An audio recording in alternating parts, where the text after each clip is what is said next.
On a beautiful day in the martial world of Central Plains, a horde of demon clans appeared in the sky as if from nowhere. In the moment they arrived, they declared they would conquer the Jianghu. A massacre of humans by the demon clans thus began. Despite fierce resistance, the martial heroes ultimately suffered defeat. Almost all the martial heroes were killed. The survivors were taken to the demon realm as slaves. And Sa Bigong was no exception. There he was used as a test subject for all sorts of torturous experiments. After many rounds of training, he became part of the demon realm's expeditionary force. From then on, he began receiving missions to scout and conquer other dimensions. After years of effort, he was finally promoted to commander of the Demon Legion. One would think he would serve the demon clans loyally, but no. One day, he unexpectedly rebelled, seizing the chance to return in time to 10 years before the demon invasion of the Central Plains.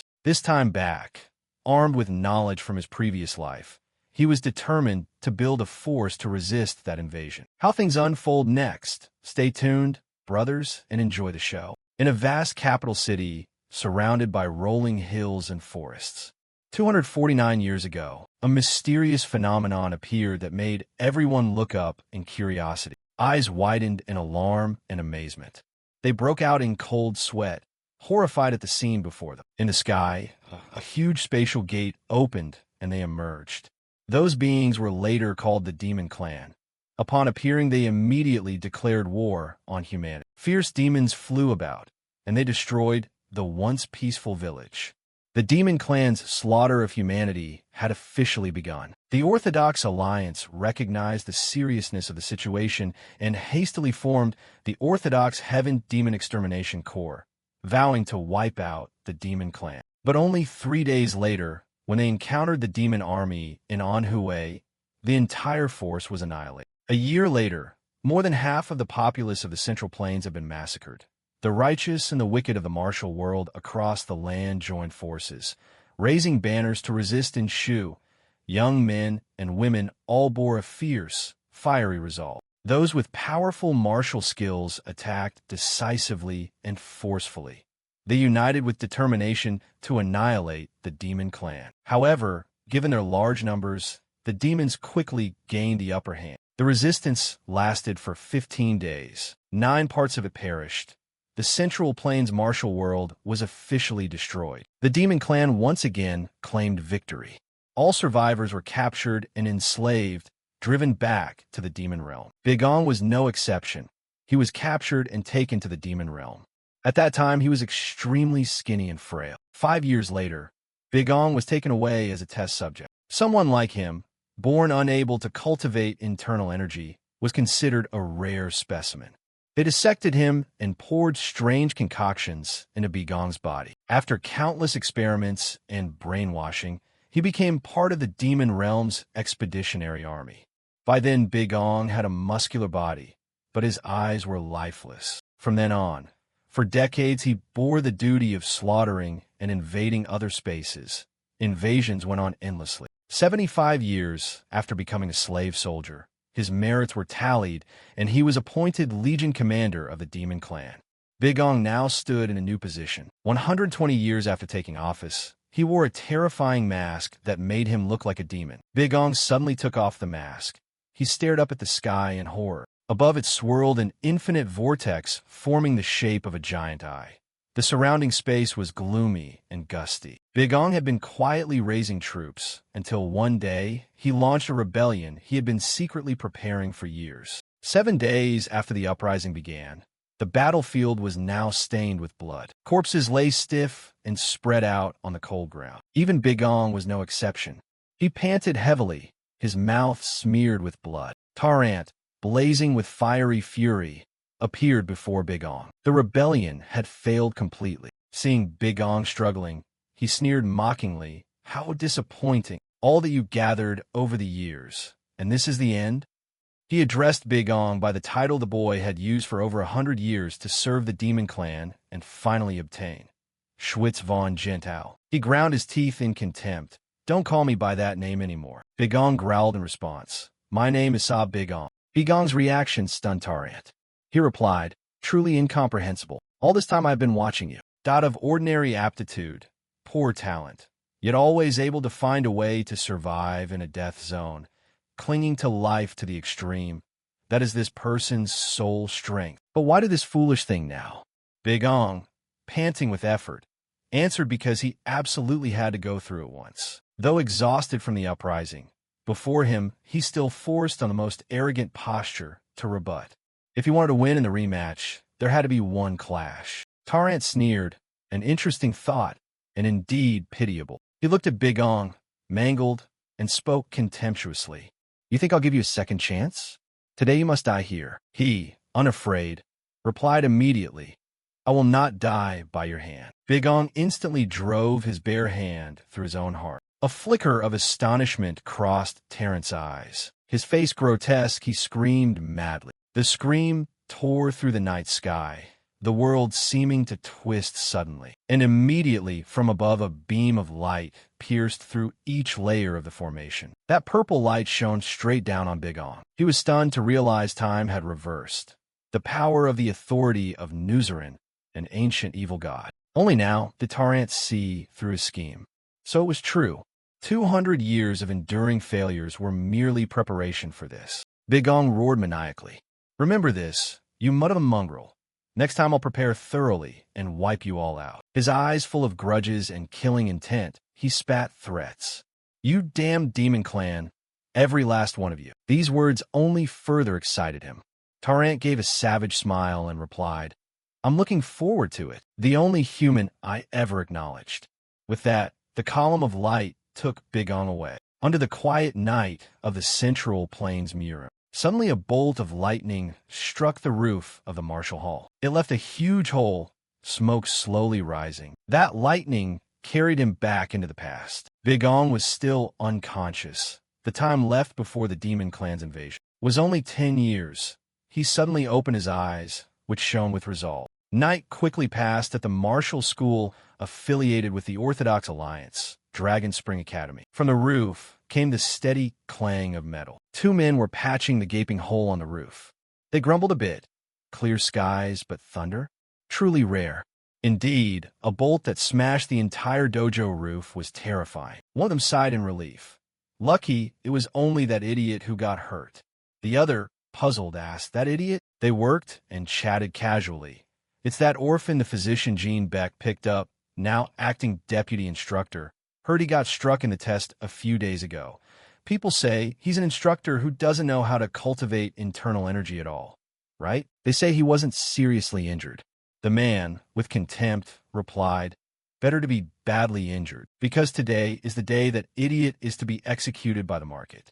A match at the arena is about to take place. Below the arena, the chief instructor shouted, Then now the duel to decide the post of Deputy Chief Instructor of Martial Law at Dragon Spring Academy officially begins. As the announcement ended, those below cheered enthusiastically. He turned to introduce to him one side, the current Deputy Instructor of Merchant Arts, Big Ong, then turned to the other side.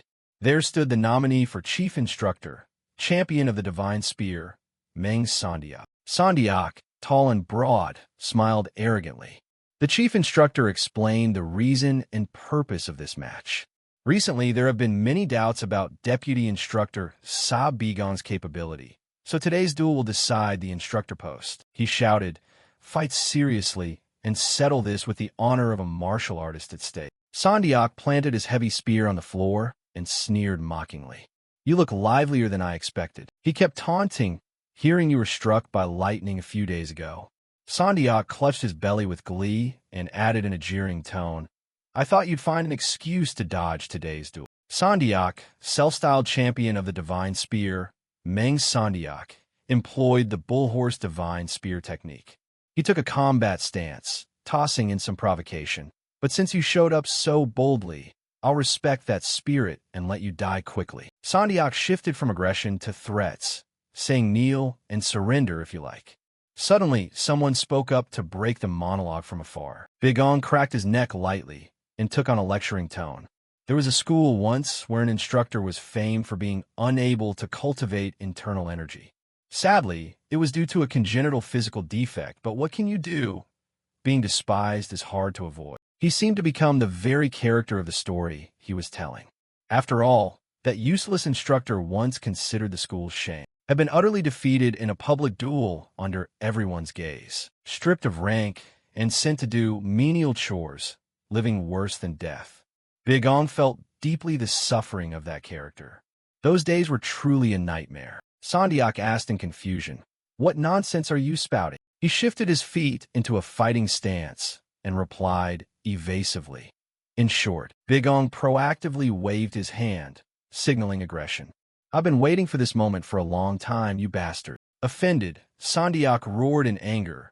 "You insolent whelp." He stamped so hard the arena floor dented and shouted, "You think I'll show you respect just because you're an instructor?" Sandiak erupted in fury and charged. "Now pay the price, you mouthy thing." He attacked like a wild beast freed from its cage, red murderous light flaring in his eyes as he struck repeatedly. Sandiak lunged with his spear.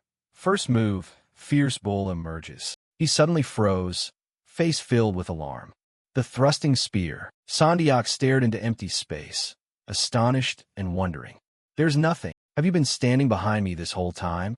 He balanced the spear casually and replied, "You've got the spirit, but if you don't land the hit, it's useless, right?" Big Ong seemed to have crossed the line of Sandiak's pride. The man spun and swung his spear with full force.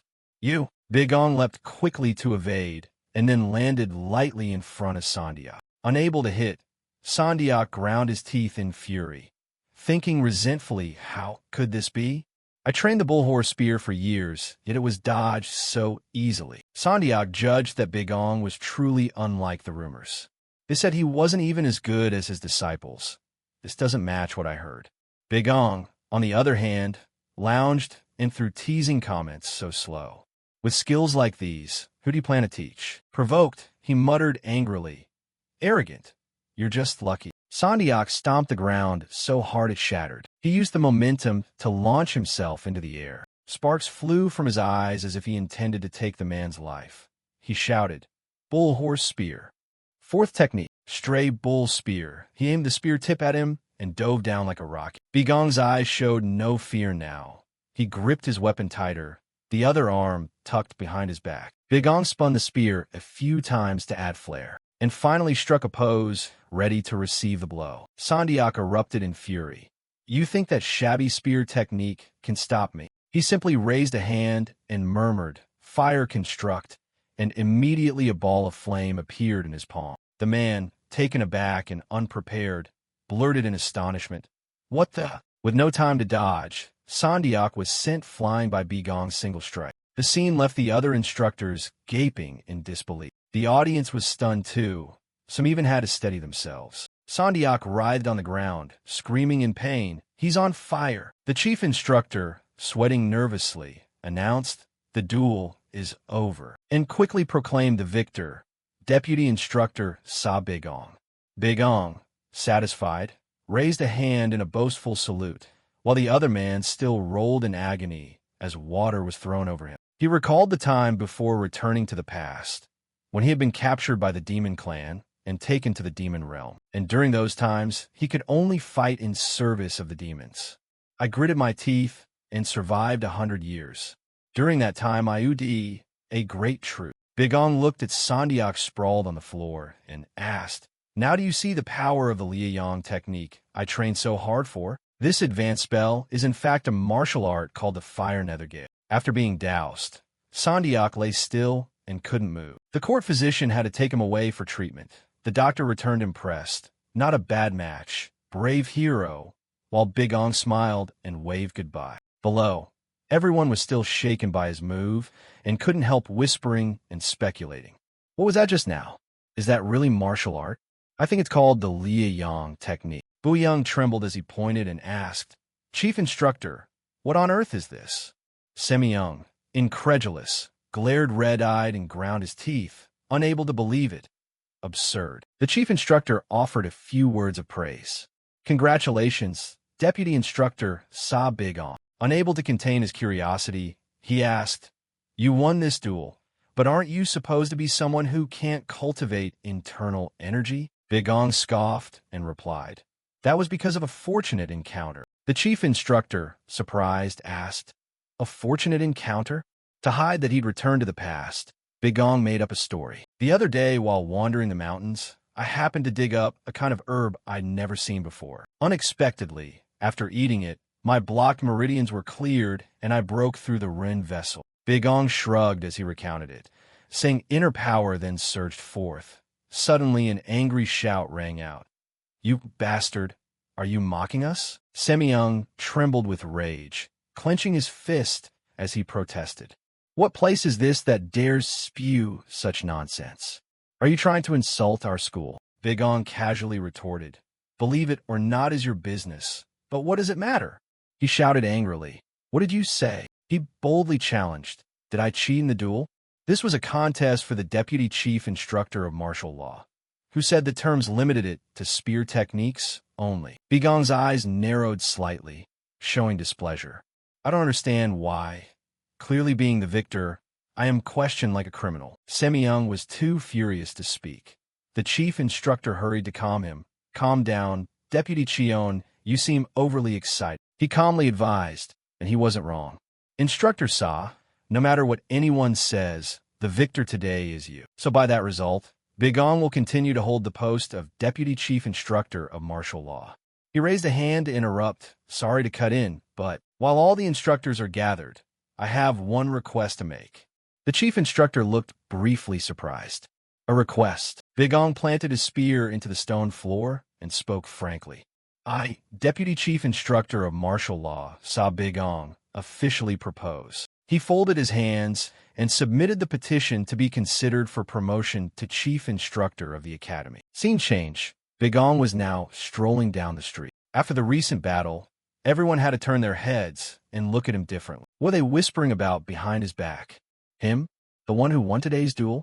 Really? Big Ong paid no mind to the rumors and instead looked up at the sky. Dragon Spring Academy is one of the martial academies established by the Orthodox Alliance to counter the chaos in the martial world. He quietly reviewed the information. The main goal is to train a new generation to become pillars of the Orthodox path in the future. They recruit youths aged 15 to 18 from sects or martial families across the Jianghu. The instructors in charge are all masters affiliated with the Orthodox Alliance. They are divided into two major ranks, Chief Instructor and Deputy Instructor. However, Deputy Instructors are mostly assistants and rarely directly teach disciples. Just as Big Ong opened the door to step in, someone asked, "So what's the deal?" His hand froze on the wooden door as Jean Beck stormed up from behind with a dark expression. He asked suspiciously, "How did you suddenly learn to cultivate internal energy?" Receiving no answer, Jean Beck raised his voice again. "What exactly did you do?" He was the steward responsible for defense and elders at Dragon Spring Academy. In Big Ong's memory, Jean Beck, though not an instructor, was the medic in charge of healing at the academy. Big Ong's mouth went dry. He kept insisting, "I'd already said it. It was a lucky encounter." Not getting the response he wanted, Jean Beck angrily snapped, "Nonsense! How long do you think I've been watching you?" Jean Beck remembered the days of tending and treating him. "From when I discovered your body couldn't cultivate internal energy, I tried every method to find a cure." His voice trembled, causing Big Ong to startle and turn to look. Jean Beck clutched his head and blamed himself. "If a single blade of grass could cure it, then I'm a hopelessly useless physician." He sobbed like a child. "I understand better than anyone. You were scorned for so many years because of that. So how can I possibly face you from now on? I have no face left. I'm sorry. I'm sorry, child." Big Ong was stunned into silence by Jean Beck's expression, then suddenly smiled happily and thought inwardly, "You really haven't changed. You are someone I value more than even my parents." Big Ong recalled first meeting Jean Beck in year 542, 15 years ago by current reckoning. When bandits attacked, he plunged into the flames to rescue a dying child. Jean Beck threw himself into rescue efforts. Even that day, he risked his life to save every disciple from the burning academy until the very end. But this time, Big Ong stepped forward and called out, "Masters, I won't report you to the elders." Determined inwardly that he would not let that happen again, Big Ong clasped Jean Beck's hand. "You needn't blame yourself, nor need you worry." Jean Beck looked at him in astonishment, stammering, speechless. Big Ong smiled gently and replied, "Please trust me. From now on, leave everything to me." Night gradually fell, and the whole town grew quiet and peaceful. He stood in a room and looked up at the peaceful, star-filled sky. Then Big Ong glanced at his palm, which was emanating a mysterious blue light. The blue light gathered into a magic circle on his hand. Big Ong appraised it quietly. During the time regression, over 90% of the mana I'd accumulated dissipated, so now I can only use spells up to the 4th tier. He ruefully recalled his former strength. What a shame, after years of grinding to reach the 8th tier spells. Still, considering I brought back even a fraction of my mana, that's lucky enough. Big Ong furrowed his brow with determination. Right? He reminded himself, I'm back. Big Ong remembered the past when he was chained and bound, taken away as a test subject, turned into a killing machine warrior with no mercy. And the agony he endured to return once to the past. That was the regression out of that very hell. The history of the Central Plains, Mirim's destruction, has now been altered. The demon clan has yet to launch its invasion. He recalled the desolation that once occurred. Big Ong clenched his fist and told himself it was only delayed. He looked to the sky and calculated silently. Exactly 10 years from now, following the old timeline, they would begin invading through spatial rifts, and the Central Plains Mirim would be slaughtered to the roots. Big Ong declared confidently, "But this time it won't be like that, because I carry 300 years of memories about them. Their legion structures, troop types, the spells they use, the weapons, relics, talismans they prepared for the invasion, and much more." The Demon King, Taran, the sworn enemy of Big Ong. At the thought of him, hatred surged in his eyes. It turned out to be Jean Beck. "Is Kang here?" he called. Big Ong answered, "Present, masters. What do you need?" Jean Beck said, "Cheon Semyong, the chief instructor, is looking for you." Recalling Semyong's angry face, he asked, "Right now?" And he specifically asked the masters to summon you. Jean Beck sighed anxiously. "I'm fine. I'm just worried about you." Jean Beck guessed it was probably about your request to be promoted to chief instructor after this afternoon's duel. Better to be cautious. Jean Beck explained that the promotion review itself wouldn't be easy, and moreover the one Meng Sandiak, who nominated himself, lost so terribly that he's unlikely to be friendly toward you. Big Ong didn't care and put on his coat. Jean Beck asked curiously, "Why suddenly want to elbow into the chief instructor post?" He grinned confidently and replied, "I can only say it's the first step to reforming Dragon Spring Academy." Late night settled in, the moon high above. Big Ong went at Semyong's summons. On the way, he mused that Dragon Spring Academy was once a prestigious school, top among the 3 great Orthodox academies. But about 2 years ago, the Academy Master of Dragon Spring Academy, one of the 10 great Orthodox masters, Yang Qi, mysteriously disappeared. For 2 years, the Academy searched for his whereabouts in vain.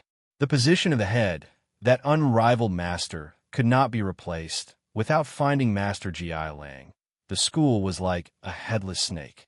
Since then, Dragon Spring Academy gradually lost its former reputation. And now he pushed the door and stepped inside. Buyang and Semyong had been seated for who knows how long. Semyong spoke first. "I want to confirm one last thing." Deputy Instructor saw Big Ong. Chief Instructor, Semyong asked sternly, "Do you still insist on your request to be considered for promotion to Chief Instructor?" Outside, he still smiled and replied, "Yes, Chief Instructor."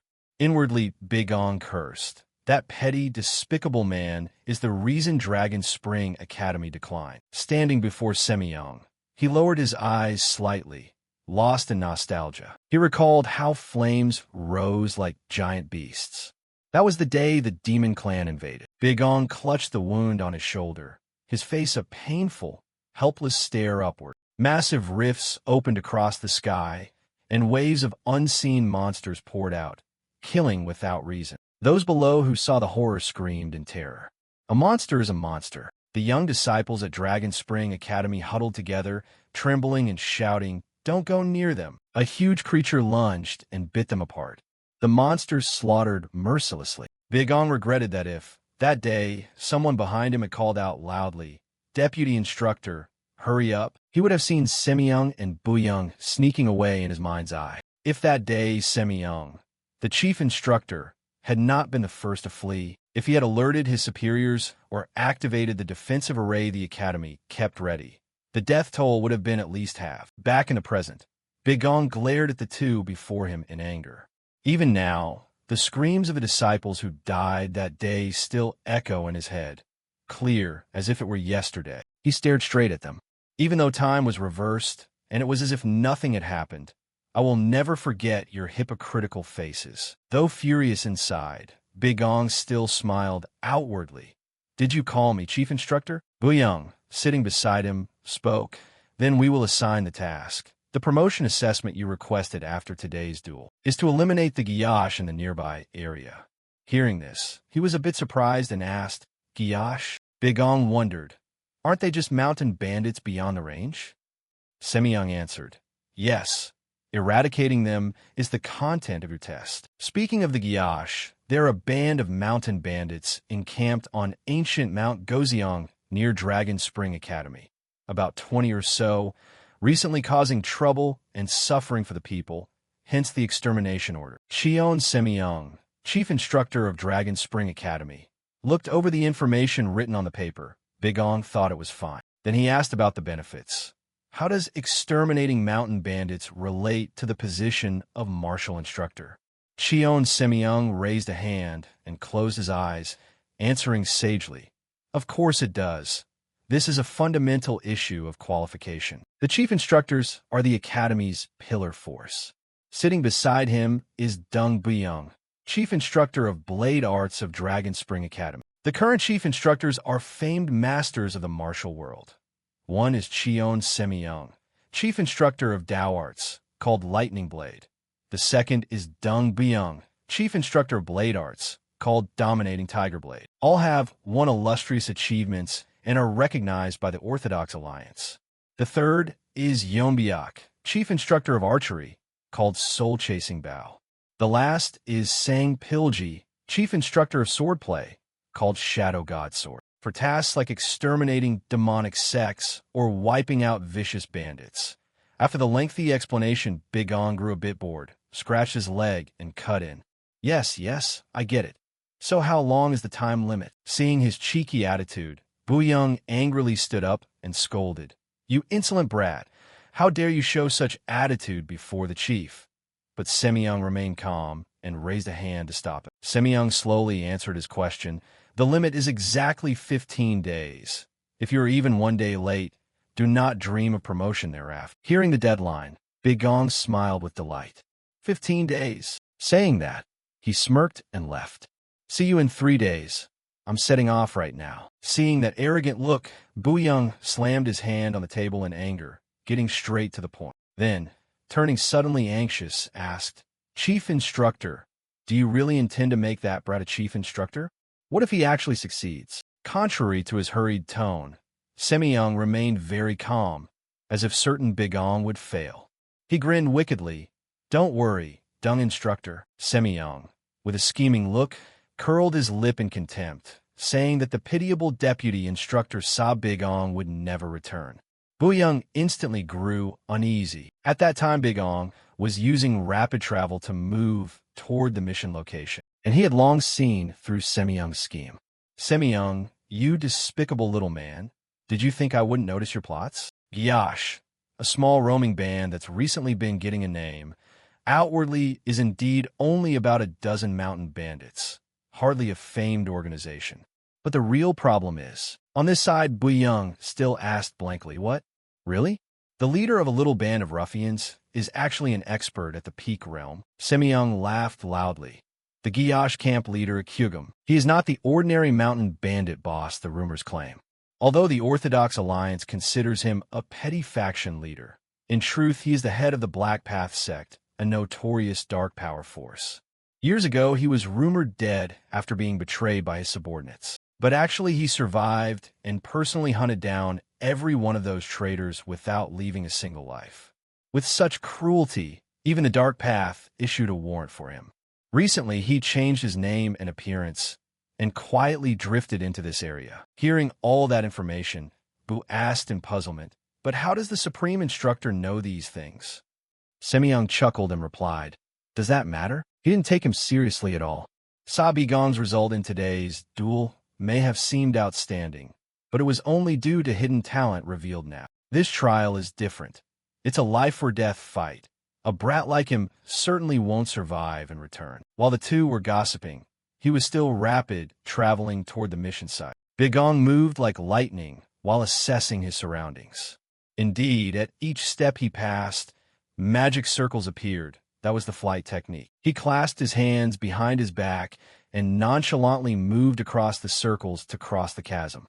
If that AK Gugum sword I remember is true, with my current 4th tier strength, facing him would be too much. But that's simple enough. Standing high above, Bigong looked down to survey everything more comprehensively. Approaching a towering sheer cliff, he called out, "I've arrived." Bigong landed on the ground, the destination he'd been searching for. He stood before a perilously steep cliff, thinking to himself that he just needed to boost his mana grade up a notch.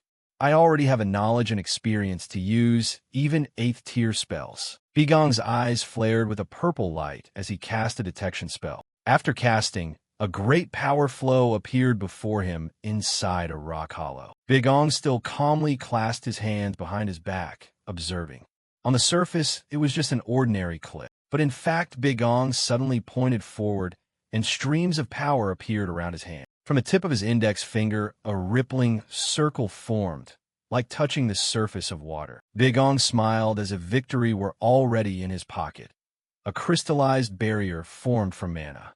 He exclaimed, "Found the right spot." Bigong strode straight inside, passing through the barrier at the cave entrance. No one could have guessed that right in the middle of the central plains, such countless inner spaces existed. All of it was concealed by a barrier. Inside the chamber sat a stone radiating terrifying streams of power. Bigong stared at it, thinking to himself that it was indeed real. A special grade demonic mana stone, the demonic race, an intelligent species from another realm, once invaded dozens of spatial realms. The key that allowed them to do that was a technique called spatial teleportation. But that technique left a fatal flaw. When crossing a spatial gate, the timing of arrival for creatures and items is often wildly offset. Even the demons never fully solved this problem, so they chose a different method. Before launching an invasion, they would quietly move war supplies to key locations. Among them, these demonic mana stones were the source of power, essential materials for replenishing mana. To people of the Central Plains who cannot use magic, they are completely useless. Bigong reached out to touch the mana stone. Sparks of power like electric fire flashed around it. But that was in the past. He was not overwhelmed by that terrifying power. Step by step, he was about to lay a hand on the stone. Contrasting the darkness inside the chamber, outside the sky was still blue, clouds white, sun bright. But that peace vanished from within the chamber as a shaft of power flared, shooting straight into the sky. Inside a gloomy forest at night, a group of people were slowly walking through. They were Akugum's men. Each looked fierce, their faces brutally aggressive. An old lackey of the Gyash turned and asked, "Camp Lord, no matter how you look at it, there's nothing unusual to be seen." Akugum's voice went cold. "You mean I searched the wrong spot?" Hearing his anger, the man hastily denied it in fear. "Not at all. It was just..." Akugum glared and barked. "Shut up and search the entire area. I clearly sensed a great tremor of mana here." He is the Gyash camp lord, formerly the sect head of the Black Path sect. Akugum. He began cursing violently. "You maggots. How could you possibly understand?" Suddenly, there was a sound from behind. It was Bigong, sitting casually on a rock, clapping and mocking. "So he really is a peak expert, I believe it." The Gyash camp lord. Seeing him, Akugum flew into rage. "Who are you?" Bigong's face was full of killing intent. Propping his chin on his hand, he looked at them as if they were vermin. "Who am I?" A powerful magic circle appeared from his hand. Bigong laughed loudly and replied, "I'm an instructor of Dragon Spring Academy." The Gyash men behind him panicked at that. Dragon Spring Academy? What is an instructor from there doing here? Akugum, annoyed by the noise, turned and shouted, "All of you shut up." Seeing the one before him wanted to pick a fight, he drew his sword and snarled, "If what you say is true, were you the one who caused that earth-shaking violent aura earlier?" Bigong kept his provocative expression and laughed, asking, And if it was me, what then? Before he could finish, a flash of light suddenly appeared in front of him. With a boom, the spot where Big Ong had been sitting exploded, rocks flying everywhere. Akyugum's eyes burned red as he ground out, "Then I'll kill you. I'm here for that very reason." "Oh, really?" While he was still arrogant, Big Ong's reaction left him frozen stiff, as a great surge of power materialized and attacked him. It was Big Ong's technique. He was unharmed by the earlier explosion. Whoosh! The slicing power from his soul blade swept past, and the heads of the Gyash men fell thudding like rain. Seeing that terrifying power, Akyugum's eyes widened in fear. Big Ong raised his hand to command his mirror. Coincidentally, the sword that had earlier knocked off the lackeys' heads flew into his hand. Big Ong's eyes shot killing intent. He clenched his hand and stared at the man. "I'm here to kill you too." Each of his steps was as quick as the wind, his moves too fast to follow. Big Ong swiftly closed the distance to Akyugum. The two weapons met with a continuous clanging. He frowned and growled, "You'd best avenge your subordinates." Seeing that dreadful power, the man stammered, "Who are you?" A thunderous boom rang out as their powers collided, creating an explosion that hurled them both backward. Two sword trails, one purple and one red, kept striking at each other. Big Ong's face was calm as he fiercely slashed at him, while Akyugum struggled to block. Neither could gain the upper hand. They fought from the air to the ground, their sword strokes curling with powerful force. After a while of fighting, he finally answered the man's earlier question. "What?" "I told you, I'm an instructor from Dragon Spring Academy." Hearing that claim, Akyugum thought, "I can't believe this. This bastard, he's not being overwhelmed by me." The two are evenly matched, attacking and defending smoothly. He lost patience, so furious his teeth ground together. Then he let out a roar, and streams of terrifying power enveloped his body. Big Ong was also blasted backward by that surge of power. Killing intent shrouded him like burning fire. Akyugum stared as if he wanted to devour him alive. "Diet Thienba than technique, Kaingwen." He roared, "You bastard! You dare force me to use this power?" Akyugum recalled the past. "Do you know what this power is? After being pushed into the abyss by traitors, I gathered all my origins, nursing a dream of revenge." Contrary to his madness, Big Ong just coldly cut him off. "Who asked?" Hearing the insult, Akyugum grew even angrier. "What did you say?" Big Ong, one hand on his sword and the other on his hip, coldly interrupted, "I don't care about the background of a useless villain." Akyugum's eyes flared red with rage. He gasped as if he couldn't believe his ears, while Big Ong had already cast a refined magic circle of chains. Above his head, a magic circle created by Big Ong appeared.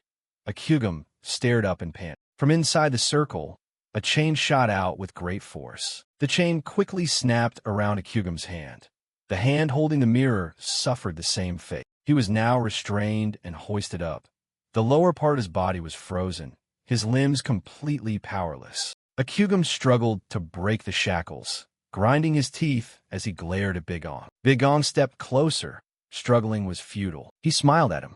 "The moment this touches you, your internal skill will be drained dry. This is a spell created to deal with fighters." Akyugum ground his teeth. "You bastard, where did you learn this unorthodox art? Are you of the demon sect?" Big Ong sighed and replied, "I said it's magic, not some demonic art, and I don't expect a mountain bandit to understand." Hearing that, he angrily cursed, "You bastard." Akyugum's body trembled as he wondered, "Die here?" Hearing that, Big Ong spoke up, "What's there to deny?" He widened his eyes and shouted, "Yes, I haven't avenged it yet. Those bastards manipulated my subordinates when I was still in the Black Path sect. So I had to cooperate with those disgusting righteous alliances. And my seclusion in this mountain valley was to restore my strength. Everything was for revenge." All of that. While he was spilling his emotions, suddenly there was the sound of applause. Akyugum staggered, staring at him, while Big Ong kept clapping and praising. "You're really determined?" Big Ong laughed loudly. "Revenge must be like that. Slow, thorough, not giving up. Humiliation to the extreme." The swordsman trembled with rage. "Are you mocking me? What do you know? Just some spoiled brat grown in comfort." Hearing those words, Big Ong exclaimed, "Comfortable?" Then pressed his face close to the man's like a demon. "You really think so?" Seeing that terrifying look, Kyugum was frightened and thought, what the hell is going on? He wasn't merely a common madman, but warped down to his marrow. Suddenly, Big Ong grabbed his head and said, all right, I'll let you taste the hell I've been through for 200 years. In an instant, Kyugum stared up at the sky. He glanced around dazedly, his heart filled with confusion. Kyugum asked in disoriented panic, where is this place? His pupils were bloodshot with anger. What did that madman do to me? Under the moonlight, Kyugum clearly saw behind him a gigantic monster, its body bristling with spikes and dozens of glowing eyes. His mouth hung agape, and he couldn't move. Elsewhere, a horrific explosion was happening, the flames devouring everything nearby and spreading ever wider. Humans and monsters split into two sides, fighting fiercely. Rain poured down onto heaps of corpses strewn across the ground. Contrasting the outside, the atmosphere inside the laboratory was utterly quiet. From every corner came cries of pain. Beside, there was a black hole, like a pupil of blue in the sky. Dry skulls and bones were piled into mountains. The Tarant itself burned in blazing flame. Kyugum opened his mouth and screamed hoarsely. He clutched his face, wincing and howling, his pupils now crimson. Kyugum dropped to his knees, grabbing Bigong's leg and panting. Bigong calmly looked down and coldly asked, how does it feel? That's the future you'll endure in 10 years, he said, regardless of Kyugum's trembling arms. Kyugum clutched the hem of Bigong's robe. Suddenly he sagged and fell forward, face first to the ground. With impassive eyes, Bigong stared at Kyugum's pleading posture. He wept profusely and begged, kill me, just kill me. Bigong was momentarily stunned hearing the desperate plea. I can't take it anymore. He slowly drew the sword at his waist. Yes, I understand. Bigong frowned in agreement and raised his sword. But someone had to do this job. Cut to Semyoung's residence, the lamps still burning inside. He was sweating in fear. Damn it, unbelievable. A large sword was planted in the ground. Beside it lay a black, blood-stained bundle. Bigong spoke up, how about this? I thought just the blade wouldn't convince you, so I brought his head too. He clasped his hands and smiled brightly.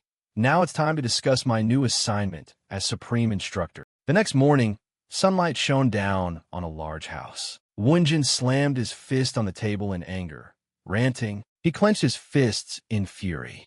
A few days ago, he was the disgrace of our academy. And now he's Supreme Instructor? What's going on? Bayuk, the Palace Law Supreme Instructor, chimed in agreement. Dung Instructor, did he really solo raid the Gyash Den? Dung Buyung hesitated and recounted. This morning, I personally went to the old sacred mountain. According to Sa Bigong, I found the bodies of the bandits and Kyugum there. He kept his face down and continued somehow, but except for Kyugum, the rest had their throats slit with a single move. Wunjin angrily retorted, impossible. He's an instructor who specializes in spear technique. He forcefully dismissed Buyung's idea. Are you saying he also hides a sword style? Ridiculous.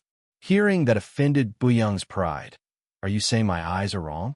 If you don't believe me, go check yourself. They only stopped arguing when Chief Administrator Cheon, Semyoung, spoke up. Enough, what are you two doing? Buyung and Wunjin looked ashamed. They apologized in unison. He propped his chin and pondered, no matter how I think about it, it doesn't make sense. Semyoung seriously reviewed the matter. Kyugum was at least a top-tier master. I met him and confirmed it when passing orders from the Righteous Alliance. Yet Sa Bigong could kill him in one night, along with all his men. He recalled, Jean Beck, even you, a top master, couldn't do that. Did Jean Beck help him? No, that old man isn't that strong. Semyoung quietly decided he must investigate further. He called out, Dung Instructor. Semyoung asked, do you still have contact with Ghost Shadow Manor? He looked back with a suspicious gaze. You mean Ghost Shadow Manor, one of the largest assassin organizations in the martial world. They're known to do anything for a price. Semyoung stood and issued orders. Have them investigate everything about Sop Bigong, even his daily routines. Buyung accepted the order, but Wunjin remained skeptical. Are you really going to appoint him Supreme Instructor? He took out a scroll and said, Don't worry, Yeo Instructor, I've come up with a plan. Wunjin blinked and opened the paper, curious what it was. Semyoung explained, This is the list of disciples he will oversee after promotion. Wunjin's eyes widened in surprise as he understood. So that's it. Then he burst out laughing. No wonder you devised such a clever trick. Semyong smiled smugly. I'm just using the power I have. Wunjin stood and grinned. He might quit before the demon office gets anything from him. He nodded. That could work. He lacks experience. Bigong stood outside and overheard everything Semyong said.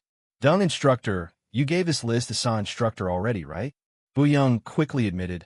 I handed it over just before this meeting. He asked with some curiosity, what did he say? Young laughed as he recounted. Even if he saw it, what would he understand? He just smiled and said, understood. He walked along with a secret grin. Those old fools are truly idiotic, acting exactly as I planned. My return to this time wasn't without reason. Bigong recalled everything that happened to him since learning of Nuzerin's time-reversing power.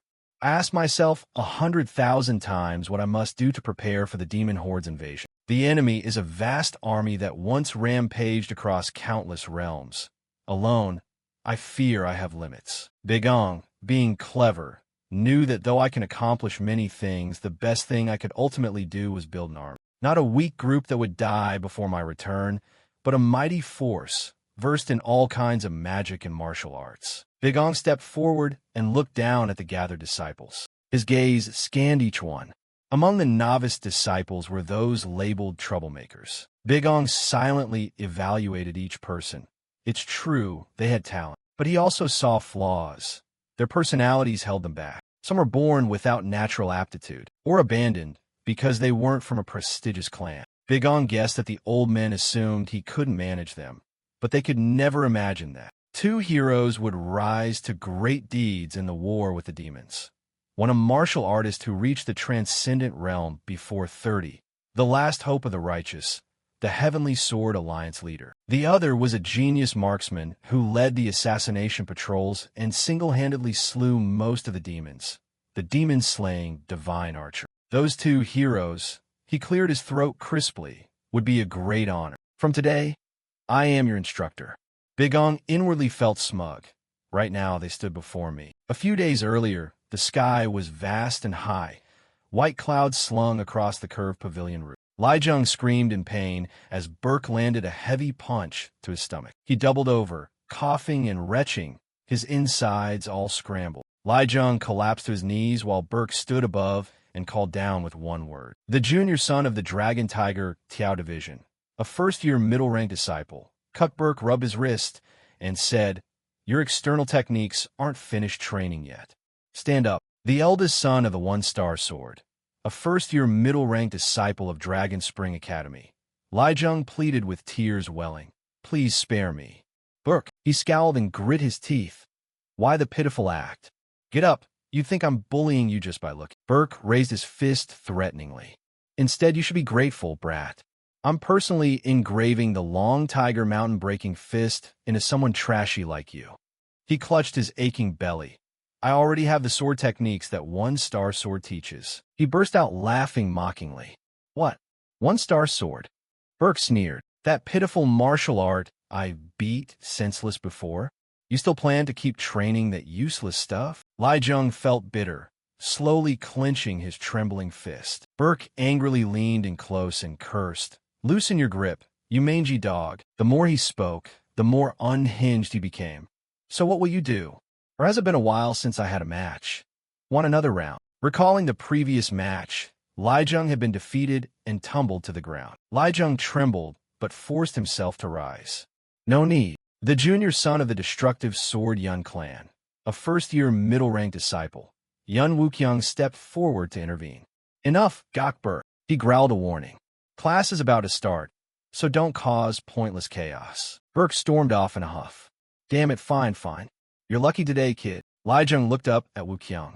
Thank you. He coldly glanced down at Lijiang sprawled on the ground. Wuqiang turned and left without a word. Afterwards, he bowed his head and stood in silent thought. A subordinate stepped in to announce, Yun Wuqiang, Gok Burke, and Tan Lijiang. Are the three of you present? Burke turned back to answer. What's this about? He asked cautiously as the message was relayed. This is sudden, but it's a direct order from Cheon Semyong, the chief administrator. From today, you will no longer be in the middle rank class. You're being transferred to a newly formed class. He shouted in shock. What? Back in the present, everyone had already gathered in the courtyard. Bigong stood above and announced crisply, "Welcome, disciples. From today, I am your instructor." A girl frowned suspiciously. "What's going on here?" Wuqiang beside her crossed his arms and snorted. Burke, short on patience, reacted violently. "Damn it, what the hell is this?" He scowled angrily. "It's ridiculous to be transferred suddenly, and now I have to follow that useless instructor? Do you think I'll obey that shitty order?"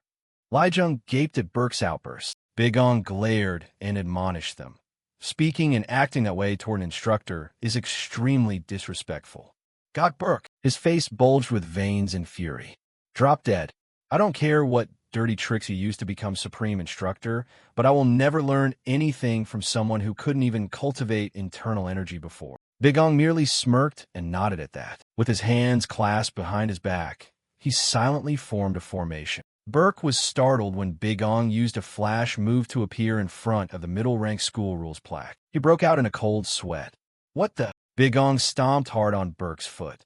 The place they stood cracked and crumbled instantly. Burke screamed in pain, mouth wide open. As Bigong lifted his foot, Burke collapsed into a crouch.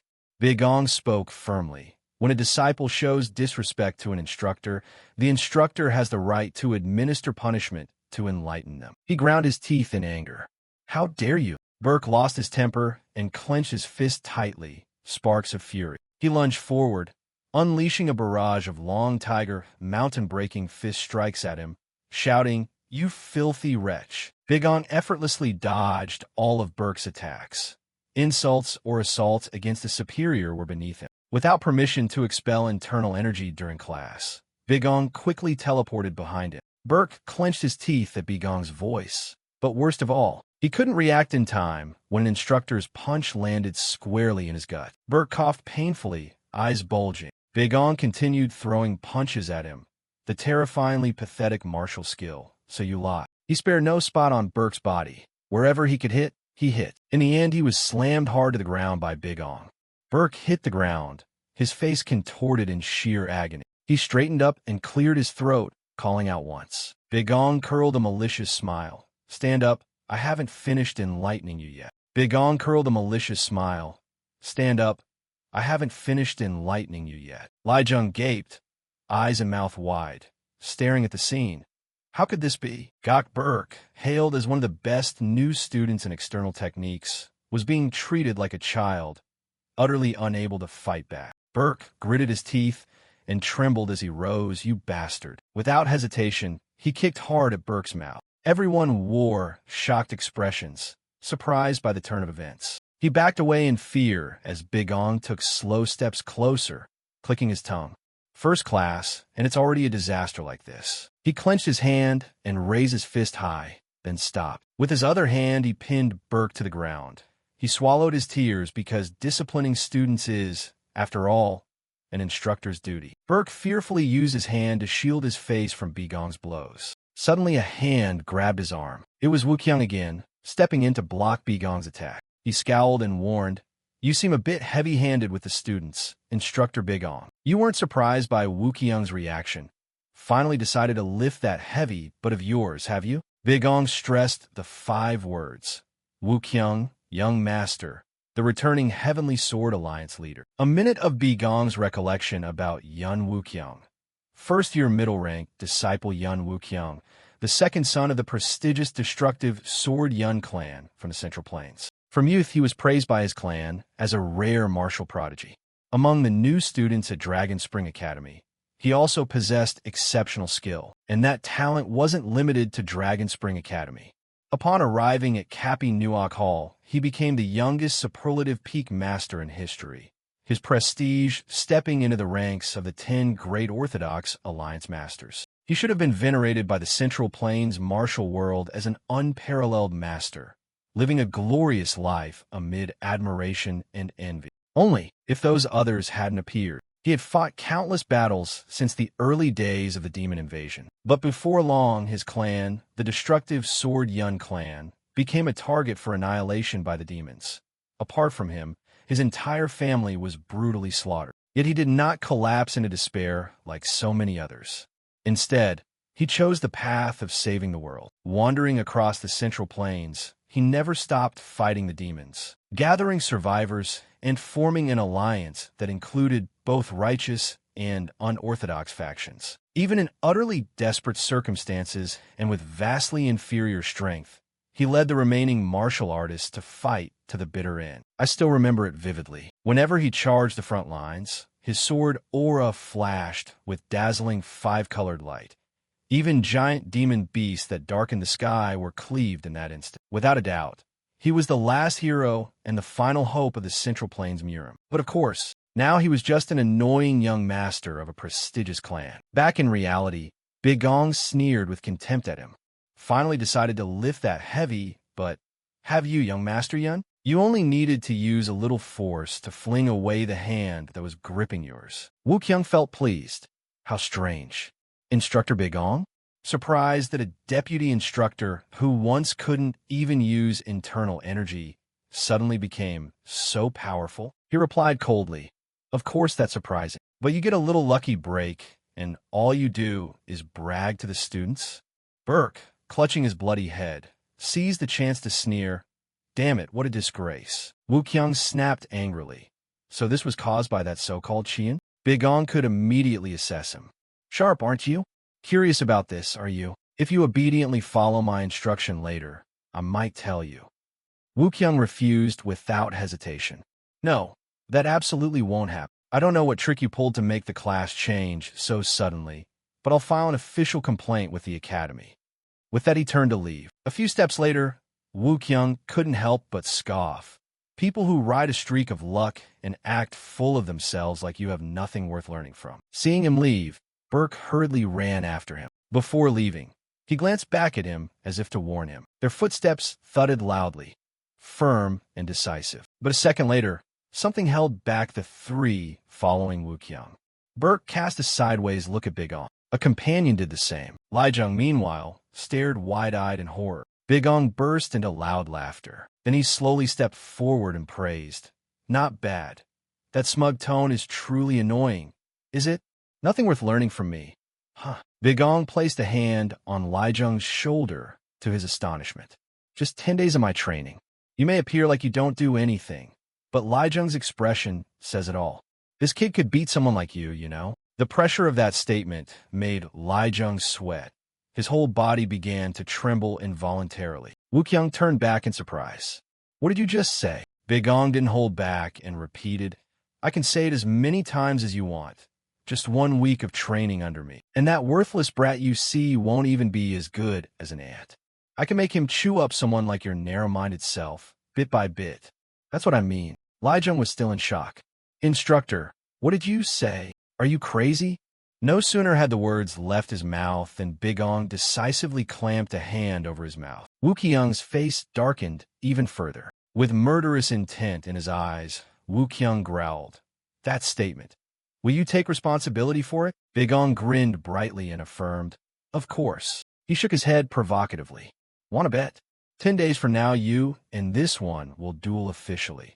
The winner gets whatever they want. If he wins, you must obediently follow my instruction and not argue. If I lose, do whatever you want. Leave the academy, force me to kneel and beg, whatever. Wu Qiang laughed at that. What do you want from me? Huh? You think I'd be interested? No way, but I'll make sure I'm fully prepared for the duel next week. He stormed off in anger, leaving Big Gong and his students standing there. Only then did Li Zheng come to his senses, shouting in fright. Oh my God, you scared me to death. He kept looking after Wu Qiang, then glanced over at Big Gong. He screamed again like a stuck pig. So noisy, tears in his eyes, he clung to Big Gong and demanded, Instructor, what the hell did you just do? Oh my, you look so full of energy. You calmly tried to soothe Li Zheng. Calm down, let go, I'll explain. He was beyond calming down. He kept clinging to Big Gong and wailing. You want me to fight Wu Qiang? Are you sane? Are you crazy? What did I do to deserve this? Pushed past his limit, you forcibly flung him off. The kid let out a squeal. Li Zheng fell and landed hard on his backside and kept making a fuss. Big Gong looked helplessly at the mess on the ground. Fine, no more lessons today. everyone else dismiss. Before the students left, you waved them off cheerfully, saying the next schedule will be announced individually tomorrow. Honestly, what on earth is going on? Lai Jung clamped his mouth shut for a moment, then began to whine again. It's the end of me. An open duel? Watching him, Big Ong could only sigh. Then you stepped forward again and said casually, "It's nothing, just win and it's over." "Why do you assume you'll lose?" Lai Jung replied sadly, confiding that in his very first public duel after joining the hall, he lost to Gokbur, and it was a humiliating defeat with no face left. "Since that day, I've been tormented by him every single day." He said. Burke suddenly changed his attitude.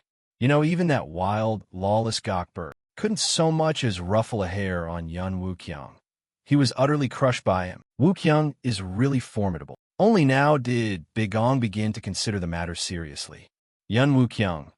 Yes, he truly was no ordinary figure. Even ignoring the illustrious status of the destructive Sword Yun clan, his martial talent was absolutely a rare one.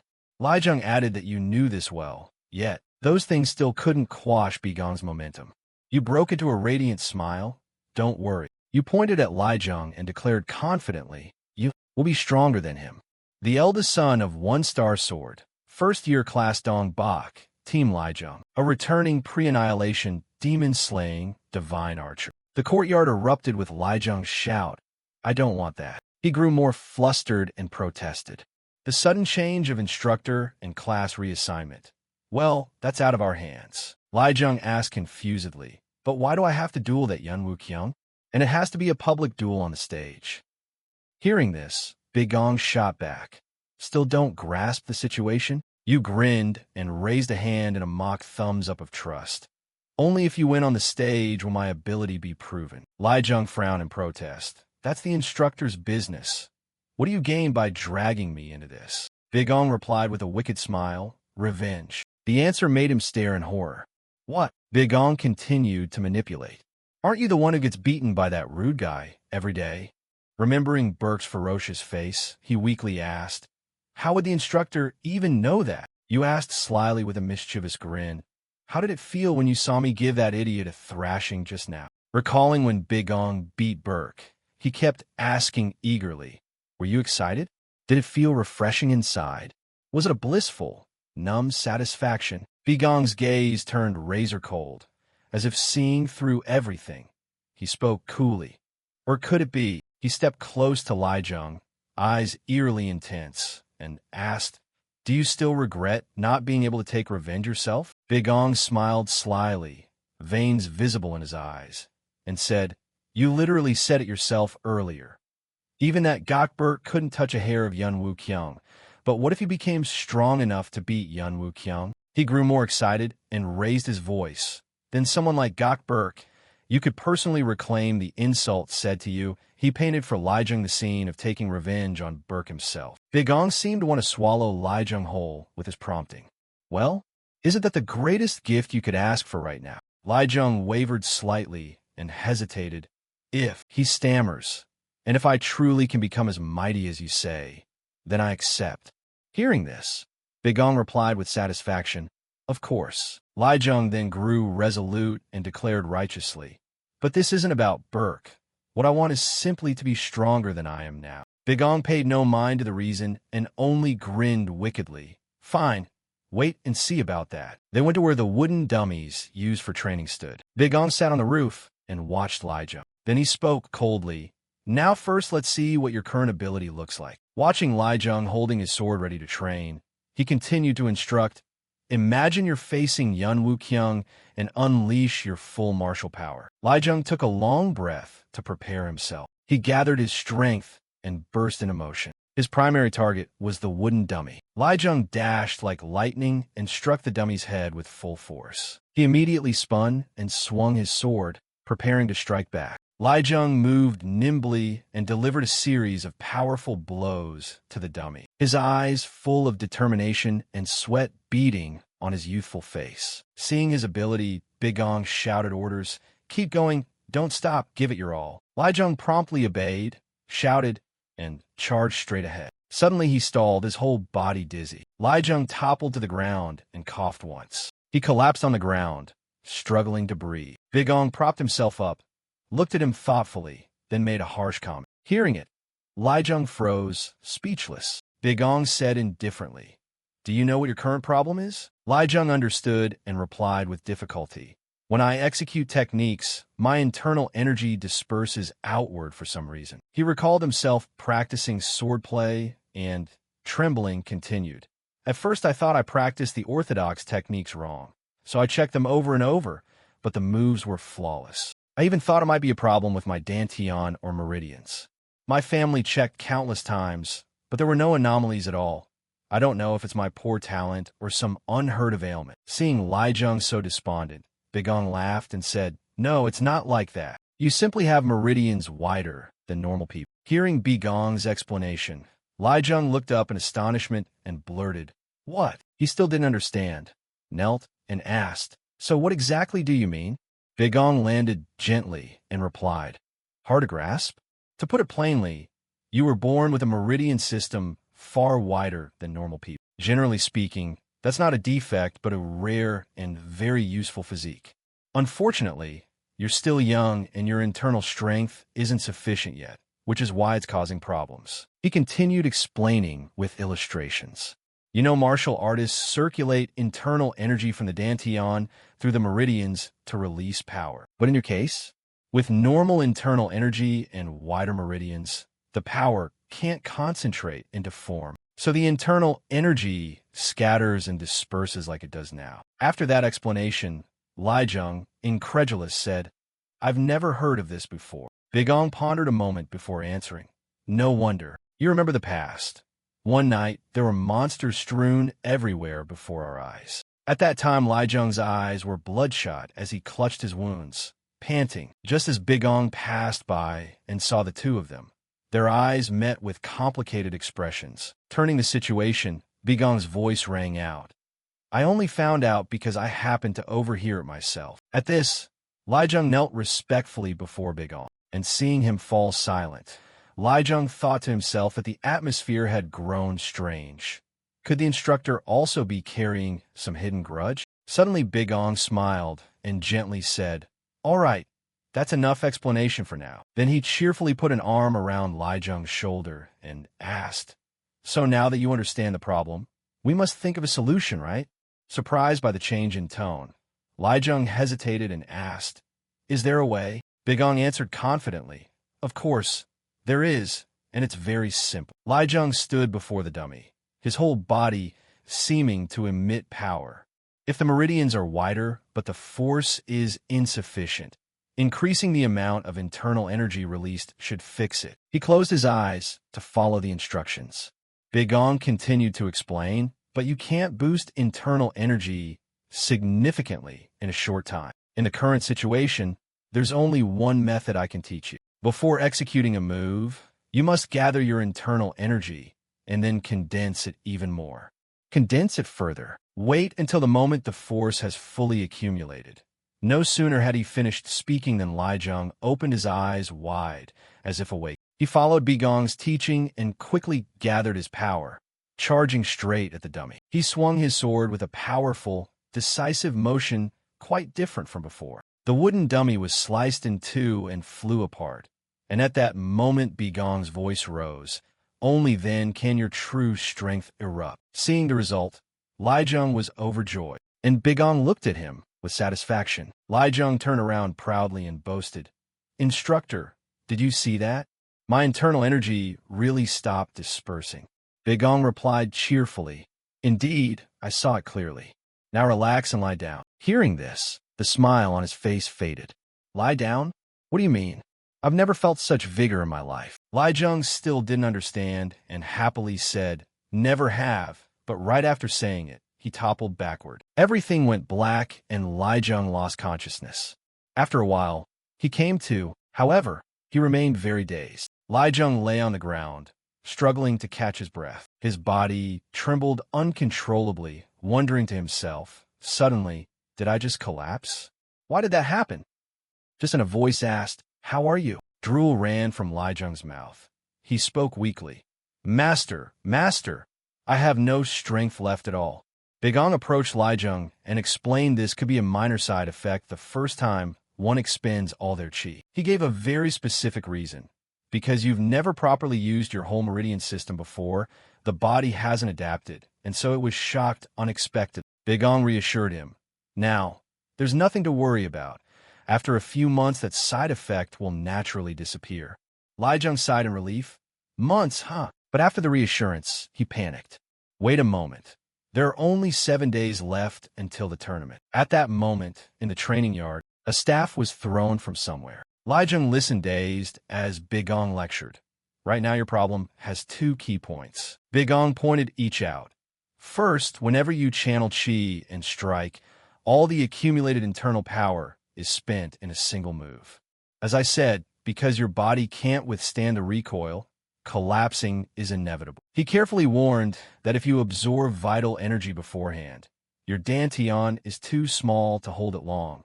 Worse, you could fall into madness, so never be reckless. He asked again to confirm. Understand? Is this clear? I understand. Li Jung still trembled. I grasp it clearly, it's just... He raised a question. What does that have to do with the thing you're holding? Beigong gave no direct answer. Don't fuss over the minor detail. Try thinking about it instead. He wanted to assess the situation. Once the match starts, you must begin circulating qi. How long did it take you to gather enough internal power just now? Li Jung wasn't sure. About half a moment? Beigong kept asking. So in that half moment, how do you plan to deal with someone like Yun Wuqiang? Caught off guard by the question, he hesitated. What am I supposed to do? Beigong picked up his wooden staff. How? There's only one answer. He struck without warning. Before you can finish gathering qi, you must expend every ounce of effort to dodge for me. Sensing the danger, Li Jung twisted his body to evade. He was terrified. Master, what are you doing? Beigong didn't stop there. He continued instructing. Concentrate and gather qi quickly. Don't take your eyes off the opponent's weapon. He used his strength to unleash an illusionary move. Li Jung had never encountered this before and stared wide-eyed in bewilderment. A solid blow struck his head with unerring accuracy. Li Jung's cry of pain shattered the peaceful scene around them. He rubbed his aching head, but Beigong criticized him, already whining without even having used inner power. He urged him relentlessly, get up quickly and continue. Terrified, Li Jung protested. Hey, is this even training? Beigong nodded in confirmation. Yes, dodge training, but you remain unconvinced. Seriously? Is there really such nonsense training in the world? He was momentarily stunned by the remark. Beigong scolded in a measured tone. Hey, Li Jung, do you think I'm tormenting you for fun? I've just identified why you're weak and shown you clearly how to fix it, and I personally proved it to you. Therefore, I assure you, from now on, only this hard training method will at least allow you to deal some damage to Yun Wuqiang in 7 days' time. Li Jung sat silently on the ground, focusing to listen. Training makes you hurt and tired? Of course it does, but isn't this even more humiliating than being looked down on by Gok Burk or Yun Wuqiang? Hearing this, he seemed to sense his own failing. When they treated you like trash in front of everyone, were you going to pass up the only chance to make them taste humiliation? Wuqiang's arrogant, contemptuous attitude gleamed plainly. Li Jung picked up his sword again, conscience pricking. Forgive me, master. His eyes grew more determined than ever. Please continue the dodge training for me. Even all day today, I can endure it. But that resolve was immediately snuffed by Beigong's bored tone. All day? What nonsense are you talking about? He shrugged, relaxing his shoulders. This is the only training you'll get in the next 7 days. Hearing that, he couldn't believe it. What? What do you mean? But before he could prepare, Beigong launched another sudden attack. Right, get ready. Seeing it, Li Jung was so terrified tears streamed down his face despite being warned. Dodge! A piercing scream once again shattered the quiet atmosphere. Time flew, and before long 7 days had passed. Right now, at the arena, the students had long since gathered here. Wuqiang remained as arrogant as ever, his attitude dripping contempt for his opponent. By contrast, Li Jung looked terrible, his face swathed in bandages, clearly badly hurt. The disciples outside kept whispering, wondering how much more Li Jung could endure. Endure? He'll probably be knocked out in one strike. But someone objected, saying maybe the guy has a plan. I've passed by several times and seen it. A sharp-eyed onlooker noticed that over the 7 days, he seemed to have just taken blow after blow. The scene of his training was truly pitiful beyond words. Burke sneered at the news. Stupid fool. If you're scum, know your place and shrink back. He stared at the arena. Even I wouldn't dare step in. And you delude yourself you can beat Yun Wuqiang? Ridiculous. Big Ong merely chuckled inwardly as he watched them. You've let that hothead talk you into digging your own grave, haven't you? Suddenly a voice rang out. Instructor Big Ong. It turned out Wuqiang had something to say to him. Before I said I had no demands of you. But given the situation now, I must make a condition. Big Ong nodded at once. Fine, very well, what do you want? He didn't hesitate to state his term. If I win, you must promise to leave the school yourself. Then Wuqiang added, I don't want to waste time on pointless things like this in the future. Big Ong grinned smugly. Fine, I swear on my honor. But he also had a condition. Of course you know the terms if you lose, right? If I win, then for now on you must obediently stay and train under me. The other nodded in agreement. I remember. Big Ong suddenly gave a sly smile. Good. But it seems you're mistaken about something. At this moment, the opponent you should worry about isn't me. It's Tan Lijiang standing on the duel stage over there. Lijiang was already assuming a fighting stance. Wuqiang watched him warily, and a hand clap sounded as the signal. All right, then let's begin. Big Ong carefully explained the rules. Victory or defeat is decided when one side admits defeat, is rendered unconscious, or drops their weapon. He emphasized further that using lethal or grievously injuring moves is strictly forbidden. In such cases, the instructor will personally adjudicate. Both contestants took their stances, so Big Ong announced, All right, then. He signaled enthusiastically for the duel to begin. Wuqiang's face was taut as a drawn bowstring. Though anxious, he remained intensely focused. Suddenly, something flew in at terrifying speed. In the blink of an eye, it seemed to have severed Lijiang's arm. But at that moment, he was still stunned, and Lijiang's hand flew away. His face went pale as voices murmured repeatedly, Give up now. However, when he looked down, Lijiang breathed a sigh of relief. His arm was intact after all. Wuqiang, seeing his expression, felt even more contemptuous, pathetic. He was very arrogant. A little murderous intent shakes you like that, and you still dare stand before me? Lijiang tried to steady his trembling hands. That was just intent, right? He panicked and thought. In other words, if Yun Wuqiang really intended to, I might actually... Lijiang couldn't stop shaking. Indeed, I can't do this. The opponent is a genius among geniuses, praised as the outstanding prodigy of Dragon Spring Academy. His self-doubt surged again. Trash like me expects to win after only a week of hard training? Suddenly Big Ong called out, snapping Lijiang back to attention. Lijiang, he forced a bright smile, but in truth, it was a warning directed at him. Lijiang was sweating profusely. He closed his eyes to calm his mind and recall it once more. Lijiang quickly remembered. What I truly seek is simply to be stronger than my current self. Thinking of his goal, his spirit flared up.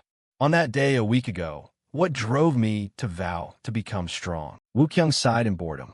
You fool! I gave you a clean chance to step down. He drew his sword and then used all his momentum. Wuqiang leapt high. He swung his blade straight at Lijiang. This is the outcome you brought on yourself. A clang rang out as the two weapons collided. Wuqiang looked at his opponent with a serious face, and couldn't help but be surprised. Is he planning to risk it all? While Wuqiang's attention wavered, Lijiang parried the sword aside. He stepped back, that was close. I nearly lost the accumulated inner power. Wuqiang showed no intention of letting up and immediately unleashed the next strike.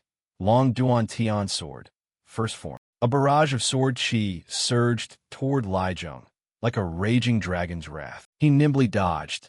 The sword chi was truly terrifying, yet something made Lijiang wary. But why do I have this feeling? He leapt aside again to evade. In fact, he could still dodge. The disciples who had once looked down on Lijiang were astonished. Burke even ground his teeth in anger. Wuqiang couldn't help but exclaim, It seems you've learned a bit of skill after all. He tightened his grip on the sword and continued to unleash the long Duan Tian sword technique, third form. That move was called Dragon Fong Twin Sever. Its speed was so fast, it left Lijiang dumbfounded. But it seemed he noticed something odd. Lijiang looked at the stance and realized at once.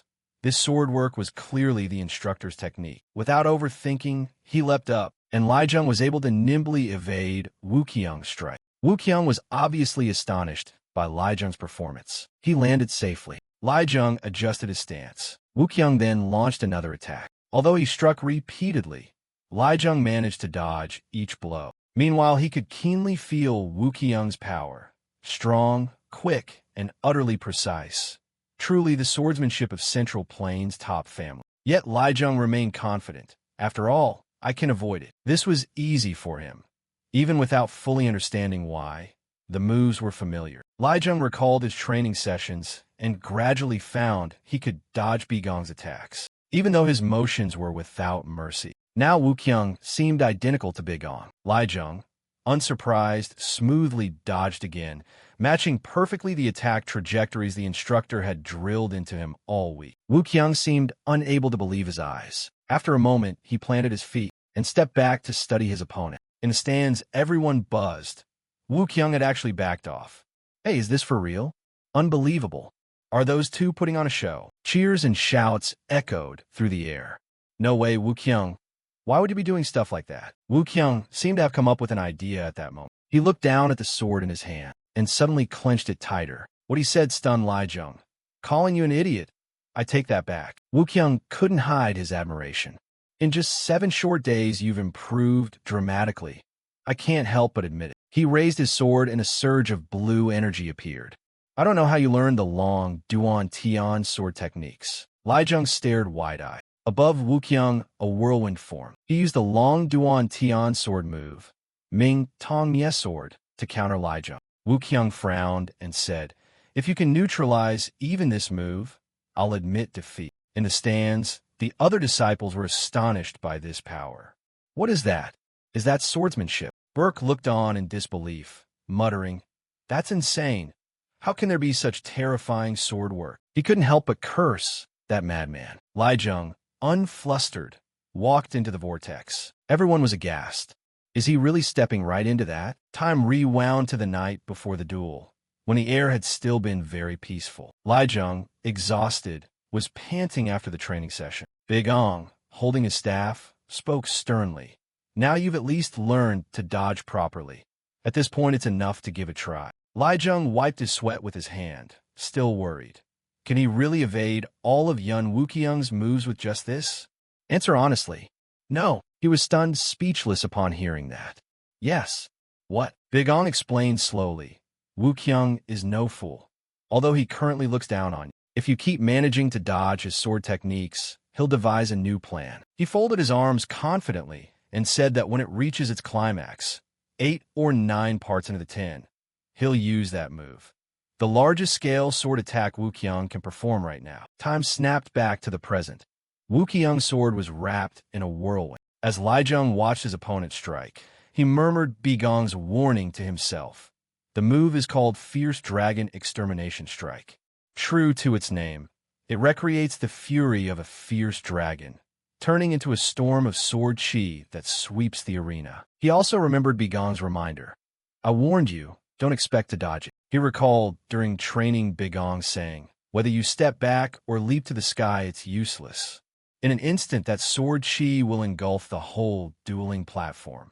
But at that moment, he hesitated. How could you deal with that? Isn't that an unbeatable ultimate move? Bigong said sternly. Listen carefully. Nothing in this world is truly unbeatable. He patiently explained to Li Jung that the whirlwind of sword chi spins without pause, combining offense and defense in every direction. It only appears invulnerable, but it's by no means flawless. The Fierce Dragon Extermination Strike was designed to utterly crush enemies who retreat in terror before overwhelming might. Li Jung seemed to have discovered a secret and grinned slyly. Right, there's only one way out. Li Jung strode forward with head held high. He poured all his strength into the sword in his hand and charged straight ahead. Li Jung's gaze was firmer than ever. Wu Qiang looked slightly surprised. He grew more determined, gripping his sword tighter. Li Jung guessed silently that of course Wu Qiang would soon realize his move had been countered and would look for a way to respond. Wu Qiang's eyes were full of murderous intent. The moment he struck downward, Li Jung easily dodged. But in that posture, with a gap exposed, Wu Qiang's countermeasure had also become clear. Lai Zheng realized the opportunity had come. Now was his time to shine, to pour all the long-suppressed anger into attacking that arrogant man. He summoned all his strength to strike, delivering a truly powerful blow. Wu Qiang was caught off guard by the attack. Their two swords collided. His sword strike was so strong it shattered the opponent's blade into pieces. However, the attack also backfired on Lai Zheng. Unable to hold his stance, he fell flat to the ground. Lai Zheng lay there, panting hard on the arena floor. The crowd in the stands grew anxious. What happened? Why did he collapse so suddenly? Has Wu Qiang finished him off? Wu Qiang looked at his broken sword and seemed to realize something. He recalled his own declaration. If you can withstand even this strike, I'll admit defeat. Wu Qiang accepted his fate and bravely spoke up. I lose. Bigong below the platform called out, enough. As the appointed judge, you declare the duel over and call a draw. Wu Qiang stubbornly protests. No, I have been defeated. Bigong refuses to acknowledge it. That's your unilateral claim. You state the condition of both fighters. One has a broken weapon. The other is physically unable to continue. Therefore, the duel between Yun Wu Qiang and Tan Lai Zheng is officially over. As the referee of this match, I hereby declare the outcome a draw. A draw it is, which, amusingly, amounts to both of them being spectacularly defeated. Bigong turned toward the stands, nullifying all previous promises.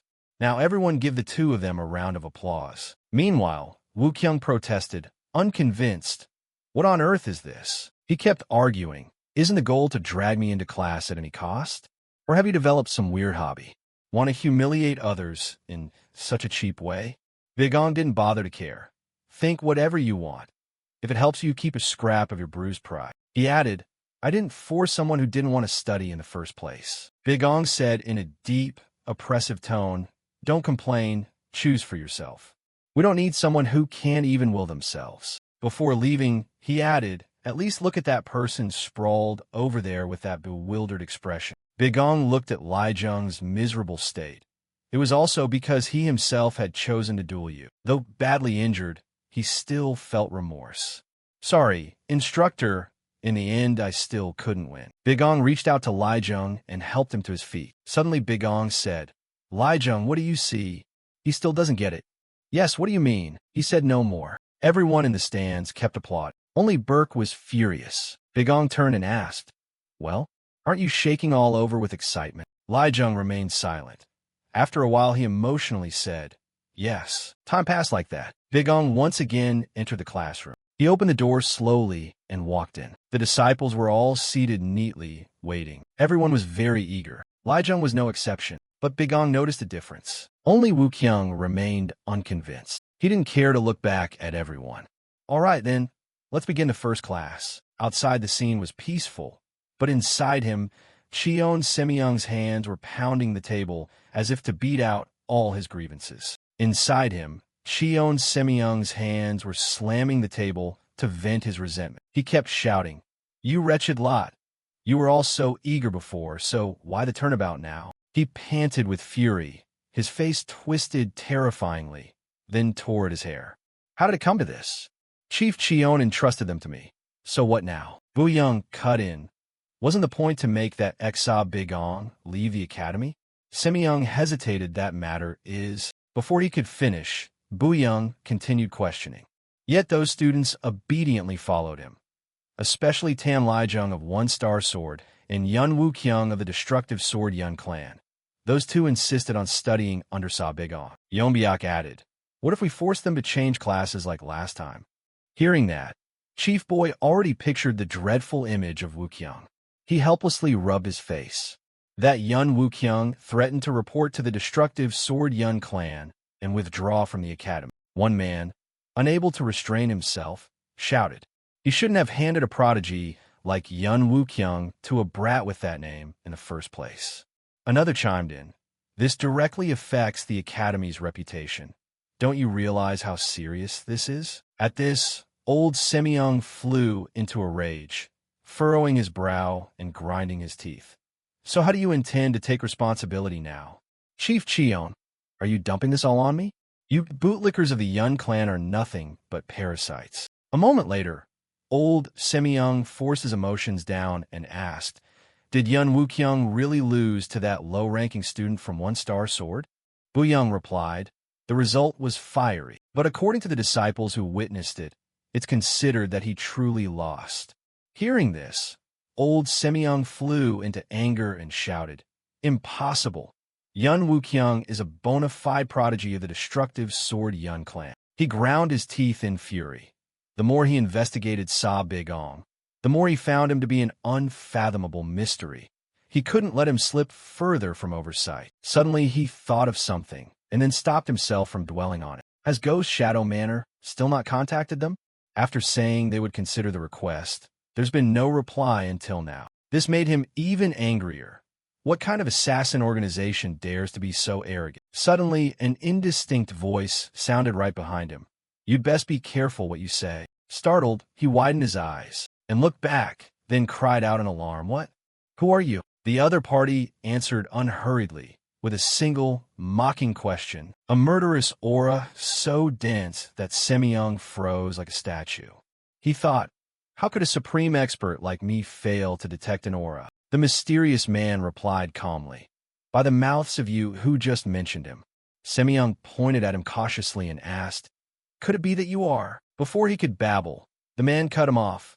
"I've come to carry out a commission." Suddenly, two more figures appeared behind him, magnifying the black-clad man's presence. Their eyes glowed red, as if probing the other's heart. "First, tell us more about this Sa Bigong." These three are precisely Ghost Shadow Manor, the #1 assassin organization in the Jianghu. After gathering information on Bigong, Ghost Shadow Manor began to draft a plan to deal with him. He was a bit annoyed at having to spend 100 taels of silver for information about a young, famous instructor. Another added with a touch of sarcasm, "The Academy's reputation is worthless, but silver flows like water." Ghost Shadow #1 replied, "That alone shows how rotten things are, though it's not really our concern." The three Ghost Shadow Manor members gathered in a deserted alley. Another snorted with laughter, mocking how ridiculous the righteous sects are, preaching virtue while secretly hiring people to tail their subordinates. The remaining one pulled his cloth mask aside, revealing a gruesome scar and a shaved head. "But it's no different from us taking on dirty jobs for money." Ghost Shadow #1 spoke sternly. Ghost Shadow #5. The man instantly halted his action. "Have you forgotten our clan's oath? Until we find the person and return them, no dirty task is too base to endure." Ghost Shadow #5 immediately bowed and begged for mercy. "I misspoke. Please forgive me." Ghost Shadow #1 kept a steel-cold gaze, unmoved. "Fine, focus on the mission." One asked, "Should we investigate that Jean Beck fellow? I heard he raised Sa Bigong since childhood."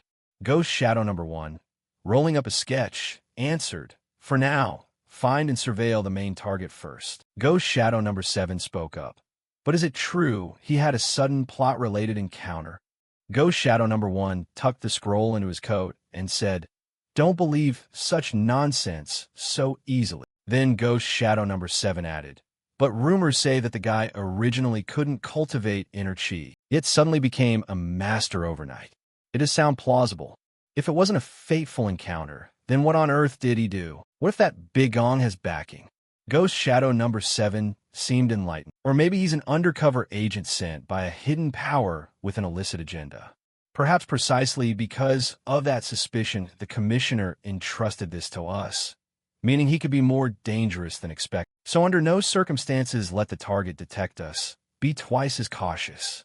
The leader also has a wicked sense of humor. Ghost Shadow #5 continued, "Even a master couldn't see through our stealth techniques." Ghost Shadow #1 nodded slightly. "All right, let's begin." Cut to another scene, a peaceful place. Bigong and C were standing on a bridge, enjoying the view and chatting. Jean Beck spoke up. "I heard the Academy's been mentioning your name a lot lately, mostly in unbelievable stories. Were you really okay? It seems someone's trying to make a move against you." At this, his expression changed, a little worried, though Bigong's face showed no fear. He replied, "Heroes make moves and will attract envy. Don't worry about it." He marveled that the encounter was truly extraordinary. He hadn't expected you to change so much. The many wrinkled lines on his face relaxed slightly. Thinking back, It was probably from that duel. At the time, I was genuinely startled. He smiled helplessly, and even I admit it was a bit over the top. He added, with a chastising tone, "If you had lost that duel back then, disaster might have struck. Chief Cheon clearly intended to expel you." Big Ong fell silent for a moment, then thought, in truth, I was expelled. He remembered the past. On that day, before there was any magic, I was utterly defeated by Meng Sandiak in the duel, stripped of the deputy instructor title, reduced to a servant-level position, and finally, unable to bear the humiliation, I left the academy and fled without saying goodbye, wandering aimlessly for a long time with no means of livelihood. I chose a different path and became an armed escort for a trade caravan. Although I still couldn't cultivate inner chi, I poured blood and sweat into external training and spear techniques while working as a woodcutter. Facing countless evil sects and bandits, after several years I rose to first-rate escort master. As an escort master, I lived for over a decade, roaming the Central Plains, making countless contacts and gathering abundant information. And then the day came when I returned to visit the academy. On that fateful night, you returned to the academy, and it became a nightmare. Back in the present, you picked up a stone and threw it hard. It flew straight away. Jean Beck asked, "Why suddenly throw a stone?" "You're making that up because you thought the frog was ugly and irritating." He scolded the boy for harming the poor frog. "Have you forgotten? When you were little, people caught frogs for me to eat, saying it was for medicine." The two turned and walked inward. In that peaceful scene, two figures, Ghost Shadow number 5 and Ghost Shadow number 7, suddenly appeared. Unfortunately, a stone thrown hit Ghost Shadow number 7, causing him to groan in pain. The other hurriedly asked, "Are you okay?" Ghost Shadow number 7, still hurting, snapped back, "That idiot suddenly threw a stone. Could it be we've been discovered?" Ghost Shadow number 5 denied it. If he had noticed us, he wouldn't have just walked away. It was merely an unlucky coincidence. Ghost Shadow number 7, overreacting to a small thing and doubting our clan's concealment skills. He suppressed the pain and blurted, "I'm fine, boss." Seeing his sincere manner, Ghost Shadow number 5 relented. "All right, have confidence in your abilities. All right, have confidence in your abilities." By evening, the two were still silently tailing him. That man returned to his room and continued watching. But those two didn't know they'd been exposed from the start. Big Ong was inside the room, pondering. He'd been promoted to chief instructor, holding back Tan Lijiang and Yun Wuqiang. You could say the first objective after returning to the past had been completed, so perhaps it's time to send her back now. If it's this moment, then where she's located must be, was cut off by a clear sound. He shot a cold glance toward the source of the noise. Then he called out, "Doors open, come in." Wuqiang stepped in and said, "As if you knew I'd come." Big Ong lounged in the chair. "I figured by now you'd be getting restless." When Yun Wuqiang's name was emphasized, Wuqiang looked surprised. His handsome face went a little blank. "What's this? Why the creepy tone?" Big Ong spoke up, so. He smiled and asked the scion of the destructive Sword Yun clan why he'd stooped to come to such a humble place. Wuqiang frowned and looked at him with annoyance. Big Ong propped himself up, glanced over and said, "Why? What's the matter?" He closed his eyes and replied, "About the duel last time." As he spoke, Wuqiang pictured the fight. That day Tan Lijiang handled it. Though clumsy, the whole set of moves from the Fa Long Don Thien Kim I used then I assumed were the result of a week's training he'd undergone. But on closer thought, his movements exceeded a mere reflex. It was as if he'd already thoroughly understood every step of my sword technique.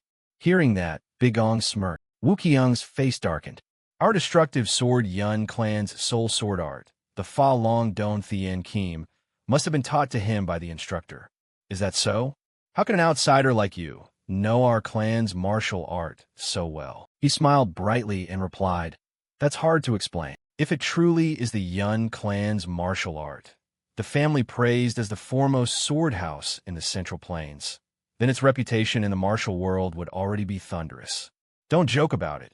It's absolutely not something you can pick up by skimming the surface." He looked at him and asked, "Do you think I'm incapable of telling the difference?" Big Ong frowned and said, "Of course you should recognize that easily. If you didn't, I'd be very disappointed." Suddenly Wuqiang snapped. "This can't be faked away so lightly." He sat up and up. Big Ong stood up and continued, If you want to be my disciple, be more honest. What you really want to know isn't just that, is it? Wu Qiang's eyes widened and he stammered, "What?" Bigong pointed at his face and grinned. "Do I know or not? The issues you noticed in the Fa Long Don Thien Kim. Didn't you come here precisely to verify that?" Wu Qiang's eyes showed utter disbelief. A unique, single-branch mastery of the destructive Sword Yun clan was completed centuries ago and passed down through generations. It bears the image of a red dragon with a coat of golden scales and blazing eyes, called the Fa Long Don Thien Kim. That sword art is praised as the top sword skill in the Central Plains, fearsome in power, unpredictably varied in its paths, and unforgiving of any flaw. But because you swung a sword from boyhood without understanding the world and possess an extraordinary instinct, you accidentally perceived something you shouldn't have. That the Fa Long Don Thien Kim is absolutely not an invincible martial art. Yet, as the heir of the great destructive Sword Yun clan, you could not accept that. Is that so? Wu Qiang clenched his fists and demanded, "Are you insulting my family's martial art?" Bigong replied, "Think whatever you like, but there's one thing I must make clear, and it's the last thing I'll say in the not-too-distant future." He stepped close, wearing a terrifying sneer, and said, "The things you and the martial world cherish, tradition, honor, lineage, face, those formalities. One day they will hold no value at all." His eyes glowed red. "Think about becoming stronger than you are now, and focus solely on that. Anything that stands in the way must be cut without mercy." Wu Qiang wrinkled his face in displeasure and asked, "What?" Bigong turned his back and shrugged.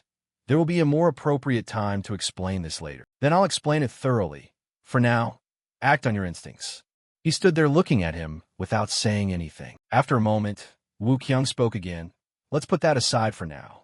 But why did he suddenly pick up the wooden pillow?" Bigong squinted, baring his teeth in a bright grin. "Nothing, don't mind it. There's just a noisy frog outside that's getting on my nerves." Cut tonight. 3 men in black with covered faces stood on the roof tiles. They were from Ghost Shadow Manor. They were observing in one direction, toward the old man sitting at a dim table with an oil lamp.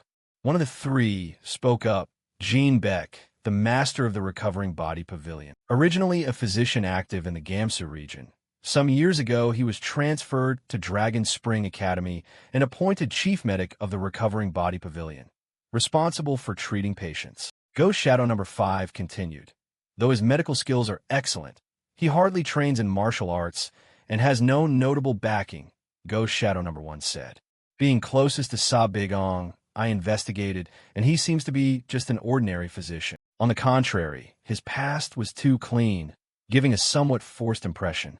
Suddenly, he fell silent and glanced back, calling out, "Wait." Ghost Shadow number 7, with a bandaged head and a bruised, swollen face, Ghost Shadow number 1 immediately asked, "Ghost Shadow number 7, what happened to you?" Ghost Shadow number 5 beside him glanced at him and mumbled, "Ah, that." Recalling the image of the 2 of them sneaking in, Ghost Shadow number 7 had been hit on the head by something that fell from the upper floor. While standing, he'd been struck in the face by a flying stone. Then while walking, a boulder had fallen and crushed his back. So many unlucky things happened. After hearing this, Ghost Shadow number 1 asked, "Are you sure you weren't detected?"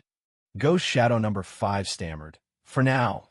The other side showed no sign of awareness at all. Ghost Shadow number 7, with tears and a runny nose, pointed at himself and trembling said, "No. Thinking it over, I think we might have been detected a little." Hearing that, he frowned and said, "Ghost Shadow number 7, don't doubt our sex stealth. He's just someone with a habit of dirty tricks. Haven't we been through worse before? Endure it a bit more." The boy bit his lip, crying and trembling in reply, "Yes." At dawn, Ghost Shadow number 7 cleared his throat. "Senior brother, I'll say it up front." His tone was fearful but determined. "If anything else flies at me again, next time I absolutely won't hold back. I'll personally chop that bastard's head off." Ghost Shadow number 5 replied, "I understand how you feel, but calm down. We've been keeping our distance to monitor from afar to avoid further accidents." Ghost Shadow number 7 said again, "Who knows? What if that madman wakes up at midnight and suddenly shoots an arrow at me?" Suddenly an old man spoke up and went outside. The whole bunch of thick-headed guys hid behind the bushes and whispered, urging him to go. It was Big Ong. He walked slowly toward the bushes where they were hiding. He reached into his pants hurriedly.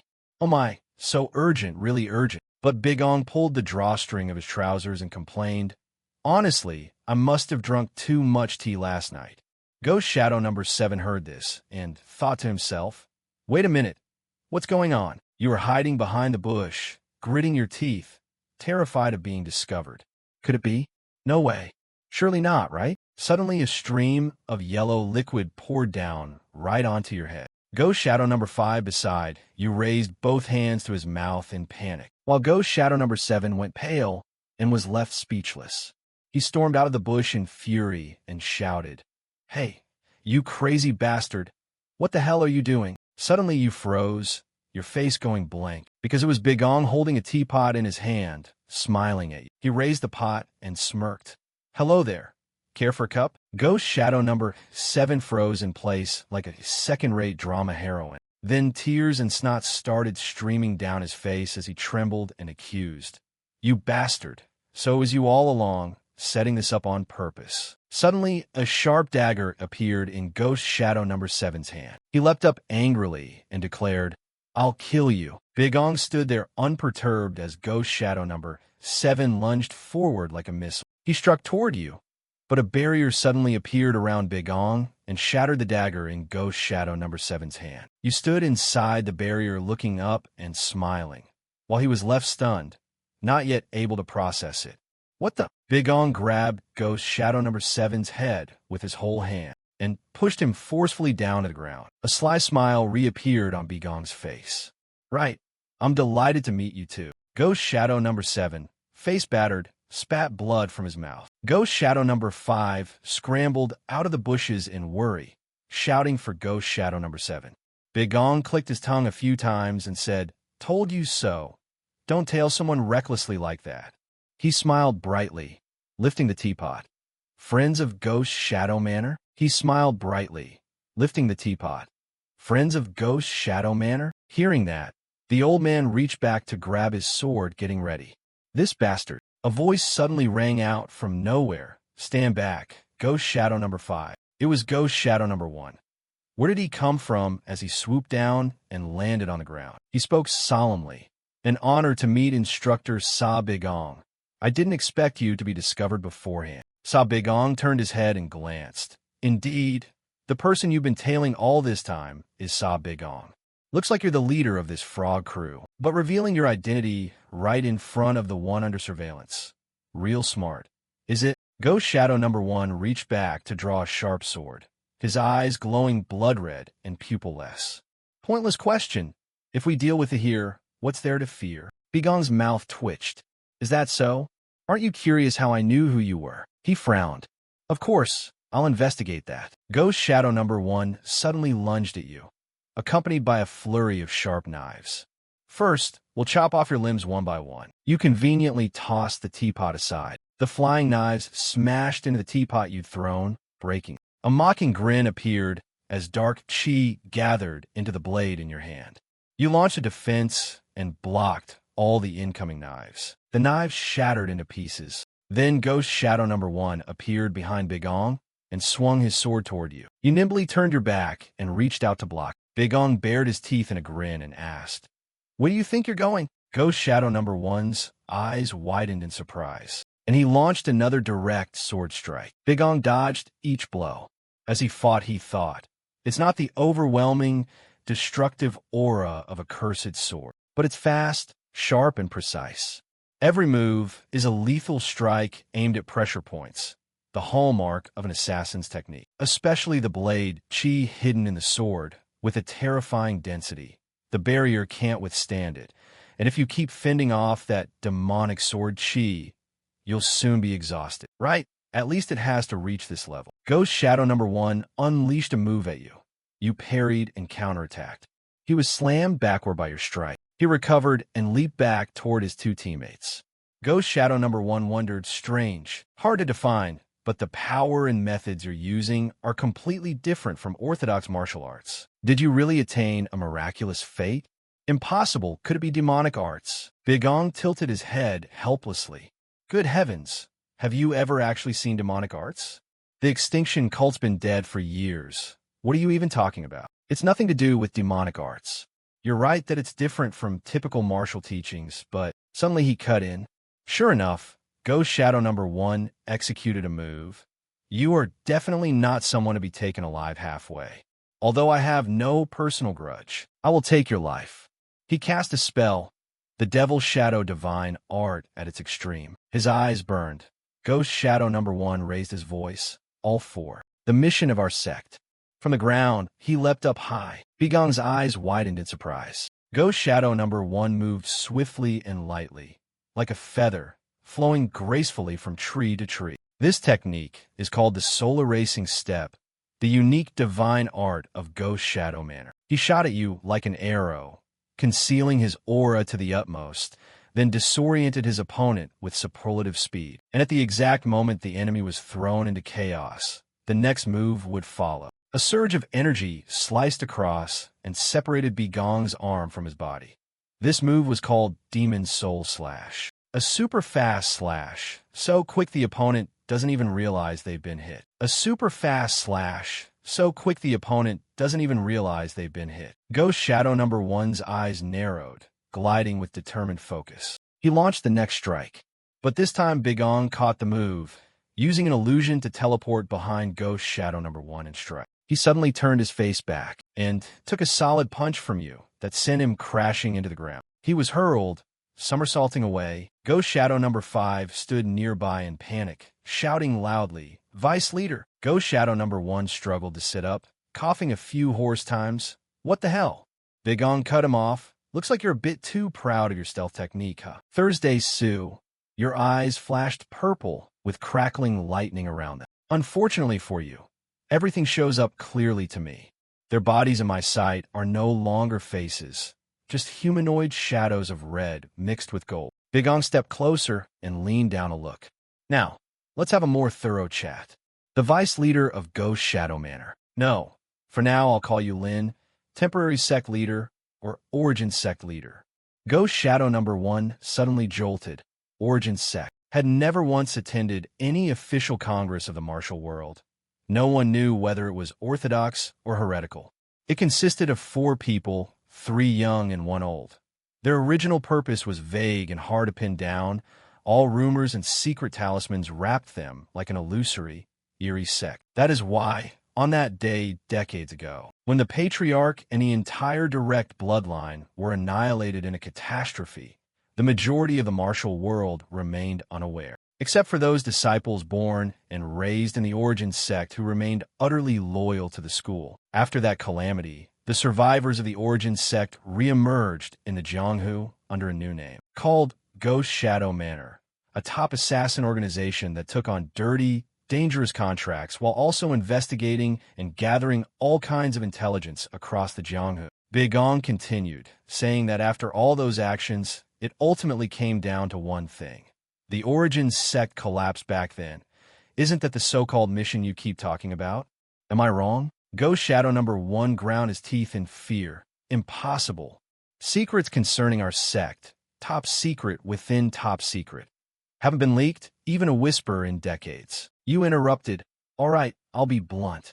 From now on, 2 times only. Just complete the 2 tasks I assign, and I'll tell you about that thing you've been obsessively searching for all this time. Ghost Shadow number 1 was startled and enraged. He gripped his trembling arm. Was his mouth made only to spew such blasphemies? 20 years. It's been 20 years. With only a faint sliver of hope, we've combed the entire Central Plains for that mission. He suddenly yelled, "Do you really know what we've been hunting for all these years, and still dare speak like that?" Begong suddenly invoked the bloodline of the Origin sect. Ghost Shadow number 1 immediately froze. You continued, specifying more precisely. The one bearing the special bloodline can fully inherit the Origin sect's family martial arts. There's a strange birthmark with a peculiar pattern on the left wrist. Is that right? He was stunned, unable to believe what he'd heard, thinking inwardly that yes, that was the core factor to revive the declining sect, the reason we wandered everywhere for so many years. But that is the ultimate secret. Even within Ghost Shadow Manor, only a few know. Ghost Shadow number 1's voice asked, "How could you know?" You cut him off. "Enough. This is more than enough information. Now choose. Beigong summoned a magic circle as if preparing to attack. Either accept my mission and get the information, or continue wasting your life sneaking around investigating others, or just go back to whatever you were trying to do earlier. Ghost Shadow number 1 fell silent and bowed his head. Suddenly he took a run up, stood up, reached back, and picked up his sword as if preparing to attack. Beigong glanced at him in silence. He sheathed his sword. Ghost Shadow number 1 bowed respectfully. I accept the mission, but if you dare deceive our sect, then with everything I have, you will surely pay the price. Beigong flashed a toothy grin like a winner. Under the quiet moonlight, the members of the Black Scorpion gang lay strewn on the ground, covered in blood. They trembled and begged, "Don't." You place your hands and cast a sealing spell on Deoxin. The streams of magic flowed through Xiaolin. She glanced and softly spoke. The Black Scorpion gang's deputy leader, Fa Luke Gwyn Mac Ho. Every word made the man flinch. Xiaolin accused. A month ago, you and your men stormed into the village, slaughtered all the men, and raped the women, didn't you? She sat astride him and declared resolutely, "The survivors themselves begged me. By any means necessary, I must kill you." Deoxin was too angry to resist. The man tried to stiffen and fight back. "My inner power won't gather." "No." Deoxin panicked inwardly. "My inner power is gradually disappearing. What is happening? How can this be?" He broke out in a sweat and asked, "Aren't you afraid of the consequences?" "I am the deputy leader of the Black Scorpion gang." Xiaolin raised her hand and answered that coldly. "Shut up, idiot." He shouted, "Wait." Everything unfolding before him left Deoxin helpless. Her expression remained utterly unmoved. Xiaolin stood up and sheathed her sword. She breathed a sigh of relief. Suddenly a pigeon flew in through the window. She reached out and caught the bird. Xiaolin wondered, "So this is the next assignment?" She opened the note and read, "The instructor of Dragon Spring Academy, Sa Beigong." The next morning, he trained with all his might. Beigong stood to one side, lightly tapping the staff. "What the hell are you swearing about? Don't you know how to conserve energy?" He widened his stance and lowered his wrist a bit more. "You stood behind instructing. Hold that posture and repeat it 200 more times. Begin." He shouted angrily. "Really?" Beigong swung the staff and smiled threateningly. "What's with that undisciplined attitude?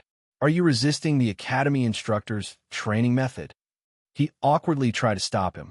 "Wait, before I beat you, let me say a few words." He pointed to the side and asked, "Why wasn't that guy assigned any work?" Wu Qiang stood in a corner with his eyes closed. His eyes rimmed with dark circles, utterly motionless. Beigong observed that he was still conscientiously doing fine. "Well, what else?" he muttered. "Find my foot.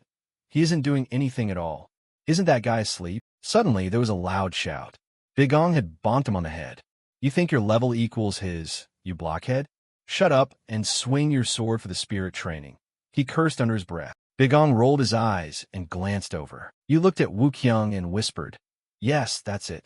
Wu Qiang, don't let yourself be bound by the preset sword forms of the Long Duan Tian sword style. Just step forward in the blue sword direction that feels right to you, because the innate talent you carry in your nature will lead you to higher realms." Trat Lijiang stepped forward hesitantly and called out, "Instructor." Seeing this, you asked, "Have you finished the qi circulation practice I assigned you?" Tan Lijiang stammered in reply, No, it's just that I still feel anxious, so..." Lijiang hesitated and asked, "Is it really enough just to circulate the qi successfully following your guidance?" Beigong curled a lip and answered, "Right now your problem is simply that you must train hard to accumulate enough inner power. There's no other way." You probed. "Or are you secretly concealing some precious elixir?" He went pale and replied, "There's nothing like that." Beigong left after reminding them. "Then besides eating and sleeping, circulate your qi successfully for me." Lijiang watched him go and replied, "Yes." He walked away thinking to himself that he must be anxious. In truth, he understood clearly that the last time he defeated Yun Wuqiang in the duel. In the end, it was just thanks to trickery. Anyway, this matter wasn't something that could be solved immediately, so let it be. Right now I'm facing a far more important problem. Suddenly he remembered. Let's see. Has it really been exactly 10 days since that day? If we don't receive contact, the plan will be affected. Suddenly someone called out behind him, Instructor Sa Bigong. He turned around with an attitude on his face. Buyong ground his teeth and glanced sideways. Long time no see. Instructor Dung Buyong. Pleasure to meet you, though you don't look genuinely pleased. Why the sour face the moment you saw me? Bigong replied bluntly, being interrupted in the middle of training. Who could be happy about that? He barked loudly, busy with what nonsense, just dawdling around and putting on airs. He thought inwardly, damn, if not for what I saw that day, I'd have taught you a lesson already. He restrained himself and said, Fine, go to headquarters immediately. Head instructor Cheon Semyung convened them. Semyung sat on the platform and inquired, Long time no see, Instructor Sa, how have you been? He, baring his teeth, smiled brightly. Very well, sir. Being able to personally instruct such talented students day after day makes my role as chief instructor feel very meaningful. He didn't forget to add that it was thanks to the head instructor for selecting outstanding pupils for him. The man paused and coughed a few times, secretly irritated.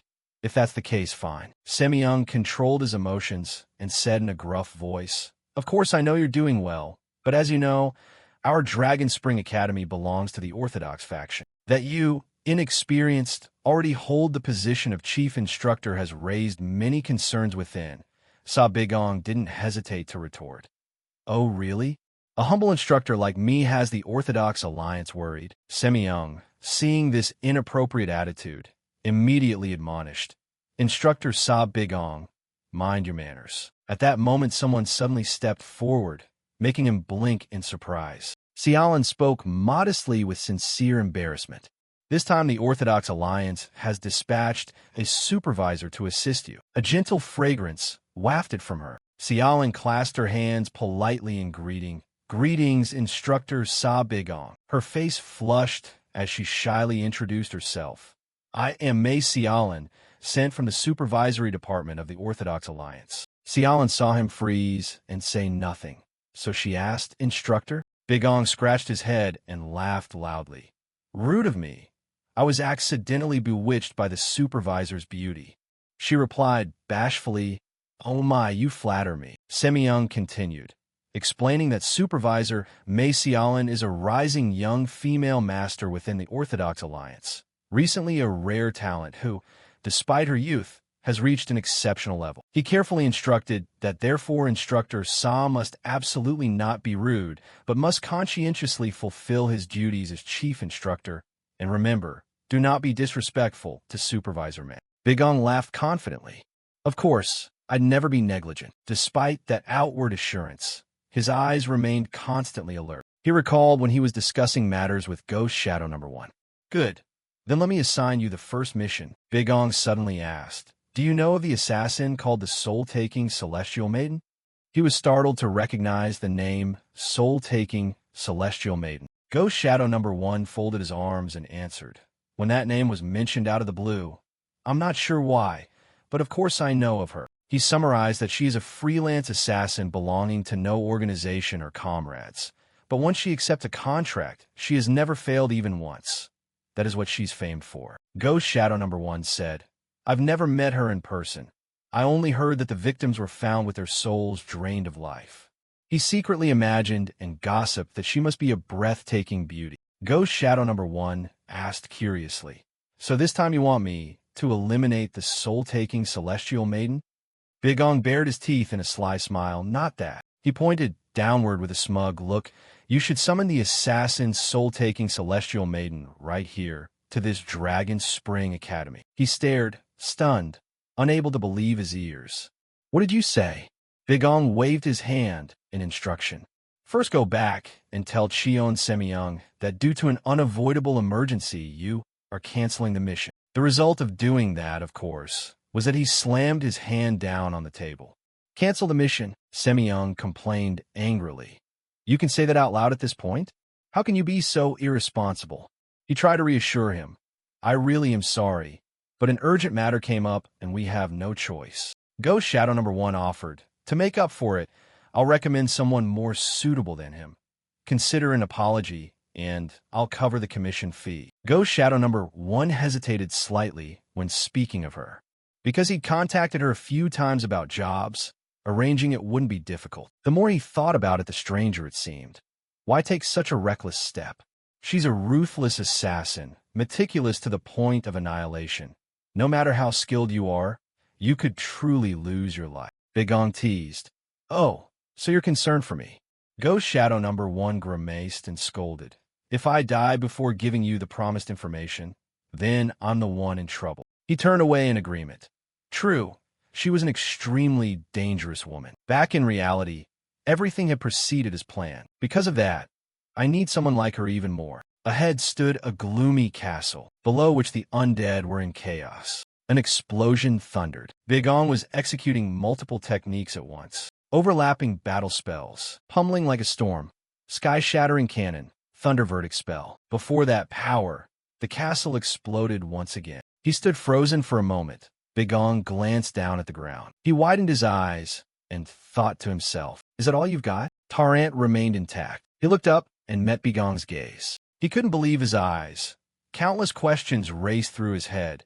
He'd repeatedly hurled 8th tier spells, and yet there wasn't a single wound. He spoke, struggling with all his might.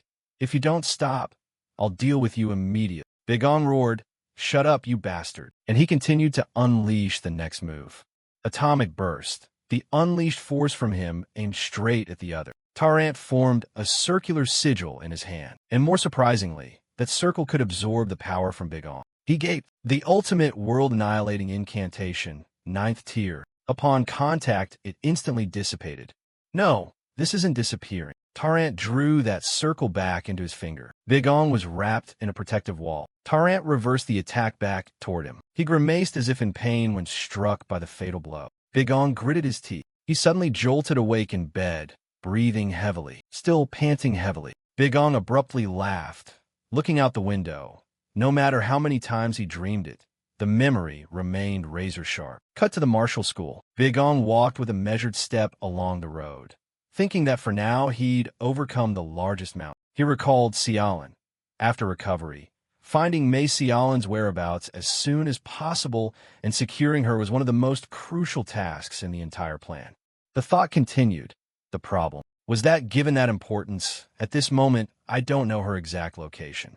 Fortunately, Cheon, Semyoung, and Ghost Shadow Manor acted according to plan. Bigong fell silent and contemplative, because even Tan Lijiang and Yun Wuqiang, those considered the strongest fighters, could not compare to the power Mei Xiaolin possessed. He was still lost in his own thoughts, so he watched the kids trying to climb and wondered. A boy nearby exclaimed, "She's really beautiful." Another chimed in, "If a fairy stripped down, would she look like this?" Sword trails appeared and vanished in midair. Xiaolin assumed her stance, closed her eyes, and relaxed her body. Xiaolin leapt into the air, then began to showcase her skills. She opened her eyes for a moment before moving to the next maneuver. Xiaolin flowed gracefully through her sword forms. After finishing the sequence, she touched down on the ground. Xiaolin felt momentarily dazed and stood still. She slowly opened her wide eyes. The sight before her made her slightly startled. Before her were 2 kids and a man gazing at her in rapture. Bigong froze. Xiaolin clasped her hands respectfully. "Greetings, Instructor Sabigong. If you don't mind, shall we take a short walk?" He hesitated in his gaze. "All right then, Supervisor." The two of them walked together with quick, light steps. He said, "Indeed, you have profound knowledge of swordsmanship. Fits an Orthodox Alliance member." Xiaolin replied modestly, suddenly embarrassed. "There are many more formidable masters among the later generation than I." Though she said that, Bigong's inner thoughts were completely different. Bold-faced indeed. Anyway, her title as an Orthodox Alliance supervisor is all a sham. Xiaolin said, "Instructor Sa is the extraordinary one."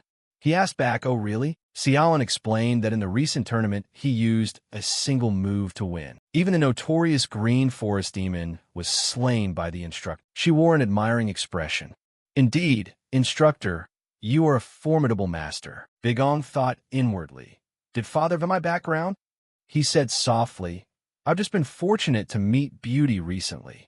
Hardly something to boast about." Xiaolin gently replied, "I don't think so. All the students speak that way. Lately you've been a bit heavy-handed, but the instructor always helps people solve their problems. Never discriminates by background or circumstance at all.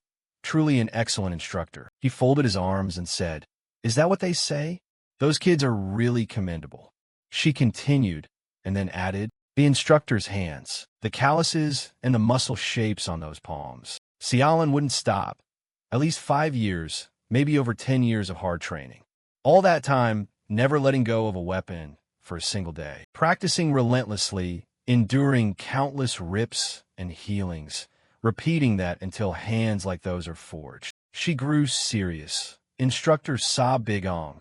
Even without mentioning Kaidin, merely being a martial artist is something to be proud of. Only then did he glance back at his own hands, and with only a brief flash, he covered them up. There was something unreadable in Xiaolin's eyes. She stepped closer to him, but as far as I know, Xiaolin leaned close to Bigong's ear and said, "I heard the instructor never clearly explained where Kai Dian is." In a seductive tone, "Could you explain a bit more?" Bigong sighed. "I suppose I must. I'll be honest with the supervisor." Bigong spread his hands and confessed, "Actually, this power isn't Kai Dian, and I never wanted it. I called it Kai Dian before, because there was no other way to hide." Xiaolin widened her eyes. "Demon spirit cult." He turned to look at her and asked, "Supervisor, have you ever heard of a sect called the Demon Spirit Cult?" Bigong was about to continue, "Recently, But before he could finish the sentence, Xiaolin grabbed his collar. She scowled and demanded, "Who are you?" Xiaolin growled, "How do you know that name?" Bigong put a hand up to hide a triumphant smile. "Got you." Decades ago, even before the demon race began its invasion, there existed a powerful sect called the Heavenly Demon Divine Sect, often called the Demonic Cult. They worshipped a leader styled the Heavenly Demon and embraced rule by force. Before long, they expanded their power with fierce momentum. Because of that threat, the Orthodox Alliance ultimately declared the demonic cult the common enemy of the martial world. In the end, the most brutal war in martial history, the True Demon War, erupted, and countless masters lost their lives. But the outcome was the destruction of the demonic cult and a decisive mid-war victory for the Orthodox Alliance. Since the day the evil demonic cult was wiped out, a long time has passed. The martial world now enjoys a period of peace. At least people still believe that. But in reality, it's not entirely so. Remnants of the demonic cult that survived the True Demon War are now secretly operating under the name Demon Spirit Cult. This is a truth that even the Orthodox Alliance is completely unaware of, except for those who directly encountered the Demon Spirit Cult. Cut to present. Xiaolin was furious. She grabbed Bigong's collar and snarled, "What is your relationship with the Demon Spirit Cult?" Seeing Xiaolin like that, he was a little frightened. "Great supervisor, why are you acting so abruptly?" He quickly calmed Xiaolin and pushed her hand away, saying, "I will explain everything. First, please let go." Xiaolin then came to her senses and released her grip.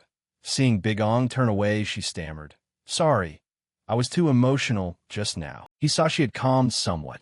Her face darkened as she said, "It's all right." But then, he paused.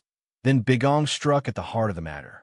Judging by her reaction, it seemed even the supervisor knew something about it. Xiaolin hesitated slightly, then hurriedly called after him, "Instructor Bigong, the existence of the demon spirit cult you just mentioned, that's more important than anything." Xiaolin's gaze turned very serious. "I hope you'll explain as thoroughly and honestly as possible. How on earth do you know about them?" Hearing that, Bigong's face grew crafty, but the moment he turned back to look at her, he feigned solemnity. "Yes, supervisor, I will tell everything." As they walked, Bigong explained, "Right after the announcement appointing me deputy instructor was decided, I was still lamenting my fate because I couldn't use internal energy. That night, I wandered outside the martial school, and then I was suddenly kidnapped." At the word kidnapped, Xiaolin couldn't hide her surprise. "Kidnapped?" Recalling the scene, Bigong replied, "Yes, I couldn't resist at all, but after I woke up, I remembered very clearly who appeared before me. That person's face was utterly evil. 'You are but a weed that will live and wither. Consider it an honor to play a part in the grand revival,' a grotesque figure said. He called himself a demon scholar. When Xiaolin heard that name spoken, her face went pale. Fear showed across her features. Her hand trembled as she clenched it. Bigong continued, "They used me for grotesque experiments, forcing me to drink unknown poisons, cutting open my insides, repeating surgeries countless times. Then, suddenly, a flame appeared from his hands, surprising Xiaolin. And then, the flame only amplified the eerie tone of the story. One day, I woke up abandoned alone in their den. Instead of internal energy, I gained the ability to use innate qi. Hearing that, Xiaolin hesitated a bit. She asked, "What is innate qi?" "So did you extinguish the flame you just produced?" He answered, "Yes, it's an ability that can hardly be called a memory. Using innate qi means trading away one's own life to trigger martial power." Xiaolin expressed astonishment and spoke honestly, "Unbelievable." Big Gong did not hesitate. He put his hand out toward her. "I lack internal energy. If you want, you can pulse my wrist directly to check." His gaze had been following her the whole time. He thought to himself, she must find this hard to believe, but she'll have to believe eventually. Even if the thing about innate qi sounds absurd, the information about the demonic cult should match what you've experienced. Now we only need to hammer in the final nail. Big Gong turned and glanced at Xiaolin. If she still didn't believe him, why not go see the place itself? Seeing Xiaolin's brows knit, he continued, "The place where I was kidnapped, tortured, and experimented on, and where they left without erasing traces." Big Gong pretended to smile brightly and held out his hand. "When I woke up, there was nothing left, but perhaps a few clues remain. The thing is, that place is quite far, so we can't go today." Xiaolin turned her back and walked away. Big Gong watched her retreating figure and thought, "If she agrees, meet me outside the martial school tomorrow night, and I'll take you there. I'll be the guide. Of course I'm lying. That demon spirit cult. Last life, I never even met them once, and my power has nothing to do with innate qi. It's magic." Watching Xiaolin's back, he thought exactly that. It's all tangled lies to exploit her, and lies constructed from the very thing she told him. Big Gong then recalled his prior ordeal, when a device had been fixed to his head, and he screamed violently. Along with it were a tangle of cords and tentacles latching onto his body, biting chunks of flesh from him and causing him excruciating pain. The monsters outside saw Big Gong inside screaming. One asked, "Status?" The other replied. At first, there was a strong repulsion reaction to the demonic energy. Watching him lying in the glass cage, they chatted outside. But surprisingly, his tolerance is gradually increasing. Compared to human bodies from other dimensions, this is an outstanding figure. Interesting. They say in that dimension, he's the lowest kind. As long as he doesn't die immediately, keep pumping more demonic energy into him. Roger. No sooner said than the tentacles drove themselves into him harder, making him roar in agony. Then they threw him straight onto the floor. His limbs went numb, so he couldn't react anymore. Some townsfolk ran out when they saw him tossed down. "Look, it's the demonic cult. Oh my God, look." The two of them helped him up, shaking him. "Wake up, come on, snap out of it." He vomited a mouthful of fresh blood. Suddenly a voice approached and said, "Not bad. I thought you'd die today." Hearing that voice, Big Gong looked up. Despite blood at his mouth, he still had a glint of bravado. He curled a lip and said, "Oh, really? What a coincidence. I also bet you'd be the next to bite the dust." Looking up, it was Xiaolin. She reached out her hand, seeming still in good health. S.A. Big Gong. Back in reality, he had arrived at a forest. He stood there dazed. Then Big Gong suddenly turned around. Hearing something, he frowned and looked toward the bushes. "Come out." His face grew colder. He picked up a stone. Seeing that, the one in the bushes jumped out. It was Ghost Shadow number 7. He angrily shouted, "Wait." He pointed at Big Gong and barked, "Don't do that. You should have crawled out sooner." Big Gong demanded, "You think I didn't know they left you alone to keep an eye on me?" Ghost Shadow number 7 scratched his head. "Why me?" Suddenly Big Gong tossed him a roll of paper. "Here, take this." Ghost Shadow number 7 looked and asked, "What's this?" Big Gong explained, "The first sheet is a map with the location mark. The second sheet contains the information you'll need when you get there. From the outside, it looks like a cliff, but it's actually a very special cave. Go inside and paint the characters from page 2 onto the surrounding walls. Even if you've never seen them in your life, don't worry. Draw as many as you can before morning." Before he finished, Ghost Shadow number 7 signaled to stop. "Hold on, wait." He frowned. "You mean you're making me do that?" Big Gong smiled friendly and replied, "Exactly." Upon hearing that, Ghost Shadow number 7 looked visibly annoyed. "No, wait. Why do I have to do this? Big Ong said little. His veins stood out, brows knitting slightly, but he kept that same friendly smile. Seeing Big Ong like that, Ghost Shadow number 7 was scared into tears and rushed off to do it, though not forgetting to add 2 curses. Watching him fly away, Big Ong called out, "Remember, finish it by morning." Staring after Ghost Shadow number 7, Big Ong fell into thought. Well, even something hurriedly put together in one night looks decent enough. No problem, as long as it makes people suspicious at a glance. Then proceed gradually. Everything can easily be in my hands. After much thought, the night finally came. In the room, an old man asked, "Well, is the investigation progressing well?" That man was Cheon Semi-young, the instructor of Taoist rites and head of the life department. He glanced over and said, "The soul-tending young lady. I'm talking about Xiaolin." Hearing his form of address, she frowned in annoyance. "Just call me Mei Xiaolin. Those silly nicknames are grating." At that, he cleared his throat. "If so, my apologies for the rudeness. So how is the situation progressing now? Have you investigated the memories he mentioned?" At that question, Xiaolin thought to herself, "Actually, this power isn't a memory, nor is it something I want. There's nothing worth reporting yet. If we want to break down defenses and extract accurate information, we need more time." Hearing this, he simply advised softly, "Please investigate thoroughly." Semyoung's expression grew more serious. Big Ong is definitely hiding something. His movements have been strange from start to finish lately. If he is a mole sent by some force, he could become a great danger to the Orthodox Alliance. Xiaolin replied calmly, "I don't care if he's righteous or evil." She hesitated slightly, then stepped forward.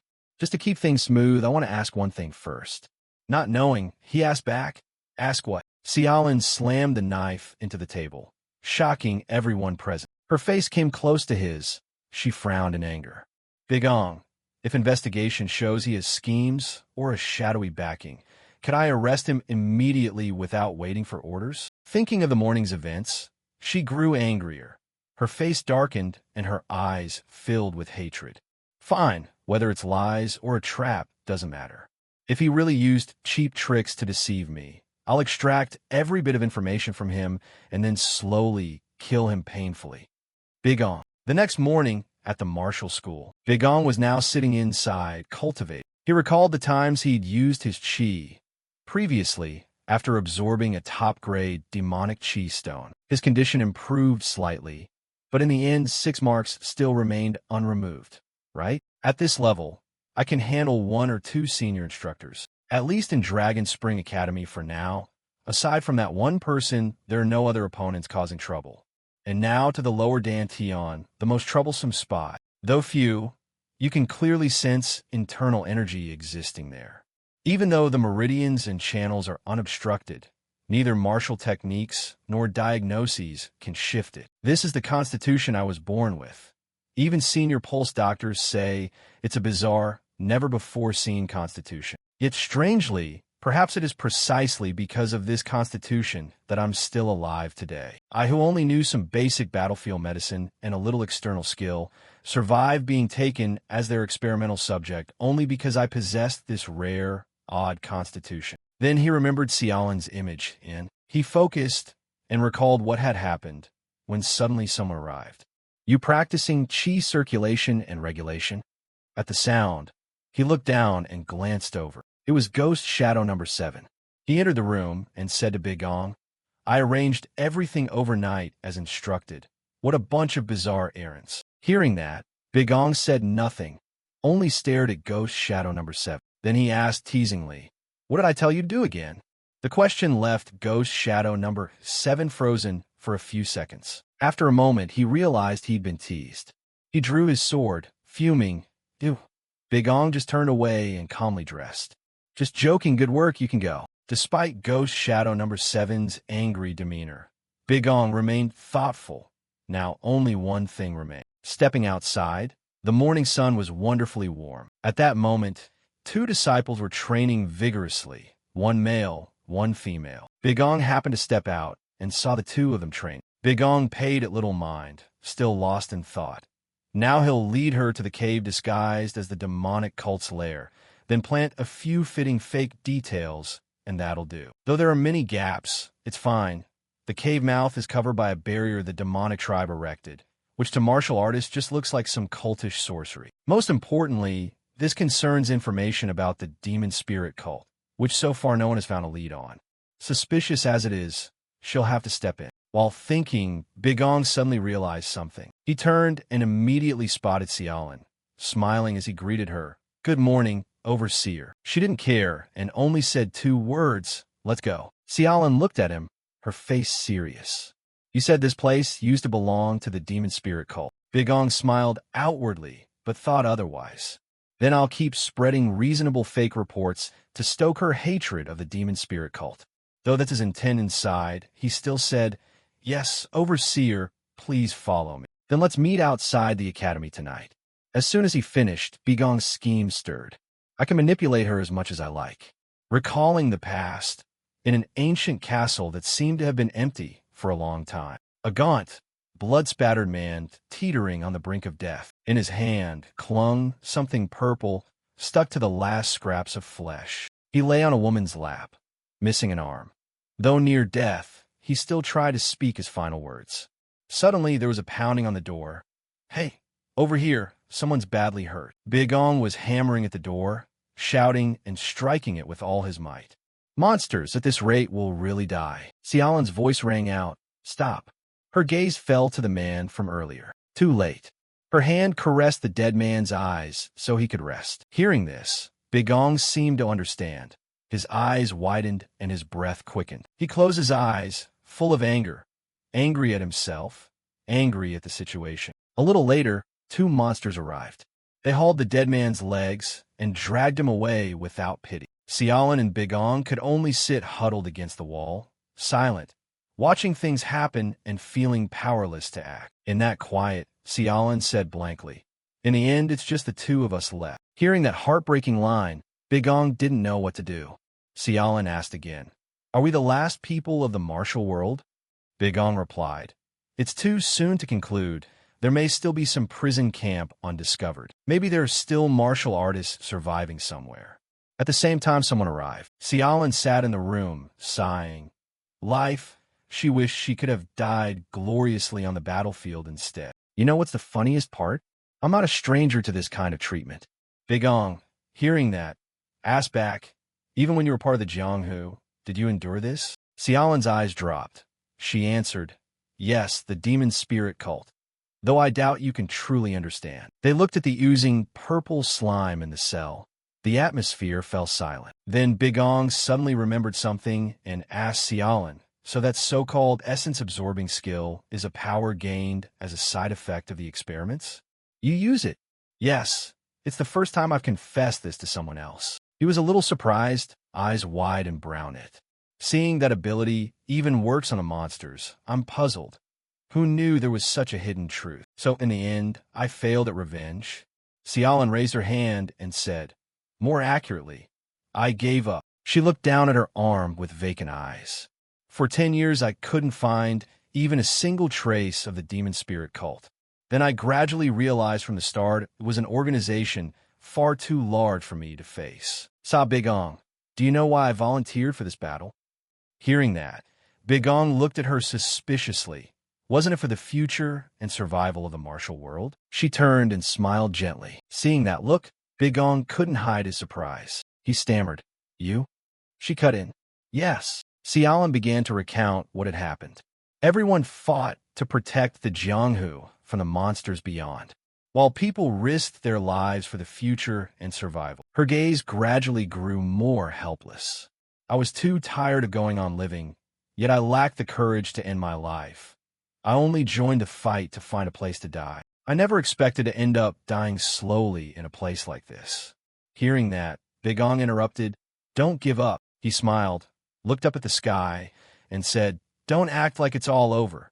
After all, I'm still alive here." That smiling face, despite being in dire straits, comforted her. "No matter how frustrated I am, I'm not planning to die like this, treated as useless because I can't use internal skill. Do you know how hard I've tried? So now that it's come to this, grit your teeth and keep living. If somehow we can survive and escape those monsters, then go find that so-called demon spirit cult and take revenge. I'll help you." So, do you feel even a bit of hope now? Hearing this, she was a little surprised. Her mouth curved into a smile. What nonsense are you spouting? The useless one who can't wield internal skill. Back in the present, something was streaking through the forest. It was Big Ong. He was dashing like a storm, his face serious. He thought to himself that memories from hundreds of years ago kept surfacing. What caused this, after all? Might be because he met her again. He gritted his teeth in anger, emotions unnecessary for later. The most important thing now is to keep Mei Xiaolin firmly as a key pawn. Even Mei Xiaolin doesn't fully understand her own ability, and that's one of the essential conditions for dealing with Tarang. He dashed on, his eyes kept focused. I won't offer apologies or beg her for understanding. I'll come too far to bother with feelings like sorrow and joy. At the same time, Xiaolin stood under the tree, observing something. She watched the trunk and fell into thought. Xiaolin thought she had arrived much earlier than the meeting time, so she was scouting the surroundings. Then she began walking around the forest, searching carefully for a long while, but finding no traps or suspicious traces. Suddenly she paused and looked down. Could it be that he was responsible for that place? If not, then perhaps. Recalling her memory of being imprisoned, she wondered silently, was he really also controlled by the demon spirit cult? A footstep sounded behind her. She glanced over and said, "You arrived early, though I have no standing to say that. But unfortunately the person you thought would come isn't this taller, more muscular fellow. He looks terrifying." She turned around, eyes wide with shock. A hand snatched something and blood sprayed everywhere. Rewinding to the past. At this time Xiaolin was still very small. She was playing with Tuet, and her parents were beside her. She squealed with delight at playing with Tuet, her face radiating happiness. "Tuet, so cold." Her father, seeing this, said, "This kid runs so far and still looks happy." Xiaolin's mother watched her play, but didn't forget to warn her. "Hey, be careful you don't fall, okay?" No sooner had she said it than Xiaolin tripped over a rock. She suddenly fell flat on the ground. She sat up, sobbing, bloodied and in pain. Xiaolin's mother rushed over. "See? I told you so." Her mother came not to pick her up, but to encourage her. "Come on, you can get up by yourself. Let's stand together, my daughter." Back in the present, Xiaolin was stunned by that moment. She was pinned to a post, and the man from before stood beside her. He glanced at her and stared. Seeing him, something clicked in her memory, and she asked, "Who are you?" His eyes flamed red with hatred. "Soul-absorbing maiden, I will avenge my brothers. Why Deokshan, who is slain by a bitch like you? He is the leader of the Black Scorpion Gang, the murderous madman, Why Sangtak." She thought to herself, the Black Scorpion Gang, looting, killing, kidnapping, trafficking, an infamous evil sect that sinks to every dirty trick. She hadn't expected the leader and deputy to be brothers. I was careless. Normally, I would have noticed their pursuit. She glanced at Wise Sangtak. "Shameful. Are you really that shocked by news of the demon spirit cult?" Sangtak sneered. "I heard you harmed my brother. I assumed you used your body to lure him in and then struck." Recalling his men lying dead on the ground, he praised, "Unexpectedly, your martial arts are decent. Thanks to that, a good deal of blood flowed." Xiaolin, annoyed, said, "Talk less." She looked up at him defiantly. "Do you want to taste the same fate as your brothers?" She frowned.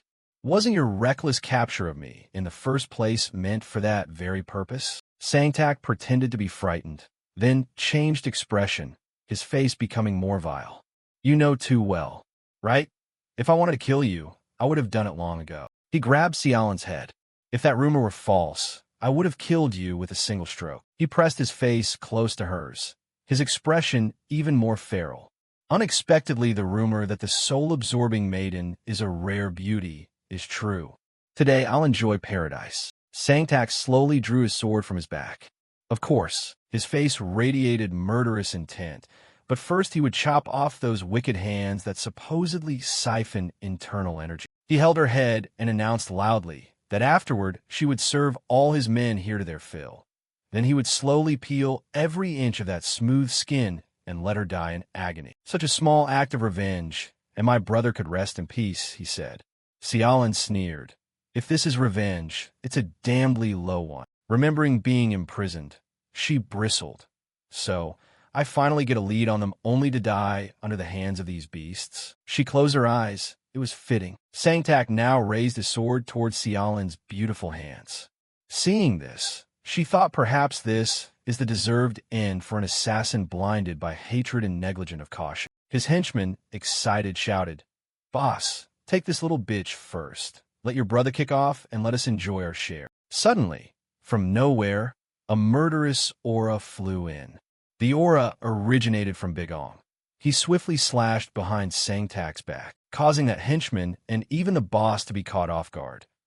Arm was suddenly severed. Only then did Sangtak realize and look back. Xiaolin didn't know what was happening either, her eyes wide, and the image of Big Ong suddenly appeared through the thick smoke. His clothes were spattered with fresh blood, leaving the whole room stunned. Xiaolin couldn't hide her surprise. She stammered, "Saw Big Ong, Commander." Her eyes bulged, her brows furrowed, because Big Ong's face now looked completely different. Veins bulging, his eyes emitting a purple light. A henchman from behind lunged in, intending to cut him down. Who is this guy? He activated his acceleration ability. Big Ong nimbly dodged that man's strike. Big Ong teleported behind him and quickly squeezed the man's throat so tight he couldn't even cry for help. Big Ong was now furious, teeth gritted. "Do you even know? You nearly made me lose the last few hundred years of my life." He continued to use his power. A jolting force struck the man, electrocuting him, tearing him apart. He could only scream in agony. The other henchmen gaped in disbelief, unable to accept what was unfolding before their eyes. Xiaolin, seeing Big Ong like this, was also deeply shocked. By now, that man's body had blackened like burnt ink. He was nothing but a dried husk. The henchmen were aghast. What just happened? Sangtak, seeing them frozen, barked, "You idiots, are you just going to stand there and stare? Do something." He shouted angrily, "Seize him, kill him at once." At that, Big Ong's face grew even more murderous.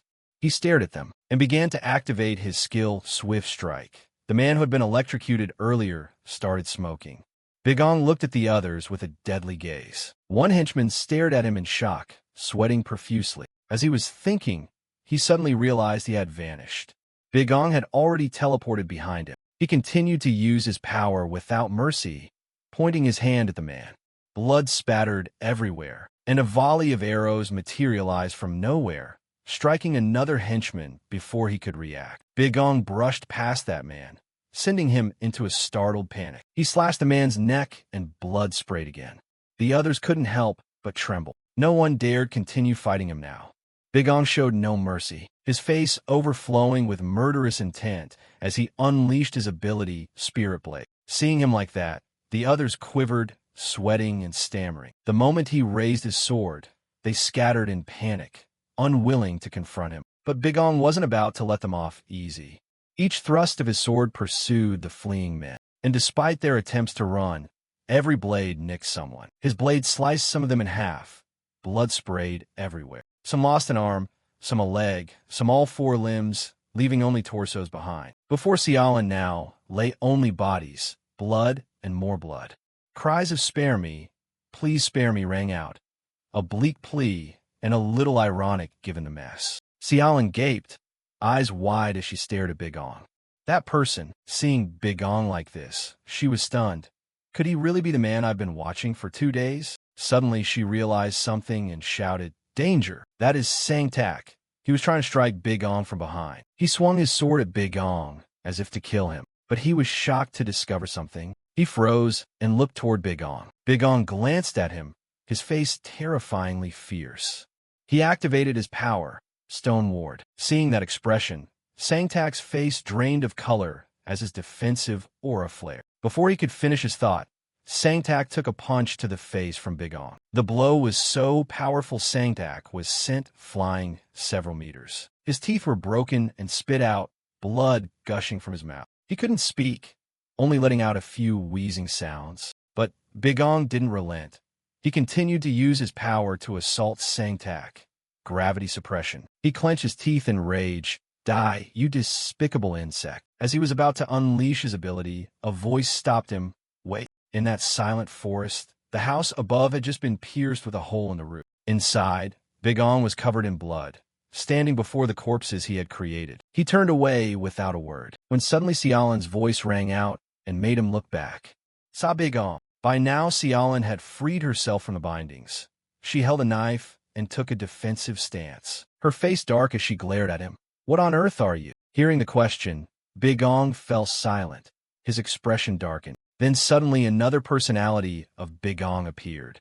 The murderous demeanor was replaced by that of a naive young man. He smiled and replied, "Honorable Overseer, you are safe. That's truly fortunate." He began to hop about in front of Xiaolan, overly delighted. "I was worried when you weren't at the meeting place, so I searched everywhere. My tracking skills are pretty impressive, right?" Xiaolan watched this performance, her brows slightly knitting. Bigong sighed inwardly, thinking this is bad. Seeing Xiaolan still wary, he thought that relying on pre-return information to control things had evidently failed. He then looked at the corpses on the ground. He hadn't expected someone to target Xiaolan at this very moment. So what should be done now? Letting Xiaolan go was never an option. The reason was obvious. Xiaolan was the key factor in the Demon King's great battle, an existence no one could replace. He thought of the name Demon King Tariet. From the viewpoint of one who had fought him, the most terrifying ability was the nullification barrier that could render all attacks meaningless regardless of attribute or form.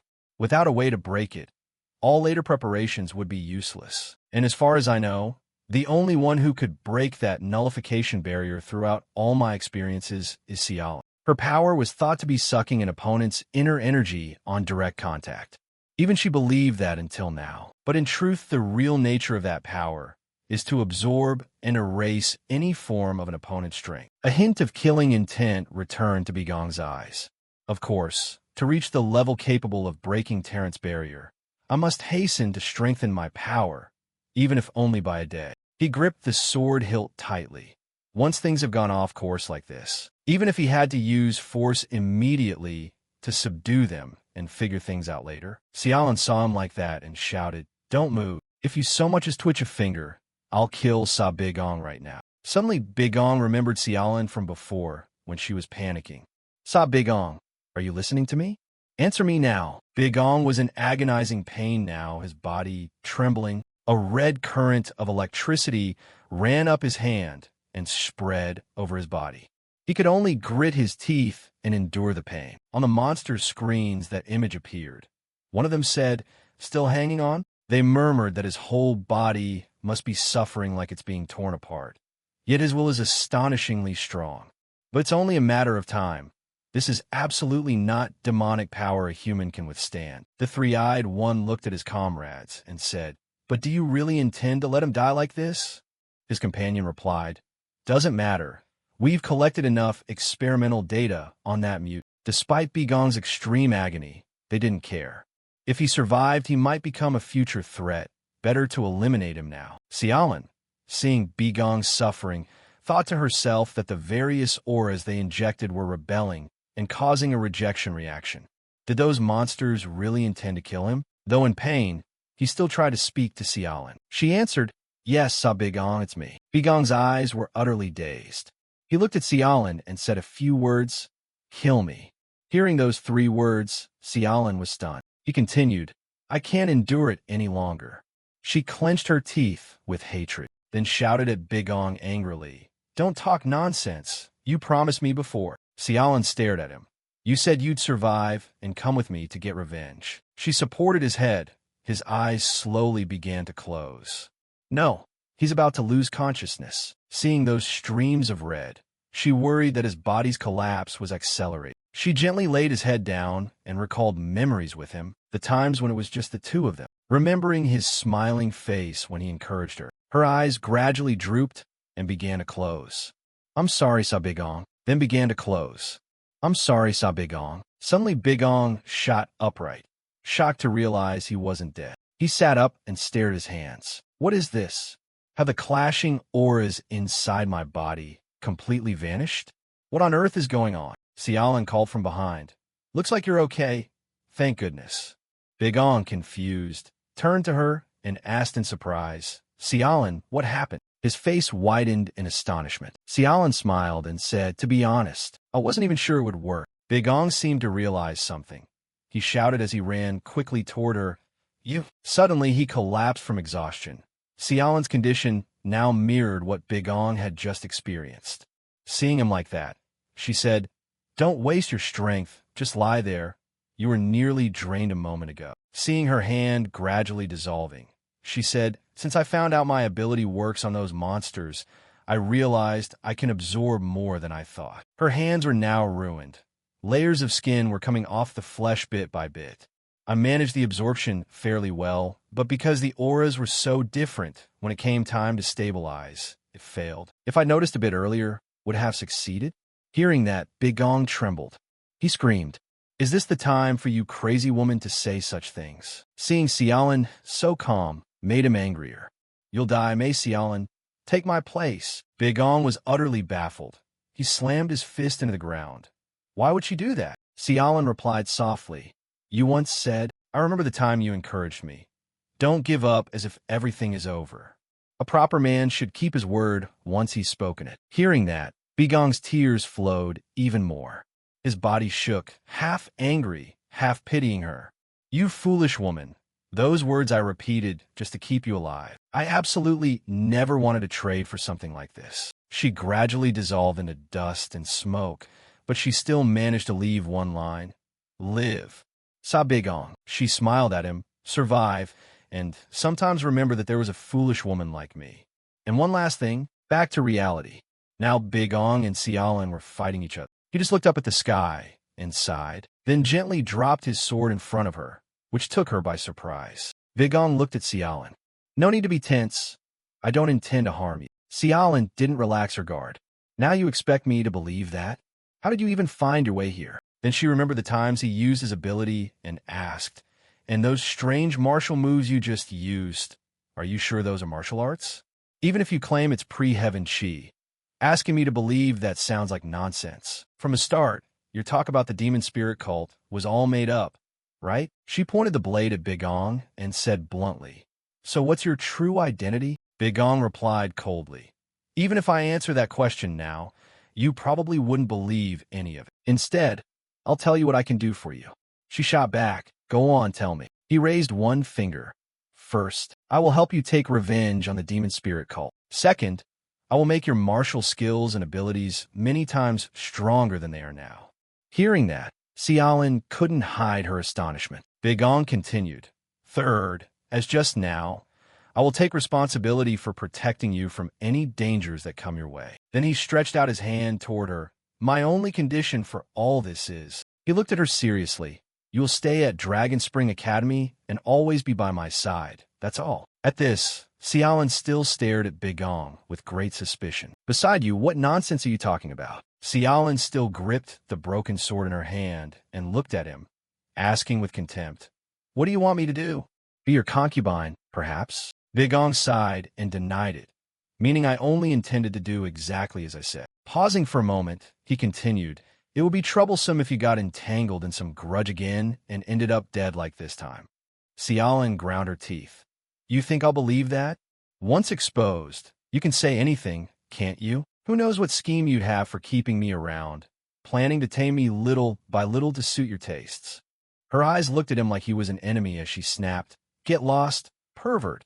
I'd rather bite my tongue and die." Bigong calmly looked at her and asked, "Bite your tongue? Have you thought that through?" He added, "Your parents would be very sad." That remark made Xiaolin's eyes widen, her face full of incredulous surprise. Memories from the past returned, a newborn lying in her mother's warm arms. "Is something wrong? Headmaster, is there something wrong with our daughter?" the worried couple asked the headmaster. The old man slowly stroked his long beard, his gaze distant as he replied, "Health-wise, there's nothing to worry about at the moment, but, unfortunately, this child carries a fate full of hardships and cruelty." Hearing this, Xiaolin's mother opened her eyes wide and stammered, "Why do you say that?" The old man didn't answer, but asked another question. "Have you chosen a name for the little one yet?" Xiaolin's father replied, "We haven't had a chance to take care of that yet." He then said, "Then name the girl Xiaolin." The name itself contained strength. Even if she had to endure the coldest winter ordeals, the child would still survive steadfast. Parents are so foolish to believe such words. Xiaolin, now a sweet little girl, questioned her parents. Her father smiled gently and replied, "Of course we don't completely believe it either, dear. But worry was inevitable." Her mother spoke up. So after the headmaster left, the parents discussed it together. Although the real name couldn't be changed, at least while she was little they'd call her by a brighter, cuter name. She said this while lovingly stroking her daughter's face, smiling gently and beautifully as she continued. "That's why your pet name is Ran Ran. Before the harsh winter arrives, we only hope you'll be a brilliant orchid blooming in your parents' arms." Xiaolin spoke up to her mother's surprise. "Don't say that, mother." The little girl beamed confidently. "Don't worry, whatever happens, this Ran Ran will take care of everything." But when she witnessed the tragedy before her, the little girl couldn't help but be stunned. The once happy little house was now engulfed in flames, her parents lying sprawled on the ground right in front of her. Xiaolin could only kneel beside them and sob as she called out to them, when suddenly a voice sounded from behind. Indeed, was this the child with the rare constitution? A strange old man appeared and said to the girl, "Your name is Mei Xiaolin, isn't it?" His voice and appearance were tinged with a dark, frightening hue. Normally, she would be nothing more than a blade of grass that lives and dies.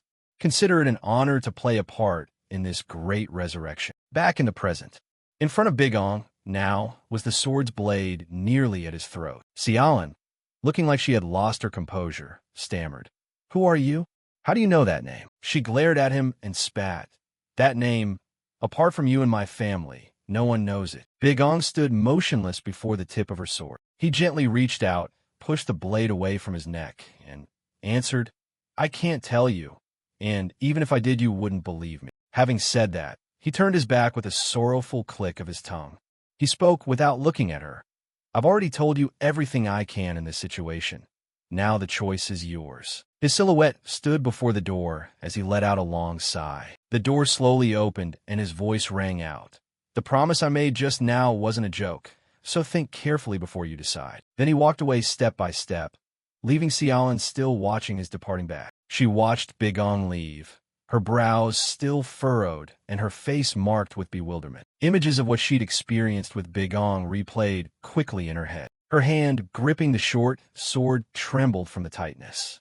After all, night fell, and everything was wrapped in silence. Ghost Shadow number 7 sat in black robes, arms crossed and brow furrowed, and on hearing a sound, he glanced over. Seeing someone enter, he couldn't help but step forward and snap. "Damn it, sneaking around at midnight. Where do you think you're going? Planning to check on the task I gave you yesterday? Didn't I make myself crystal clear?" As soon as those words left his mouth, he realized something. Big Ong looked at him with eyes that sparked like flames, as if ready to kill him on the spot. That look scared him into a stammering retreat. "I'm exhausted. Let's talk later," he stuttered as he fled. Big Ong continued to walk slowly, his body heavy as he collapsed onto the bed, his shirt still smeared with dirt. The night sky outside glittered with stars, beautiful and serene, while a curse ill-suited to the atmosphere echoed in the room. Bloody hell. The next morning, sunlight shimmered through the layers of clouds. In the courtyard where Jiaryong and Lijiang and the others were diligently practicing martial arts, Big Ong stood with his hands clasped behind his back, watching everyone train. But his mind was elsewhere. Surely she had already left. He silently monologued. "Even if the grudge with the demon spirit cult is real, there are too many suspicious things, and it's dangerous.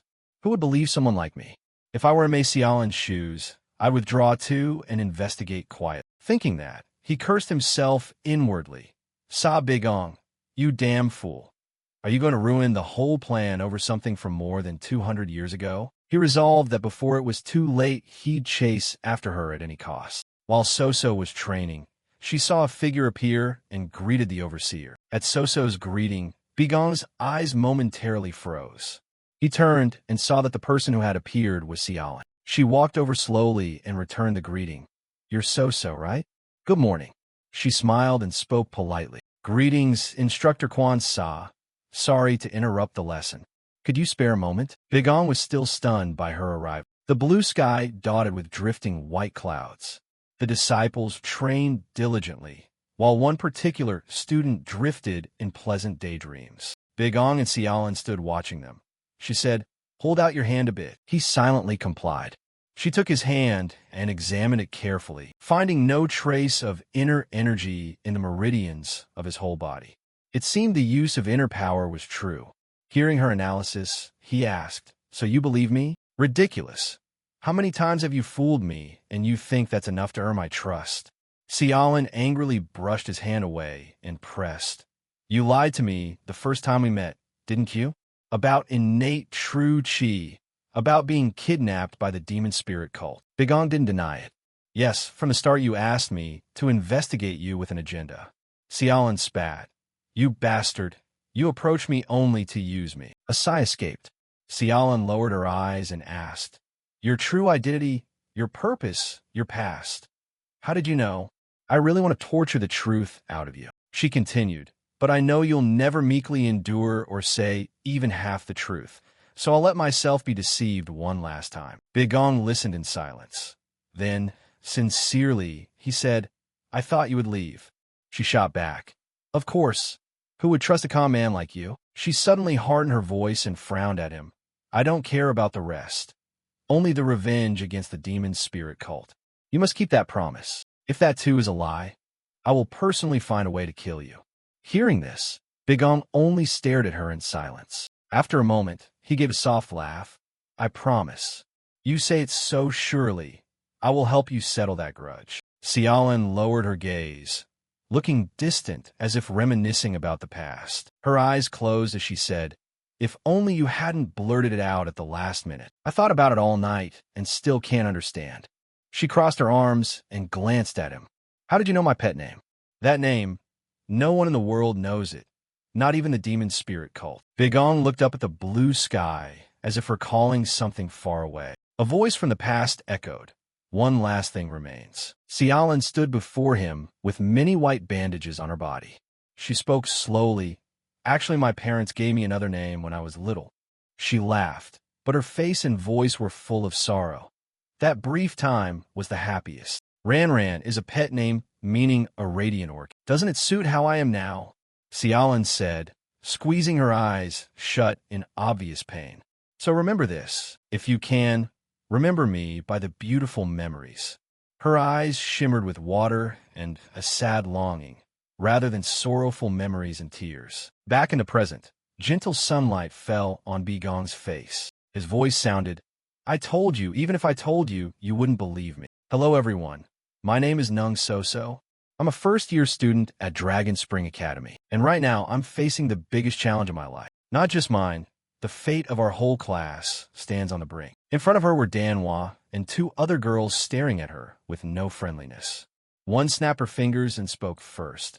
"Hey, commoner, say each word clearly. Don't make things up." The other chimed in, "You know the rules, right? If you lie, the whole class will vanish for sure. Better watch your mouth, demon," said with a wink of humor. So-So's panicked gaze landed on Manhwa. A cold voice rang out, carrying a clear menace.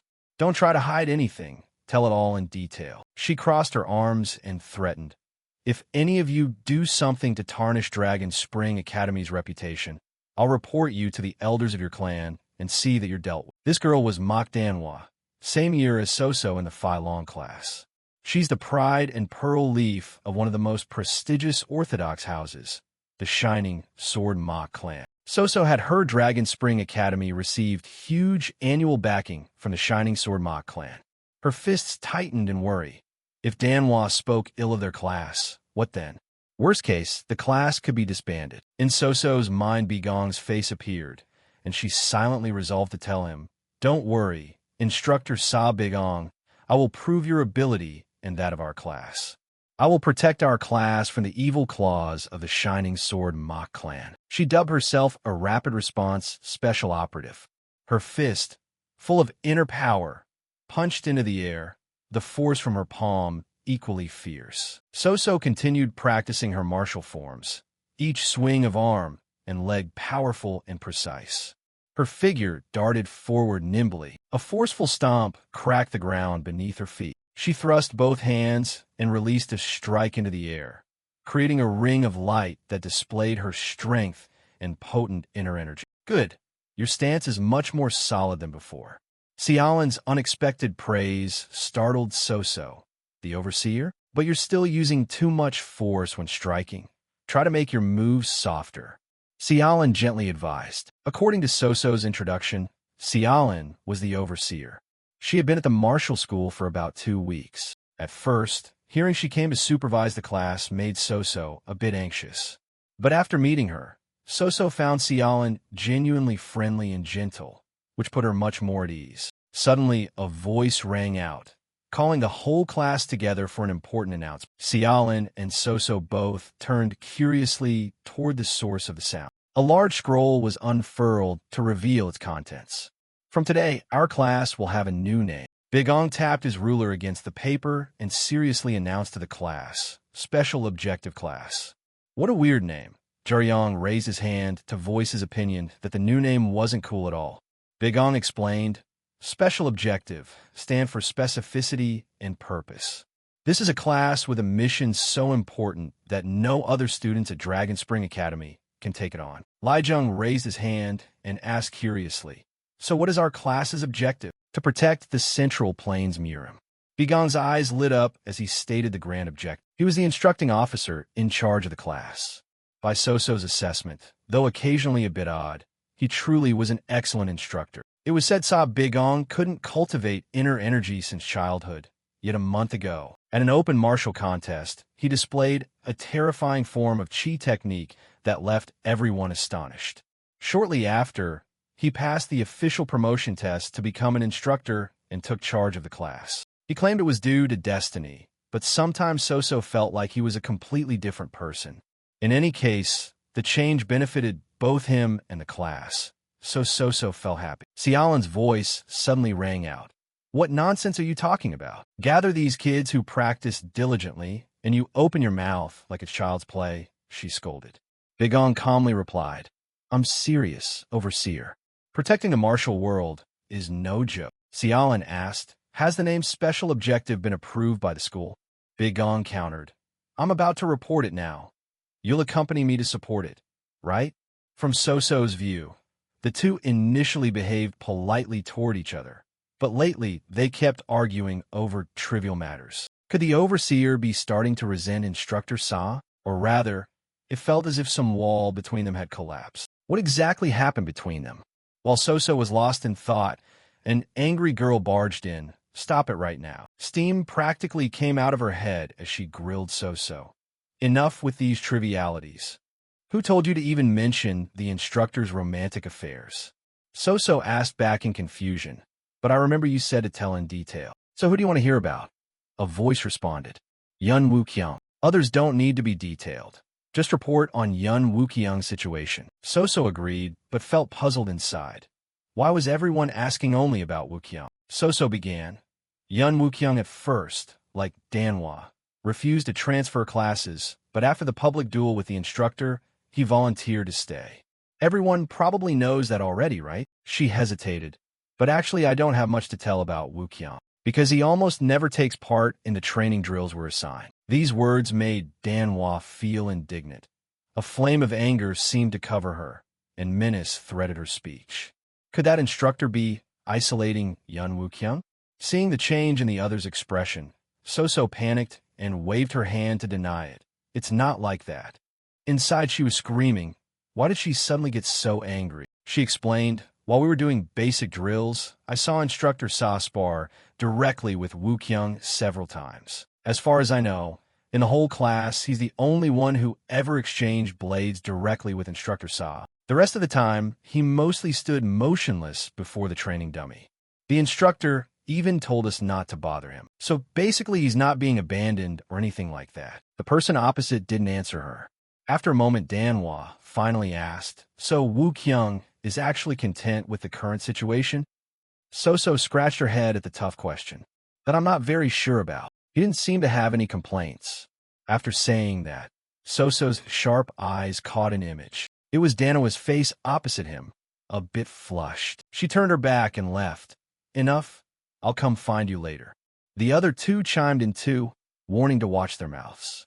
From now on, I'm watching you. So-So silently watched their retreating backs. She was delighted, her eyes shining with joy as she exclaimed, "Perfect! I protected our special objective class. Mok Danhwa and Yun Woo Kyung.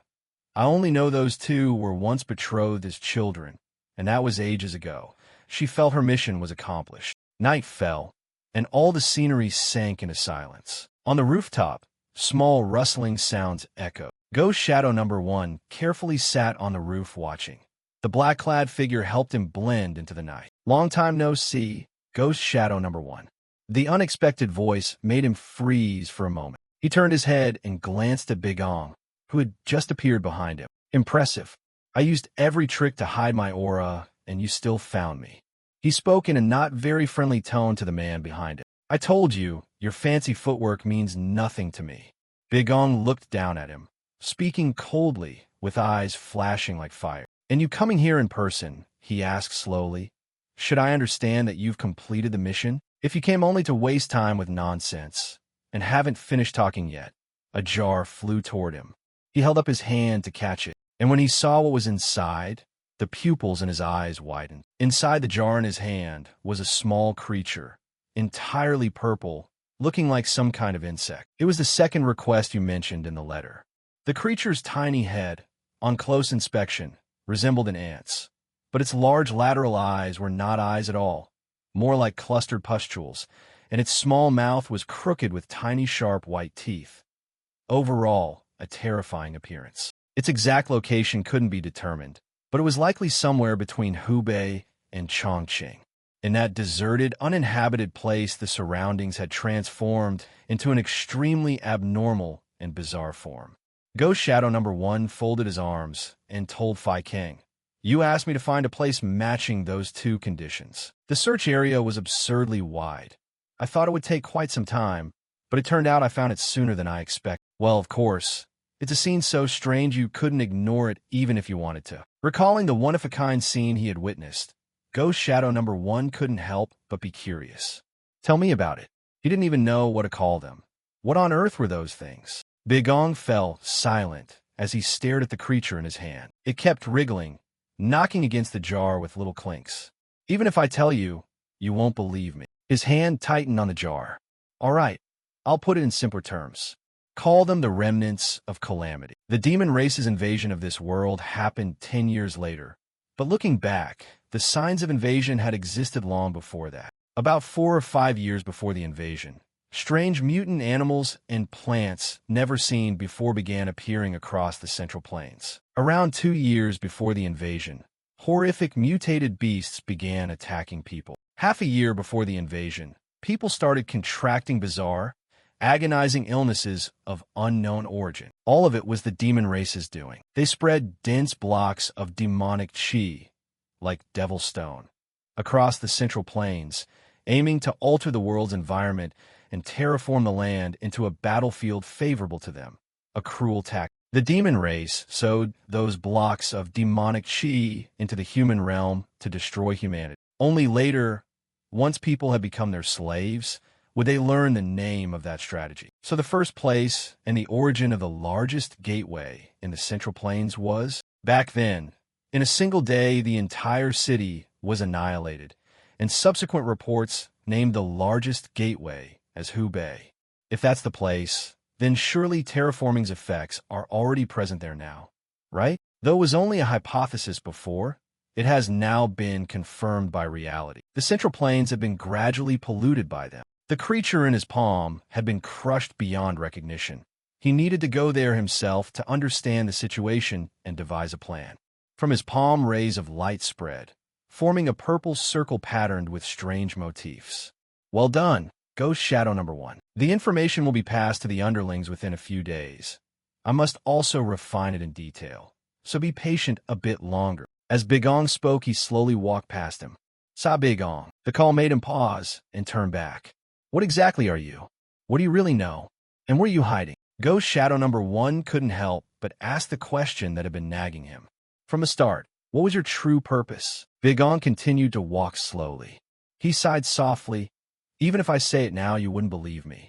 "Don't be so impatient," he said, waving a hand at the person behind him. "When the time is right, even if you insist you don't want to hear it, I'll tell you everything." Just wait. For now I'm about to leave this boring martial school. His gaze drifted into the distance, carrying expectancy and eager anticipation. Dawn was breaking. He stood on the roof, hands clasped behind his back, taking in the scene before him. In the early morning, the sky was clear and sparkling with the sun's first rays. Inside the hall, Dung Buyong and Semyoung were talking. How is the selection of personnel to send to the Heavenly Martial Tournament going? Buyong answered confidently, of course it's all in order. I've chosen the finest disciples of the school. He listed standout names. Disciple from the Phi Long class, Li Bigium, Mok Danhua, and from the Dongbak class. Semyoung asked, so Yun Wukyung still stubbornly refuses to participate? He recalled, the day before yesterday, I went to talk to him again, but he firmly refused, claiming he was occupied with cultivation. Hearing that, Wukyung complained, those young masters always act like they're the star of the show. Buyong soothed gently, don't worry too much. Although Li Bigium isn't on Yun Wukyung's level, he's still an outstanding martial talent. Semyoung frowned and instructed, in any case, be very strict in the selection. You know this is the school's most important external event. The three major schools under the Orthodox Alliance are White Martial Academy, Heavenly Academy, and Dragon Spring Academy. Each school will choose its best disciples to compete in martial skills at this external event. The results will also affect the school's reputation in the martial world. It's extremely important. Buyong cleared his throat, wanting to say something but anxious, wondering whether it's really okay to let us decide everything. You know the selection authority for the Heavenly Martial Tournament originally belonged to that person. Semyoung replied coolly, don't worry too much. You already understand. That sword demon doesn't care about these external events. For the past 2 years, he's been holed up in training, closed off, and cultivated. He implied, that authority has been handed over to us. Buyong reluctantly accepted that, when at that moment Bigong kicked the door open and entered. Permission to enter. He strode in proudly, feigning surprise that both of them just happened to be here. When Buyong saw him, he gaped in shock, then shouted, what kind of rudeness is this? Bigong, as if oblivious to the other's displeasure, beamed brightly. Good morning, everyone. In my capacity as official instructor, I have an extremely important petition. For this Heavenly Martial Tournament, my class and I will participate. He kept smiling, eyes crinkling with pleasure, and slammed his fist onto the table, making a loud bang. This is insane. Do you really think that's allowed? Sa Bigong and Semyoung demanded angrily. Bigong smiled calmly and replied, what's wrong with it? As long as I bring home the championship, isn't that enough? Putting aside that absurd logic, Buyong's face swelled with veins and rage. The Heavenly Martial Tournament is not a friendly inter-school match. It's an event attended by key figures of the Orthodox Alliance. How could you let someone wet behind the ears like you take part? Bigong exhaled and asked gently, I'm a green youngling. He continued, let's see now. Originally, the delegation leader is Dung Buyong, right? He wondered if he himself was qualified to shoulder that responsibility. Words that made Buyong even more irritated. What do you mean by that? Someone with no real skill and no manners? Besides shabby pride and heavy age, what else is there? Pathetic old man. Bigong kept smiling and added, for the junior's sake, why don't you heave your heavy but aside and make way? Buyong boiled with anger, his face flushed red. What did you say? Dung Buyong calmed down. Hearing Semyoung speak, he asked again, Chief, do you tell me to hear such words and stay silent? Should we just let an unqualified provocateur go unchecked? He slammed his fist on the table, fury clear on his face. Bigong remained standing, smiling cheerfully. What a pity. I thought a martial person's status was decided by their fighting realm. I get it now. Your martial skill is worthless, so you don't dare take responsibility. These words poured oil on the fire, making the other even angrier. Shut up, brat. Get out now. I'll tear that arrogant mouth of yours to pieces to open your eyes. He couldn't help but shout and chase him away. Seeing Buyong lose his temper made Bigong even more pleased inside. Of course it would. Using this excuse to disgrace Dung Buyong in public would put Shion Semyoung in a difficult position. At that point, they could pressure to seize the right to lead the Heavenly Martial Tournament. This Heavenly Martial Tournament will be held at White Martial Academy in Shaanxi. His gaze held calculation. Departing from Dragon Spring Academy in Shaanxi would take about a month. If they detoured slightly on the way, stopping by the demonic zone Ghost Shadow number 1 discovered would be completely possible. Of course, if it were only to confirm things, it'd be faster for me to go alone.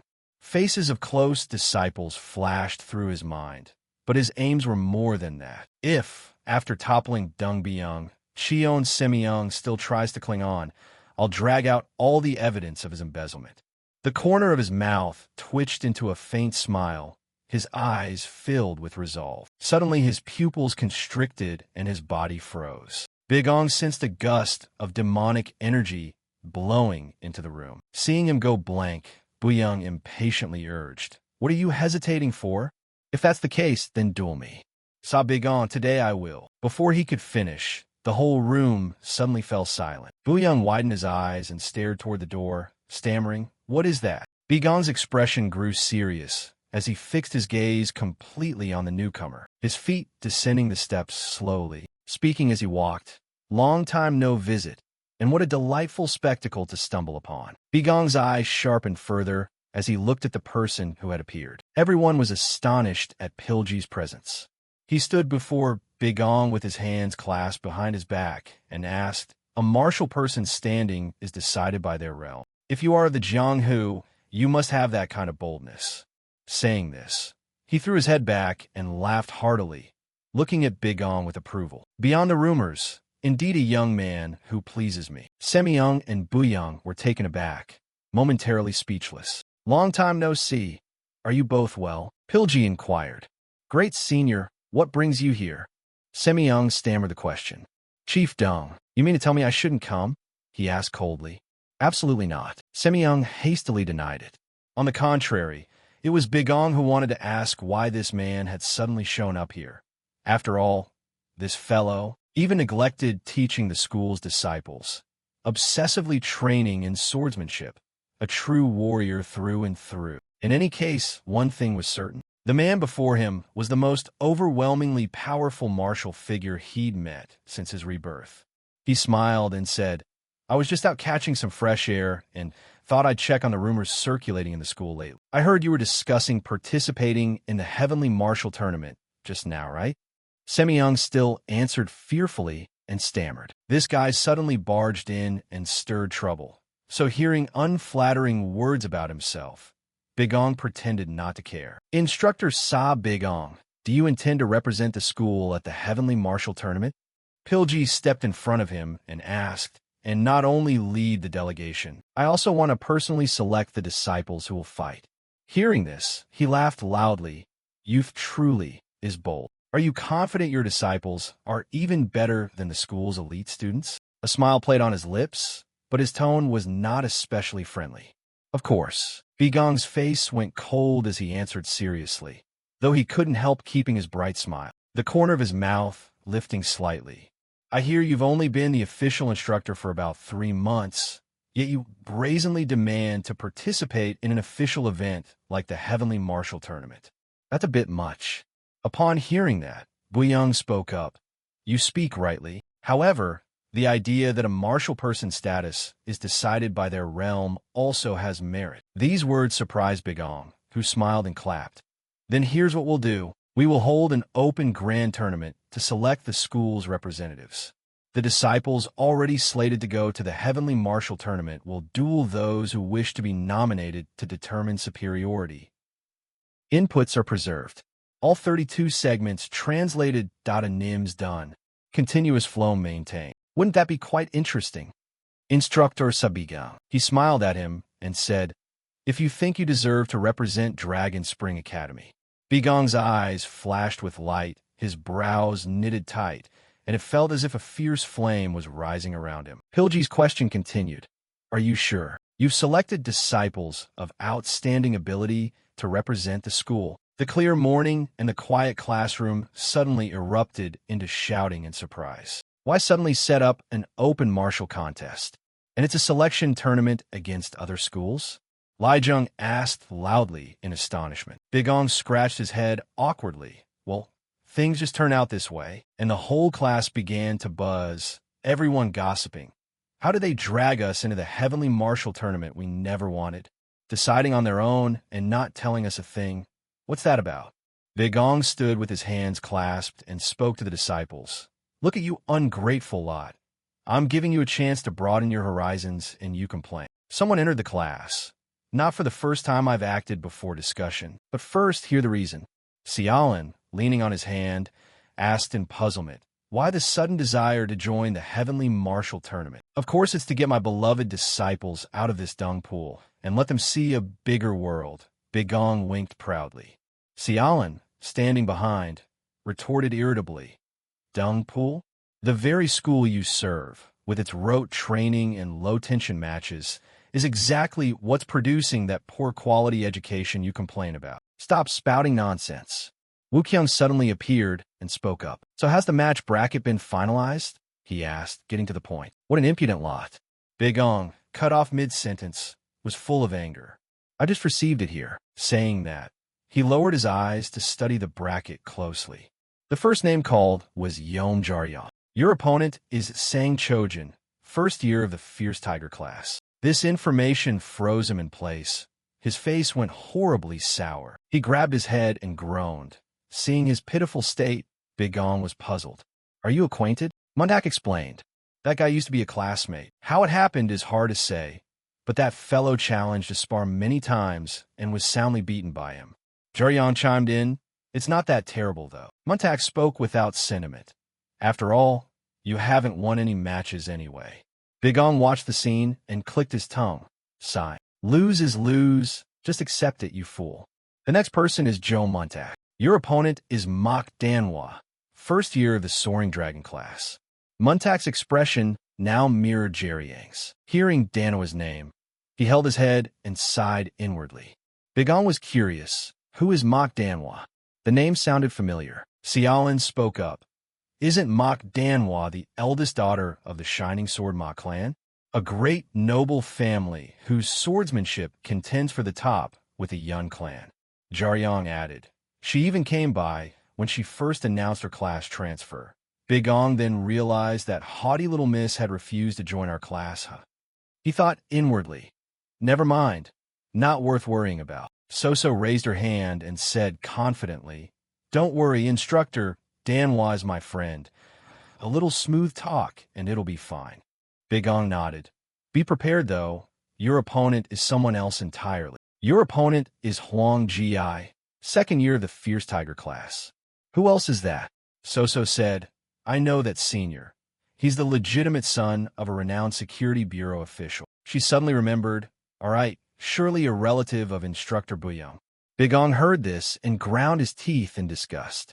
So it's trash. The next person called was Yun Wu Qiang, whose opponent is Li Bigium, third year, Soaring Dragon class. Unlike the others, Wu Qiang's reaction was muted, though he was somewhat shaken inside. Everyone's gazes turned toward him. Li Jung, seeing Big Ong's expression, spoke up. Instructor, don't tell me you don't know Li Bigium. He's the famed top student among the third years. Big Ong, a little embarrassed, replied. Who doesn't know him?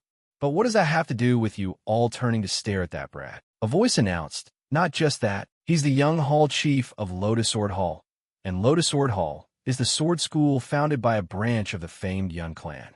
Wu Qiang lowered his eyes and added, in short, the relationship's never been smooth. So he's stronger than you? Big Ong smiled, asking on purpose. Wu Qiang curved the corner of his mouth into a faint smile. Not so fast about the answer. Big Ong chuckled with satisfaction. Is that acceptable? You finally are Tan Li Jung. Hearing his name, he opened his eyes wide and replied, his face full of worry. Your opponent is Gok Burke, who was in the crowded class with you before. The news left Li Jung stunned. He stammered. Gok Burke is my opponent? Really? Big Ong confirmed. Yeah, that arrogant Gok Burke whom I thrashed once. He added that he'd heard Gok had earnestly requested to face you at all costs. Li Jung couldn't believe his ears. He was utterly surprised. Li Jung and Muntak both buried their heads and sighed in helplessness.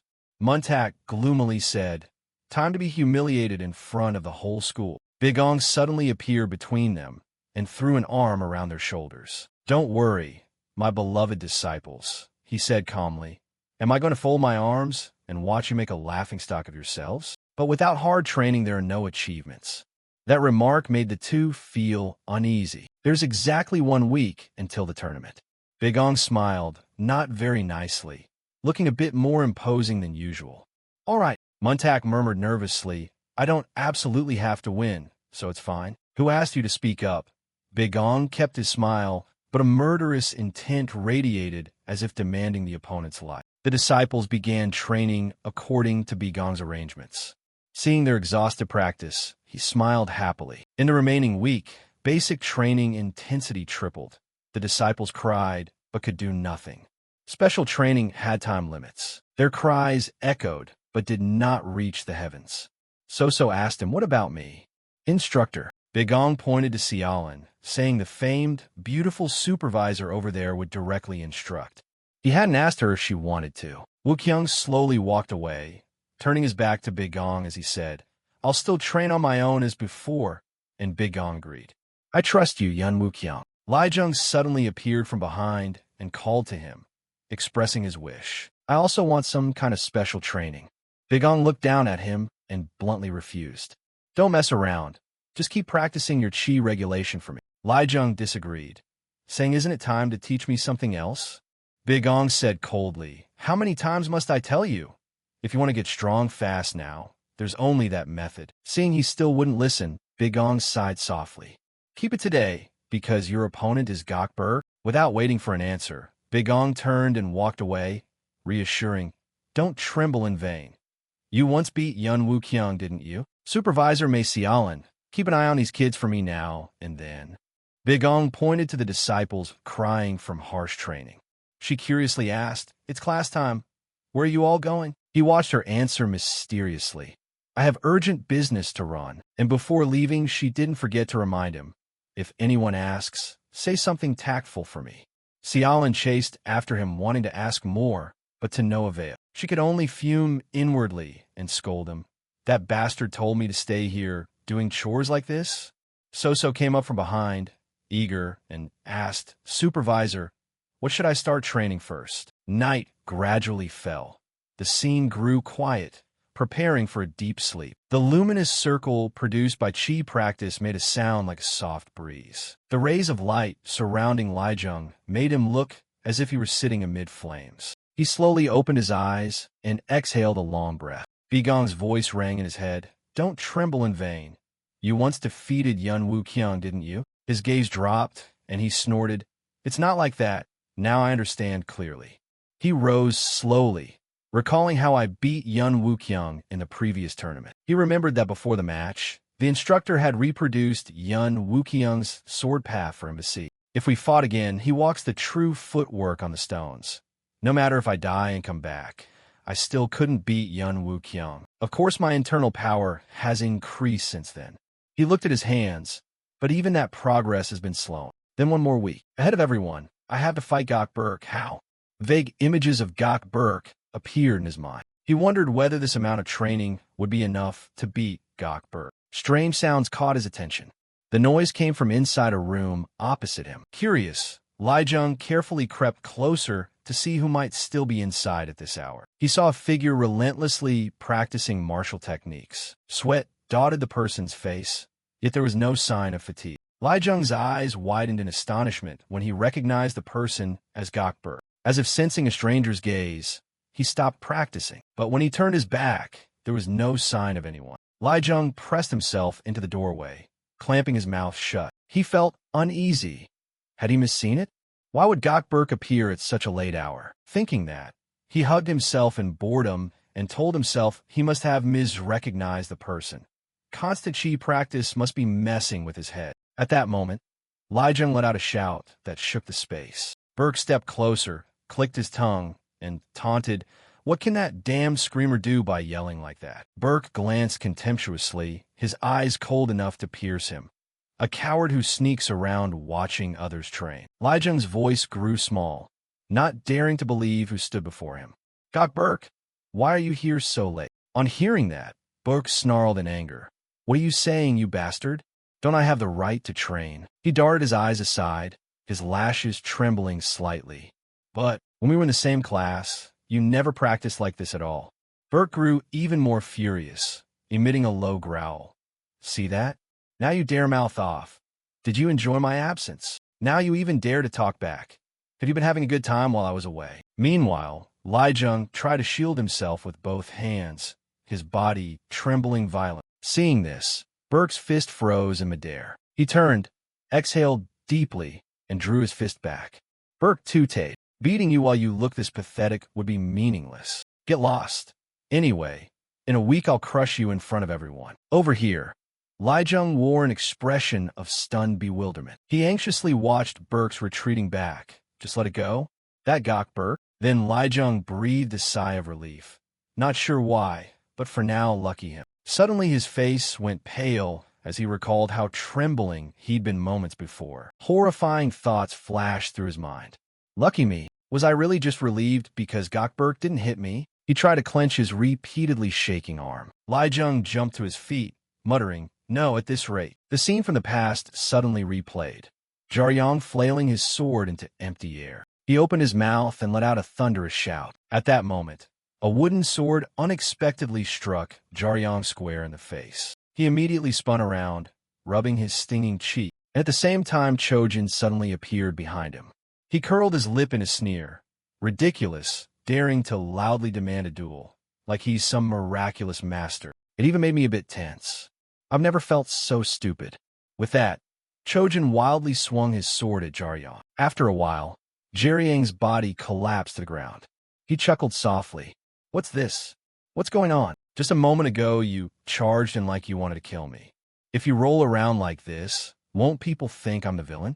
Huh, Yom Jianghu? With that pathetic skill, what right have you to challenge? Should I insult your family then? Don't you feel ashamed? At the same time, the disciples began to hurl insults. A youth mocked, low birth, poor conduct, no fixing that. The one beside him agreed. Such trash strength, and you still demand a duel?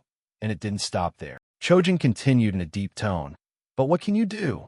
The truth is you and your whole sect are fools, aren't you? Hearing that, Jianghu completely snapped. He shouted angrily, cursing that filthy bastard, while Chojin easily dodged the slashes. Afterwards, Chojin brought his sword down behind him, smiling coldly. Stupid little worm, remember this. If you don't want to end up like this, know your place and shrink back to live a quiet life. Chojin opened his mouth and growled. You are the disgrace of the Orthodox school. At that moment, Jianghu tumbled to the ground. After a while, calls rang out relentlessly. Jianghu, wake up now, Yom Jianghu. He opened his eyes wide, his face blank and confused. Jianghu groaned. What just happened? Hearing that, Muntak sighed helplessly. Are you serious? Don't you remember? You fainted right in the middle of training. You were overexerted, weren't you? He swore, cursing like crazy. Muntak couldn't help feeling a bit suspicious. Damn it. How did you end up like that? Another 6 days like this? Want us dead? Jianghu ground his teeth and suddenly remembered. Where did Big On go? He's still nowhere to be seen, right? Putting these damn training duties on us. Could he really have gone off to play by himself? No sooner had the words left than a wooden stick suddenly came crashing down onto his face. Big On ground his teeth in anger. I'm here, you damned disciples. The moment he saw him, Mundak flinched. Instructor Jianghu clutched his head in pain. Seeing that, Big On made an appraisal. Looks like you've trained the amount I demanded, right? Normally the sin of disrespecting a master should be punished severely, but because you've diligently practiced, I'll let it slide this time. He spoke without remorse. When a master was wiped out, that monkey wasn't even part of the sect. Having said that, Jianghu screamed again from the pain. Big On looked at him coldly, as if inviting blows upon himself. At this, Muntak grew curious. Where had the instructor been until now? The overseer has been looking for you all day. He put on a displeased face. You think I was out for a stroll? This instructor has 100 tasks to handle, so now I'll start one-on-one coaching to prepare you for the public duel. He looked bewildered. Yes. Wait, what did you say? Still not finished? Training that absurd stuff? And it's already past midnight. Big On replied matter-of-factly, what? Obviously. Do you really think basic practice alone will beat them? Muntak quickly answered, of course not. Even if we pull some stunt for another week, with our strength stuck around average, how could we beat top talents like Sang Chojin and Mok Danhwa? Please be clear. After enduring all that you assign, are we really certain we'll beat them? Bigong fell silent for a moment, then abruptly cut in. No, I won't lie. No matter what tricks we do in a week, your chances of winning aren't high. Muntak turned and sighed, told you so. Jaryong couldn't help feeling uneasy. Not at all. So what's been the point until now? Bigong faintly raised an eyebrow and enunciated. But if you endure everything I set for a week, at least you won't suffer a humiliating defeat in front of the public. He was momentarily shaken, his eyes wide open. At that, Muntak stood up, exclaimed theatrically, then made a petty joke. Is that so? I give up. I've never been interested in the Heavenly Martial Tournament. If you want to expel me or beat me, do as you please. On Bigong's side, that gesture had already driven him mad, contrasting his calm exterior. Inside, he was nearly furious. Kill that insolent brat. Bigong lowered his voice. Don't hold back. Come on, my inner Schwitz von Grintel is laughing. Ha ha. Call on me whenever you need. Just then, Jaryong suddenly spoke up about Bigong's claim that they wouldn't lose in disgrace. If they followed the instructor's orders for 6 days, could they actually put up a decent fight with that Sang Chojin? Bigong turned to look at him suspiciously. Why so strange, Yom Jaryong? Honestly, I thought you'd be the first to quit. He hung his head awkwardly. Of course I'm tired like everyone else. Jaryong suddenly grew serious.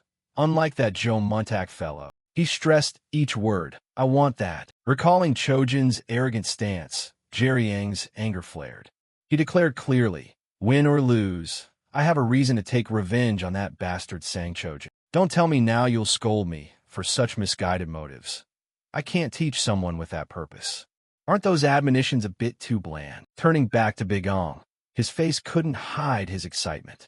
Bigong chuckled softly, an absolutely priceless reply. Meanwhile, elsewhere, the sword froze midair. Only Wuqiang stood motionless, the sword not moving an inch. His eyes tightly shut, lashes trembling slightly, when a voice suddenly rang out, breaking the silence. I thought you weren't very interested in the Heavenly Martial Tournament. What storm has blown you around to change your mind?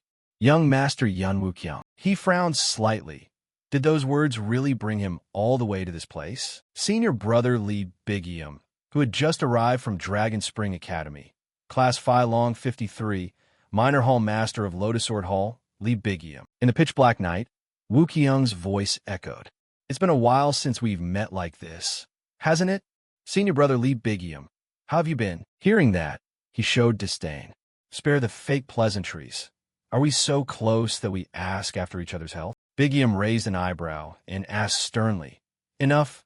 What exactly are you planning to do? Why the sudden uproar, trying to force your way into the Heavenly Martial Tournament? Wuqiang replied calmly. There's a misunderstanding. It's not me but the instructor in charge of US who decided on his own. On hearing that, Bigium couldn't help but laugh. Thought you had a clever excuse, and that's all you've got? He glared at Wuqiang and shouted, why not say it straight?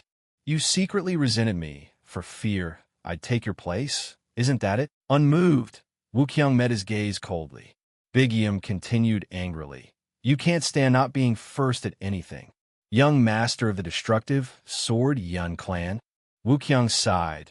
That habit of imagining and jumping to conclusions never changes. Without hesitation, he brushed past him.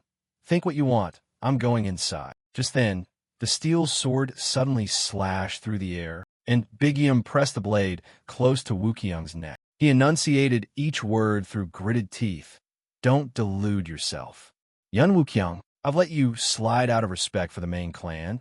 Not because I'm weaker than you, but provoking me like this is another matter. If you think I'll save your face even on the public duel stage, you're gravely mistaken. Just because you're of the same branch doesn't mean you're easy pickings. At the same time, he slowly turned the tip of his toe toward him. Contrasting Bigium's fury, Wuqiang coldly demanded, what's your goal in coming to the martial hall to train? He nearly shouted. Of course, to expose the truth that ignorant people don't see. That compared to the destructive Sword Yun clan, you have grown complacent under family burdens and long peace. while the sword techniques of our school are restless, ever advancing, thus superior. Big Yim suddenly dropped a hint. Fortunately, one thought similar to mine caused him to hesitate. What did you say? Wu Qiang continued in an ice-cold tone. Just one more line. Don't draw your sword to flail about when you can't even cut anyone. It's just behavior that harms your clan's reputation. Hearing this, Big Yim still wore a dumbfounded look, mumbling what? You, Wu Qiang, never forget to warn. See you on the public duel stage, then farewell. However, Big Yim's anger quickly flared. He slammed his sword down hard on the ground, sending earth and stones flying. Meanwhile, Wu Qiang strolled on composedly without looking back, then turned toward Big Yim.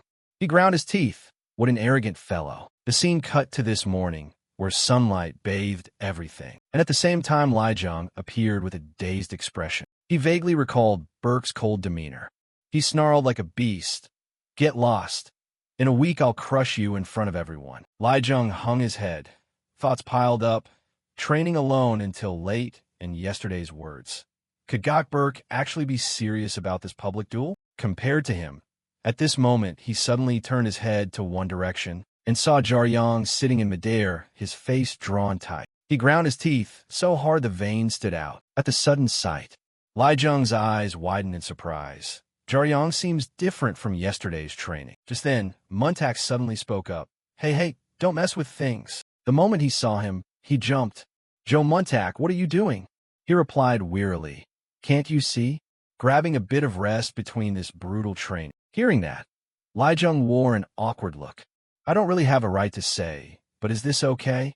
If Instructor Sa Bigong sees. Muntak put on an annoyed face and clicked his tongue. He won't show up today. Rumor has it after teaching that weird mind technique to that guy all night, he slipped out of the martial hall. At the shocking news, his eyes went wide. Li Zhang turned to Jiang and mumbled absent-mindedly. Teaching all night. A new mind technique? For two people? He acted indifferent. It's not just that Yom Jiang name. I'm just too tired to complain and want to sleep. Recalling a few days before, he had pleaded, Instructor, I also want some special kind of training. Bigong coldly said, You're persistent today. Don't pull tricks, just keep cultivating your qi and regulating your breath. Back in the present, Li Zhang grew angrier, told there's nothing to teach him. Yet Yom Jiang stays up all night. So all 6 days I should just cultivate qi and regulate breath, as the instructor said, and then face Gok Burke in front of all disciples. Thinking that, he sobered up and vowed to himself, no way. In another scene, So suddenly clasped her hands before her chest. She smiled cheerfully. Thank you for your teaching today, Supervisor. Xiaolin replied softly. Yeah, you've worked hard until now. You must be tired. Go rest. She tilted her head and sighed. That Sa Bigong still wouldn't show his face, so she had to teach the kids all day instead. Well, oh well. Xiaolin squinted at the sky. The heavens had somehow turned a pale orange. Seeing that, she couldn't help smiling, thinking inwardly, how long has it been since I had such a quiet moment? Master and disciples, fate aside, it's not bad. Speaking of which, she remembered she hadn't checked the disciples' forms in a while. Xiaolin glanced around.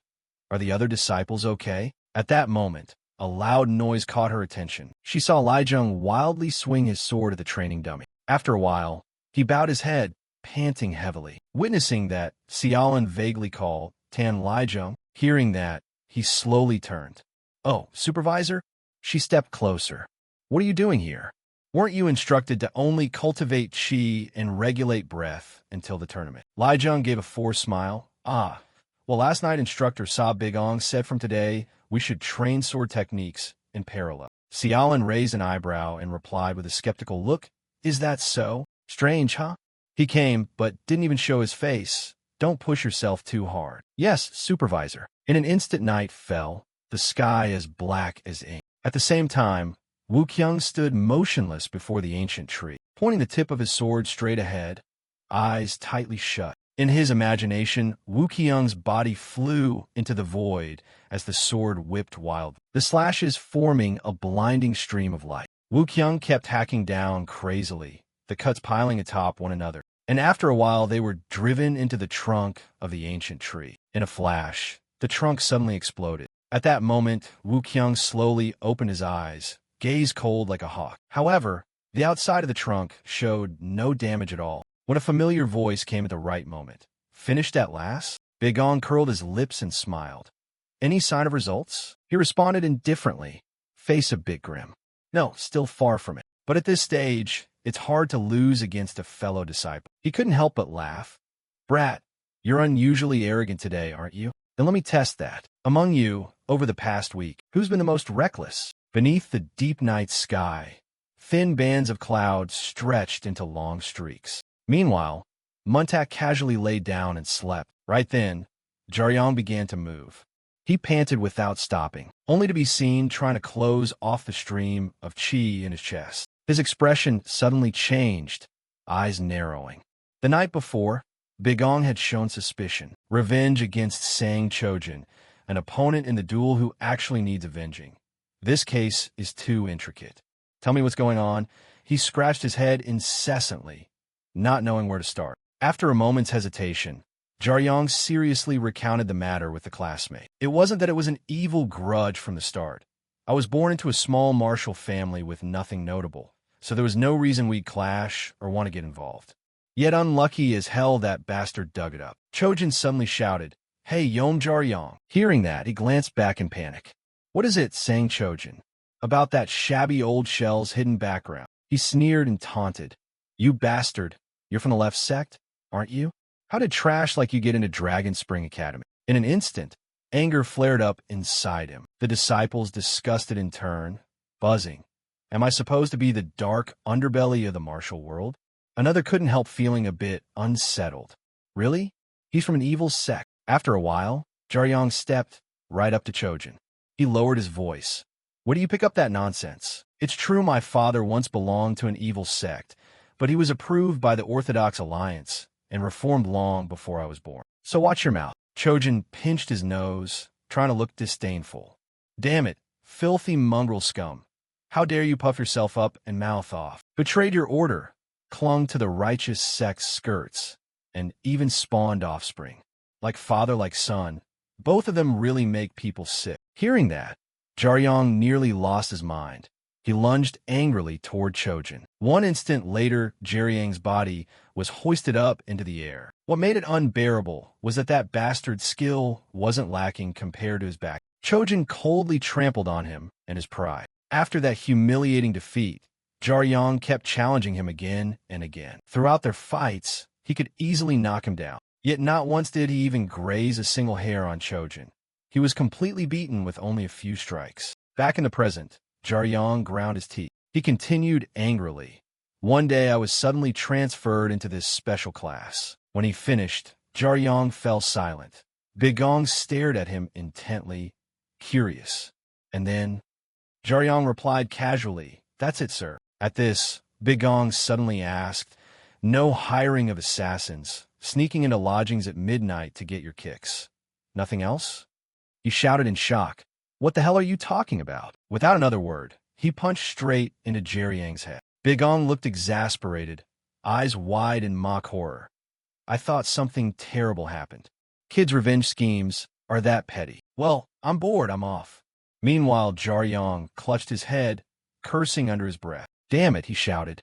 You may think it's trivial, but I will never forgive that bastard. Both you and that jerk know what kind of wretched state my father was in when he reformed. Just watch. No matter what it takes, one day I'll land a punch on that dog he'll never forget. Bigong came to a halt and laughed with obvious delight. At that moment, Bigong suddenly dashed toward Jiaryong. He grinned from ear to ear and asked excitedly, "Anything at all? Really?" Hearing that, his voice trembled slightly. If so, then what? Bigong didn't answer. He parted his lips into a wide grin. Bigong couldn't help but admire him. Whatever the excuse, the spirit was commendable. Yom Jiaryong, I like that you don't wallow in defeat like that Lijiang or the other moaner. He looked at him in surprise, meaning. Bigong suddenly used his inner power and declared clearly, "If you meet the standard, I'll help." A glowing orb hovered above Bigong's palm. He continued in a low tone, originally intending to teach this later, but from now on I'll stuff this into your body, exactly into your dantian. Taken aback, Jiaryong felt a bit uneasy. What exactly is that? Big Ong shrugged. Even if I explain it in detail, you wouldn't get it. Just know it's an abnormal chi different from the usual martial arts chi, so it won't harmonize nicely and will want to erupt. Your task in the remaining time before the duel is to use the inner power and mind technique I teach to tame and harmonize this chi. And if you succeed, you'll definitely be noticeably stronger than you are now. He repeated softly, if I succeed, what if I fail? Big Ong tilted his head, concentrating thoughtfully. After a moment, he replied casually, your head will swell up and then go boom. Jiang almost screamed. What? Seeing this, he chuckled. Just kidding, just kidding. No limit to how much I can stuff in. Jiang swore angrily. Damn it, don't joke with someone's life. Big Ong suddenly grew serious, lowering his voice. It's true that if something goes wrong, the pain is horrific. Dying might even be the easier outcome. Having said that, Big Ong looked straight into Jiang's eyes. Even so, you still want to try? He pressed his lips together and swallowed roughly. And so, for 9 sessions, each day, he buried himself in circulating chi for 5 days straight. At first it felt as if someone tore his chest apart, pain ripping through him. But by repeating the meditative method over and over, it eventually calmed down considerably. Afterwards, he exhaled a wisp of white smoke. Jiang looked at his palm in doubt. Was it a success? Yet compared to before starting, there wasn't a huge difference. He wanted to ask, but the guy hadn't been seen for days. Where on earth had he run off to lately? Thinking that, he grew more suspicious.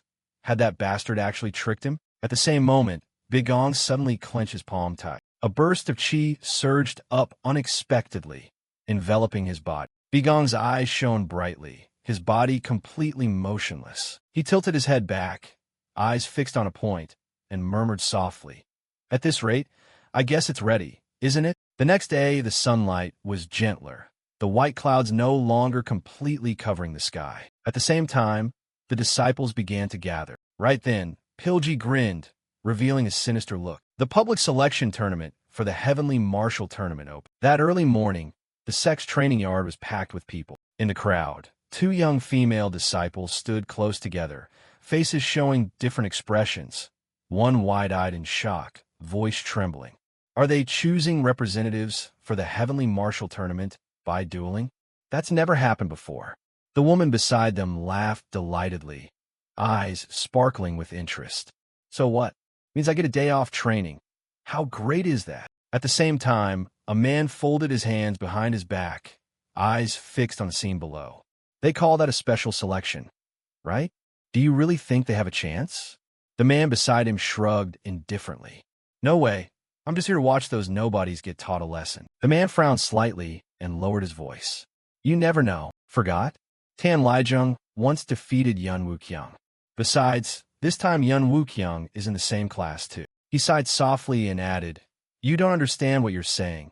Even if Yun Wuqiang is a talent, he still can't match Li Bigium. Not only Li Bigium, but also Mok Danhua of the Sword Flash Mok clan, plus Sang Chojin of Heavenly Tiger Martial Academy, and Gok Burke of the Dragon Tiger Escort Agency. All hail from prestigious, noble families. No matter how hard an ordinary person tries, they can't break through the barrier of innate talent. At the same time, Buyang put on a serious expression. He frowned slightly and silently affirmed, that's right, those chosen are the elite of Dragon Spring Academy. Of course, if Yun Wuqiang were still here, he'd be even more perfect. But my disciples will absolutely not lose to those mediocre names. Today, that arrogant one will learn his true place. Just then, a voice cut through the thoughts. You seem pretty pleased with yourself, don't you? Big Ong strolled briskly up to Buyang. He tilted his head and looked him straight in the eye. Looks like you're convinced the victory is already yours. The moment he saw Big Ong, Buyang's expression changed instantly. He hissed through his teeth, saw Big Ong. I heard you've been pouring your efforts into training those disciples for a whole week. Big Ong replied nonchalantly, if those useless kids want any value, someone has to put in that kind of effort. Buyang cut in suddenly. They're not useless, just pitiable. Hearing that, Big Ong turned. What did you say? He sneered. Because of one foolish instructor, they endured pointless hardship and are now about to be humiliated before everyone. Hearing this, Big Ong grinned. Seems you're still holding a grudge about last time, huh? still hung up on that little thing. Big Ong curiously pointed at the sword hanging at Buyang's side. Wait, I've never seen that sword before. He smiled smugly. Not bad. You got a good eye for swords. This is a special sword I had made for use with the disciples in the Heavenly Martial Tournament. Its name is the Violet Dawn Sword. I commissioned it from the region's most famous forge. Cost 200 taels of silver. It cuts through stone like nothing, and the blade doesn't warp an inch. Its durability is unparalleled. And above all, just look at this flawless form. Big Ong leaned forward, staring at the sword, then glanced at Buyang. My friend, this is truly a masterpiece. But, he thought to himself, look here, setting aside the flashy decorative patterns. The sword itself is actually quite ordinary. Its shape and balance are very similar to the weapon I used back in the Demon Realm when I was Corps Commander of the Orthodox Heaven Demon Extermination Corps. Of course, it might just be a coincidence, but whatever I can make use of, I will make use of. After a pause, Big Ong spoke slowly. Hey, Instructor Quan Dong, what do you think? If I spice up the tournament a bit, let's bet on the outcome. Hearing this, Buyang asked skeptically, a bet? That's a sudden idea, but both of us believe our disciples will win. Besides, our old score hasn't been settled yet, has it? Big Ong proposed again. Then here's the deal. Based on the final result, the loser must accept one request from the winner, saying that. He reminded him firmly that refusal was absolutely not allowed. Buyang chuckled softly. Really? Based on the tournament result? Forgot? Besides, Yun Wuqiang is in the same class this time, too. Big Ong tilted his head with a teasing look. Oh, I remember. You even said this back then. Because you stubbornly forced this match, the initially selected disciples deserved a proper selection process. Buyang nodded. That's right. Anyway, fine. I accept this wager. Hearing that, Big Ong couldn't help but remark, I thought you'd hesitate a bit. You must be craving something. He laughed indifferently. If I told you now, it wouldn't be fun. Buyang's face showed a cunning thought. You pitiable fool.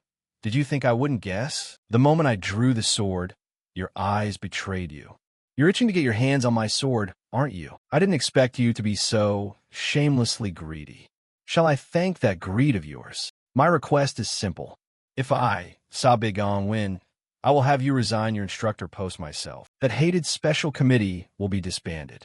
And Yun Wuqiang, the one he took, will be restored to his rightful place. More importantly, a rookie like him will never dare challenge me again. Big Ong snapped his fingers. It's decided then. The wager is made. No backing out later. At that moment, a shout rang out, shaking the air. Everyone turned their attention. Pilji announced loudly, as if previously declared, today's duels will determine which disciples will represent the school at the Heavenly Martial Tournament, the most important event outside. Previously, representative selections were decided entirely by the instructors. But this time a young instructor dared to challenge that custom. And I accepted that proposal, another added. So today, instead of pre-selecting the nominated disciples, they will duel challengers. The victor will be chosen. Matches will be single duels of 5 rounds, best of 5. Victory is decided by surrender or collapse. However, if there's an obvious intentional murder attempt, the match will stop immediately and that person will be judged the loser. Now let's begin the first match. With that, the disciples cheered excitedly. Then Pilji shouted, and the first 2 fighters stepped onto the stage. They immediately climbed the steps and walked onto the platform. He announced loudly. On the challenger side, first-year disciple Yom Jaryong of the Special Committee. As the candidate, first-year Sang Chojin of the Flying Dragon Division. At the same time, Muntak watched the odd silence. He sighed helplessly. That idiot looks like he's shaking in his boots already. Jaryang's body bent forward, the sword in his hand trembling uncontrollably. At that moment, Chojin called out brazenly, Hey, you mongrel, I've heard some amusing rumors about you lately. You've been training yourself into a frenzy all week, haven't you? You must be joking, right? Don't tell me you actually think you can fight me. You insect, don't you know your place? Do you remember how many times I've beaten you? Hearing that, Jaryang's voice suddenly tightened. Of course I remember. His toes suddenly slipped on the ground. Right after, Jaryong lunged at him rapidly, exactly 8 strikes. Terrifying. One saw his body surge forward and his sword rise swiftly. Seeing this, Sachin coldly swung his sword toward Jaryong. A streak of blue light immediately slashed straight at him. He almost screamed, his voice echoing everywhere.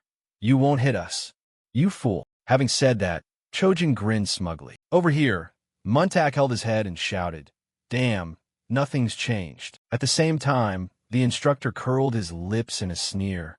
"That's to be expected. Do you really think Yom Jaryong can beat Sang Chojin? I knew from the start. They've fought countless times before, and every time Sang Chojin won overwhelmingly. After so many matches, the gap between them has only grown wider. Not just Sang Chojin. The entire match lineup was arranged perfectly, each pairing suspiciously precise. That's the experience and eye for judgment of a seasoned instructor, something a greenhorn like you could never have. Normally, this would end merely in the humiliation of defeat. But because of your foolish bet, Sa Bigong, you've brought ruin upon yourself. Blinded by greedy desire, you wagered your disciples as a bet. Now bear the consequences. Contrary to expectations, Bigong didn't get angry. He just snorted, "A bet. Is it?" Turning back to Jaryong, he began to swing his sword in a counterattack. Startled by the sudden turn, Sang Chojin froze, while Buyong looked on at the match in bewilderment. Bigong turned to him and smiled. "Ah, so this is a bet?" "This is nothing but a predetermined outcome." Immediately after, Jaryong collapsed to the ground. Chojin clutched his chest, hugging it in sharp pain. "Did that mongrel actually hit me?" he spat. "You bastard." At the same time, Jaryong quickly sat up, looked at Chojin, and burst into laughter. The laugh came out utterly insane, his eyes full of fury. Seeing that, the madness inside Chojin instantly ignited. Chojin angrily lunged at Jaryong and, without hesitation, slashed once. His body was immediately thrown back, pain quickly spreading. Jaryang's face contorted. But that wasn't all. Chojin spun around and shouted, "How dare a lowly mongrel like you?" He practically screamed, his voice ringing out, "How dare you mock me?" Witnessing that terrifying scene, Muntak angrily cursed, "Damned be it," thinking it was just a lucky hit. Yet it turned out he was beaten to pieces like before. So it was only a momentary lapse by Sang Chojin. "Damn, nothing changes."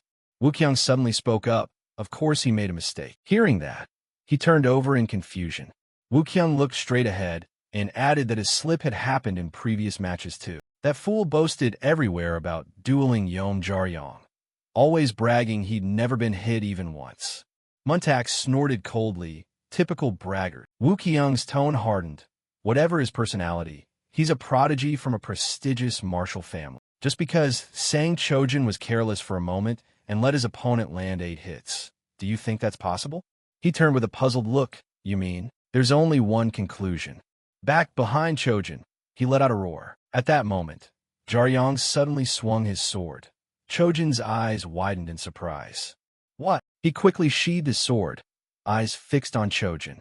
Yom Jaryong had clearly changed a lot from before. Heavenly Tiger Martial Academy prides itself on being the oldest school in Hunan, with over 100 disciples training at this famed martial school. As the master's only son, he was lauded as the greatest genius of his generation, mastering the school's entire martial arts, even called a scholar warrior prodigy, gathering honor everywhere. Since then, Chojin had always believed subconsciously that he was the one master of the celestial light sun-moon sword technique. Returning to the present, he suddenly lunged forward, sword swinging without pause. Meanwhile, Jaryang's body was increasingly pressed backward. At that moment, he unexpectedly moved around to behind him. Chojin put all his strength into his arm and thrust the tip of his sword straight at Jaryong. He thought to himself, "Even if you slipped up, would you dare reveal such a shameful sight in a public duel? From now on,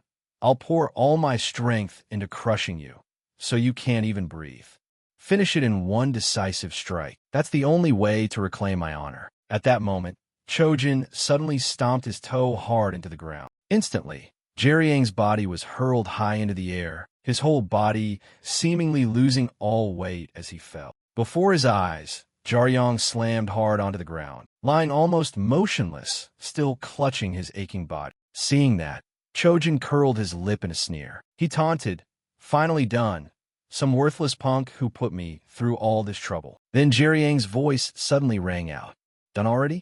You've been beating me like a dog this whole time, and now you cowardly want to quit early? He pointed his sword straight at Chojin and taunted, I'm not finished yet. Hearing that, Chojin was a bit bewildered. What? That was clearly the strongest move I had. He can still get up after that? Before Chojin could react, Jaryong suddenly rushed forward. If you don't come, I'll come and finish you first. He hissed in bursts. This idiot actually seems to know how to gather his chi properly. Chojin quickly swung his sword. Know your place, you mongrel. And Jaryang's body was thrown backward. Then suddenly Jaryong appeared right before him. He smiled excitedly. Is this an illusion? Getting struck to death feels oddly satisfying. Immediately after, Jaryong slammed his sword down onto the ground with a decisive strike. Seeing that, Chojin looked horrified. What's going on here? Is that the aura of a sword technique? Completely different from before? Wait, could it be that the more this madman gets injured, the stronger his aura becomes? What on earth has this lunatic been doing all week? The disciples couldn't help but exclaim. What? No way. Sang Chojin is being pushed back. Bu Young couldn't help shouting. Sang Chojin, what are you doing? Snap out of it. Unlike him, Big Gong smiled with satisfaction. Clearly he has adapted. Honestly, far beyond my expectations. Since confirming the existence of time regression when he was a Legion commander, Big Gong sought every method to fight the demons that would appear after his return. How to eradicate those demons completely. For 65 years, the Big Gong line researched and carried out hundreds of thousands of anti-demon experiments. But due to many real-world limits, most plans couldn't be fully implemented. Among those countless plans, he kept one in particular. Forcing demonic power into fighters. Forcing their inner selves to awaken so their bodies could adapt to that demonic source. Simply put, it's a stripped-down version of the preliminary experiment he once did on them. Of course, compared to back then, the amount of demonic power injected was minimal, but even a little demonic energy is the aura of another world. Despite many improvements, Big Gong couldn't completely eliminate the side effects. After he returned in time, he himself endured agonies for days when receiving that power. Yet that stubborn Yom Jaryong fully endured the entire process that even Big Gong had to suffer through, and even succeeded in merging that power into his own Dantian. The result, as you can see, is that strength, speed, reflexes, vascular function, all have been enhanced. Overall physical ability has increased noticeably, especially the middle Dantian, which is greatly fortified. Endurance, stamina, and recovery have skyrocketed. Chojin cursed inwardly. How long do you plan to hold out, you idiot? He lunged forward and shouted. If it's come to this then, lie down, stop flailing. The stubborn leech. Just then, Jaryong suddenly reached out toward Chojin. He tightened his grip on his wrist with force. Chojin's eyes bulged, veins standing out. For Chojin, who is used to absolute victory, this must be a true nightmare. Jaryong's smirk got you. Then he threw him backward with a strong shove. His body was instantly flung dozens of meters away. After a while, Chojin lay motionless on the ground. He began to scramble up, groaning continuously. Jaryong approached and taunted. Hey, what are you doing? That's it. Down for the count already? Young master of Heavenly Tiger Martial Academy. Hearing that, Chojin snarled through his teeth in anger. He lunged up and yelled, Shut up, you despicable, shameless lowlife. If this were a real fight with live blades, you would have been cut down long ago. Jaryong replied indifferently. Yeah, fair enough. But so what? This is a public duel, after all. Seeing that, Chojin growled and charged at him. At the same time, Jaryong slashed his blade vertically toward him, and the disciples stared with mouths agape in astonishment. At that moment, the sword in his hand froze midair. Chojin's eyes rolled back, showing only the whites. In that instant, Jaryong panted, and just then, Pilji shouted, Stop right there. The duel is over. Declare the victor in this first contest, he announced loudly. Yom Jaryong of the special table. Hearing this, Buyang grabbed his head and screamed while Big Gong smiled smugly. Everyone couldn't believe what they had just witnessed. Sang Chojin lost? Lost to an opponent he had defeated so many times before? Jaryong stared at his own hands in stunned disbelief. He couldn't believe it.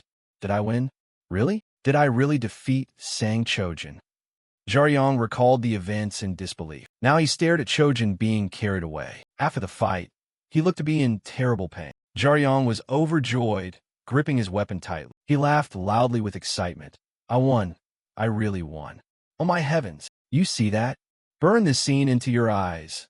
I've defeated Sang Chojin. People wonder why Jiaryong turned out like this afterwards. Did he go mad for being beaten so much? Meanwhile, Jiaryong kept babbling on. Those bastards dare to mock me behind my back, he was saying, then couldn't help but cough softly. Then Jiaryong's face suddenly went pale, because he realized he had just coughed up blood. At that, Jiaryong couldn't help but curse aloud, and then his body, unable to bear it, collapsed. Everyone was utterly shocked, not understanding what was happening, and they shouted Jiaryong's name. Cut to a room inside the villa, where Bigong was transferring internal energy to him. Now he was seriously treating Jiaryong's injuries. A moment later, Bigong spoke. I've done my best to suppress the chaotic qi in his root. Then he reflected and corrected himself. More precisely, I've only temporarily stabilized the demonic energy. Bigong seriously warned. You must rest. Absolutely do not operate internal skill for at least 2 days. Jiaryong sighed and followed his instructions. Just then, Muntak nearby spoke up. Are you just going to leave this be? The last time I saw him run his internal qi, he looked like he was being tortured. He vomited blood and passed out from drawing out just a bit of internal energy. He stared seriously at Bigong. Could it be that? You really taught him some kind of heretical method? Then Jiaryong, losing patience, said enough already. Joe Muntak, I know full well what I'm getting into. Helping with too much internal energy sooner or later leads to this outcome, I understand. I train with full awareness of the danger, so don't spout nonsense. Muntak, having heard that, immediately turned away. Fine, but don't come crying me if things go to hell later. Bigong watched his retreating back and said, It's admirable you care for comrades, but there's something far more important you should worry about. Don't you realize your turn is coming up? Joe Muntak, you think you're so capable? Constantly refusing my training, you really think you can control everything? Muntak replied entirely unfazed. Actually, I have a plan too. The moment the match starts, I'll forfeit and withdraw. If I'm sure I'll lose, why act like a fool struggling against it? Then on the arena, when Pilji raised his hand to call attention, he loudly announced that after the first class's opening victory, the second match of the selection trials would now begin. First up from the freshman class, Joe Muntak clearly declared, and his opponent is, from the freshman Phylon class, Mok Danhwa. Many attendees loudly cheered for Danhwa. Her name echoed throughout the arena. Muntak, hearing this, disapproved inwardly. There's no need for them to shout her name so loud. She doesn't need drums or flowery words. Just standing there quietly, her presence is a razor blade that slices the air and makes people choke. That posture leaves no room for slackers. This is what it's like to face someone of the Sword Flashmock clan. Even as a mere first-year peer, the gap between me and her is huge, but that's the reality. Ordinary folk, without talent or fame, can only adapt to survive. Still, to raise a hand and surrender as the match begins is truly pathetic. Maybe I'll fake a few exchanges out of respect for Yom Jiaryong. Call it saving a little face. He then stared intently at Danhwa, standing across from him. The floor still stained with blood from the previous battle. Muntak remembered the fight between Jiaryong and Chojin. The tile beneath his feet was riddled with cracks. At that time, he had tried to fight back. Jiaryong took everything that came at him. He observed and seized Chojin's weakness. He recalled that scene and fell silent. At the same time, Pilji spoke. All right, then the talent duel. Match 2 begins. A second later, she surged forward fiercely to attack Muntak. He didn't have time to read Danhwa's move and let out a startled cry. Then Muntak was struck and sent flying. And after Danhwa felled her opponent, she sheathed her weapon. He collapsed and lay motionless on the ground. Muntak's current state looked utterly pathetic. Bigong watched silently as those nearby cheered. Right, that's how it should be. Jiaryong couldn't believe what he was seeing. Joe Muntak, he was still lying motionless on the ground. Muntak suddenly recalled the past. That night someone begged him to stop. He was being beaten and cried out in pain. Seeing Jiaryong swearing, he couldn't help scolding.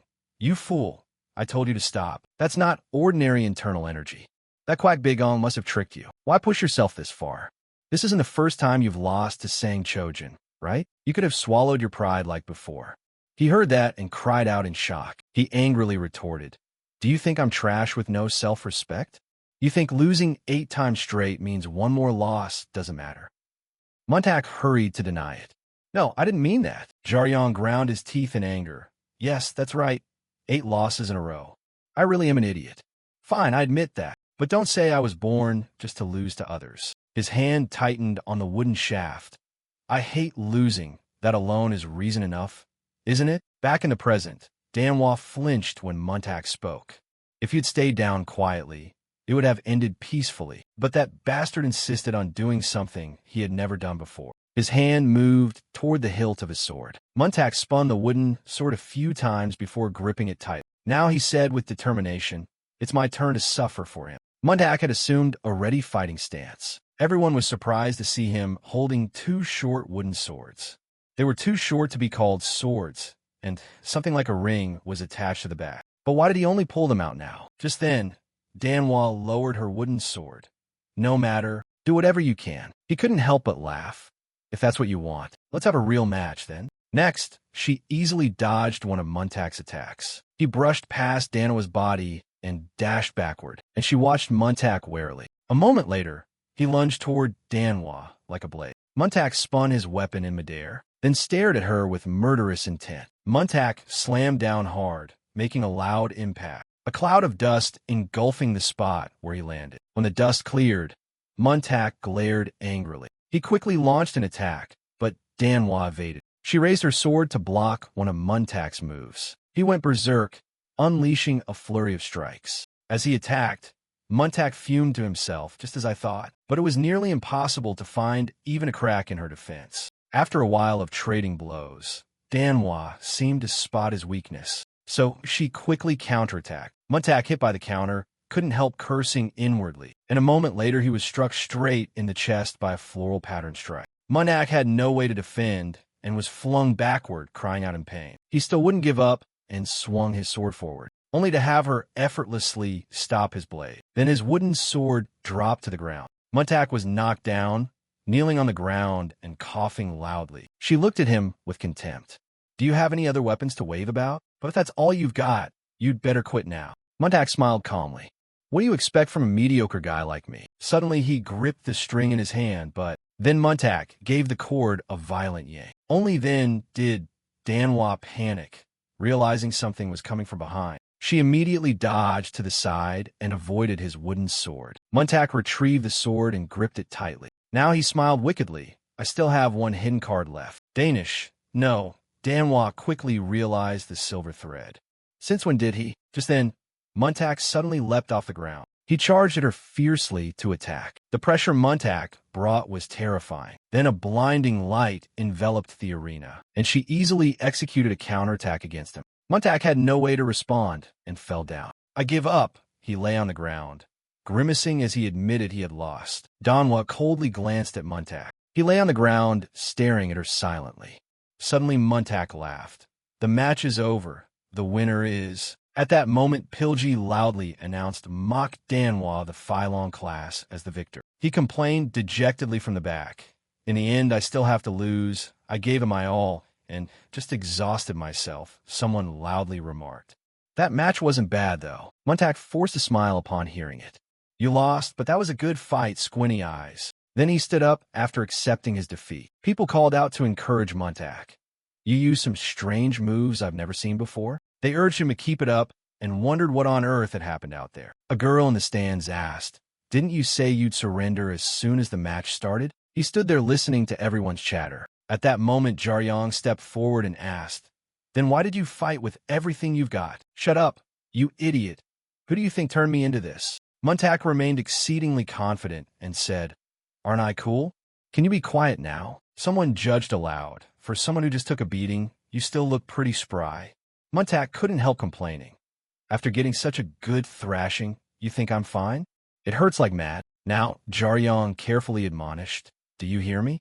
Under no circumstances are you allowed to lose." Time passed. In a large guest area, Buyong was hurriedly recounting the events. Even Sang Chojin was defeated. He said, "Uncle, what do you take me for? I would never lose to a shallow girl who only rides on her family's name. Now Huang Ji said coldly. Huang Ji, second-year battle student of the Fierce Tiger class, grandson of Deng Buya. Still, don't let your guard down. Do you know how much effort I put in to get you into the Heavenly Martial Tournament? He immediately explained. Uncle, have you forgotten? You were the one who said it. He spoke very calmly. My opponent was just a foolish girl who had never won a duel before. I even heard she couldn't even land a hit on a training dummy. How could I possibly lose to someone like that? Well, that's true. But suddenly Huang Ji felt excited and said, Hey, does that girl have any looks to her? Meanwhile, Soso was staring blankly from his side when Xiaolin came over and called, Ling Soso, are you ready for your match? Seeing her, Soso shouted, Supervisor. Xiaolin asked seriously, Are you okay? Can we talk for a moment? Then she came over and asked with concern, Are you worried? Your complexion looks different today. Soso hurriedly denied it. No, I'm totally fine. Really, nothing's wrong. Xiaolin continued. I've heard rumors that you've never won a duel until now. But from what I've observed, your internal energy and footwork actually surpass many other students. Is there a reason you can't tell others about it? She was embarrassed and didn't know how to explain. Finally, Soso gave a reason. Because getting hit really hurts. Xiaolin went blank upon hearing her say that. She couldn't believe it and asked what. Now, Soso awkwardly said, Since I was 5 or 6, I was forced to practice external techniques. Every morning and night, my grandfather beat me to toughen my body. He beat me until my whole body was bruised. It hurt so much every day, I cried. Xiaolin, hearing this, questioned, So that's why you've always dodged every strike until now. Then why have you never fought back? She innocently gave her reason. If I hit them, they'll be hurt too, right? Soso admitted it all and glanced at her hesitant. Xiaolin sighed in exasperation. Good heavens, this child has no idea what it means to be a martial artist at all. Suddenly her expression changed and looked terrifying. Tuet Lon suddenly patted her shoulder. Soso, you've completely misunderstood. Listen carefully to what I'm about to say.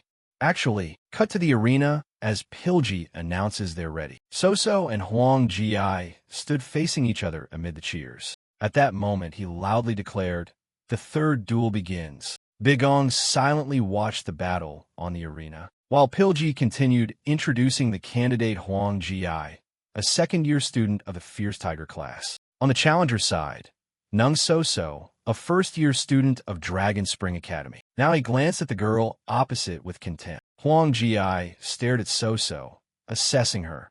He'd heard that girl was useless, not even able to throw a decent punch. But she does look kind of pretty. He suddenly felt excited.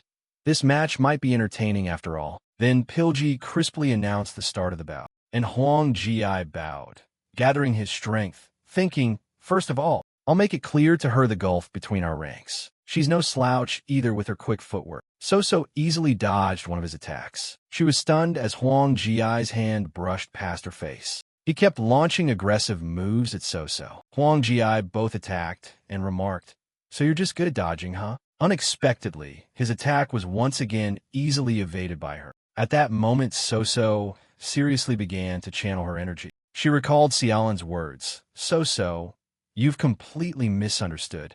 Actually, your opponent Huang Ji, she had seriously said that he likes to be hit. Soso was astonished and couldn't believe it, asking what. Xiaolin patiently explained to her. Huang Ji is from Shangshu, right? His martial art uses metal pattern techniques. His main move is the Fierce Tiger Fist. Soso, bewildered, inferred that this information was true. She continued speaking seriously. However, Soso, did you know this? Royal martial artists from Shaanxi undergo special training that converts pain into pleasure. So in combat, they suffer less anguish. The more advanced they are, the more they actually enjoy getting hit. She couldn't believe it and asked Xiaolin again, who immediately confirmed the information was true. Xiaolin had not been lying about what she just said. Now Soso hesitated a bit. How would a supervisor know such things? Xiaolin replied confidently. Have you forgotten? I'm a supervisor of the Miram Alliance. She didn't know this was actually a lie from Xiaolin.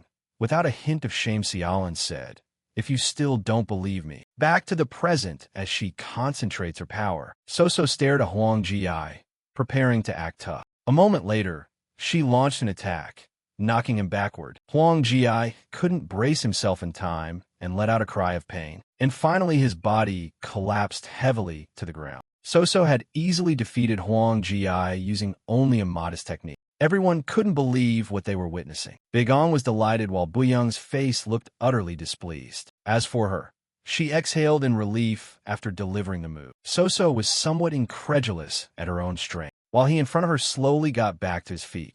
What audacity! She stared in shock at Huang Ji's current state. He didn't look like he was enjoying this at all, did he? All right, the supervisor told me to ask this if that happened. So opened her mouth and called to him, leaving Huang Ji utterly puzzled. She asked with complete innocence, "Does it hurt?" Earlier Xiaolin had hinted, "If you can't believe what I say, try hitting them lightly and then ask if it hurts. If the opponent says it hurts too much or tells you to stop, then I'm wrong. But if he doesn't answer and rushes at you again, it means he likes being hit." Back in the present, Huang Ji scowled. "What did you just say?" So stood there calmly and said, "I just wanted to see if hitting you earlier really hurt." He, infuriated, smashed the floor beneath him. Huang Ji clenched his teeth in anger. "You wretched bitch. I was only going to tease you a little then end it. How dare you mock me without knowing your place?" Then he pushed off the ground with force. Huang Ji went berserk and lunged at her. "I'll rip that insolent mouth of yours apart." Meanwhile, So watched him excitedly. Indeed, just as the supervisor said, he really does enjoy being hit. So she quickly swung her fist as Huang Ji attacked. So's easy strike hit him, so that his face twisted in pain. Everyone was utterly astonished to see this scene, while she happily threw blows at Huang Ji. They stared in horror at this bizarre spectacle. So continued beating him with wild enthusiasm. Even Pilji was stunned to witness it. He could tell that every one of the girl's attacks contained the principles of martial doctrine. How could someone like that be placed in the special category? Buyang below analyzed that the skill had already reached the mastery level of the sky-shattering palm. Yet not long ago, she was still avoiding fighting other students. Pilji, based on that information, asked, "So, since moving to the special category, her personality changed?" And he immediately heard confirmation. Now he happily said, "It's fortunate that I personally came down to inspect this time. Could someone who couldn't use internal energy suddenly have a breakthrough? It seems the matter is not that simple." Meanwhile, Bigong was pondering. "Before my regression, I knew nothing of the extermination of the demonic cult. That girl is not ordinary, either. What exactly did she hear before the duel to change so drastically? But right now, that matter is less important." Right now, Buyang was tearing at his hair in rage. He screamed in pain, "This is unbelievable." Seeing Buyang like that, you couldn't help but sneer. Bigong was very pleased, thinking that in any case this was an unexpected outcome. Originally, this martial tournament trip was just an expedition outside the academy to investigate the causes of the demonic phenomenon.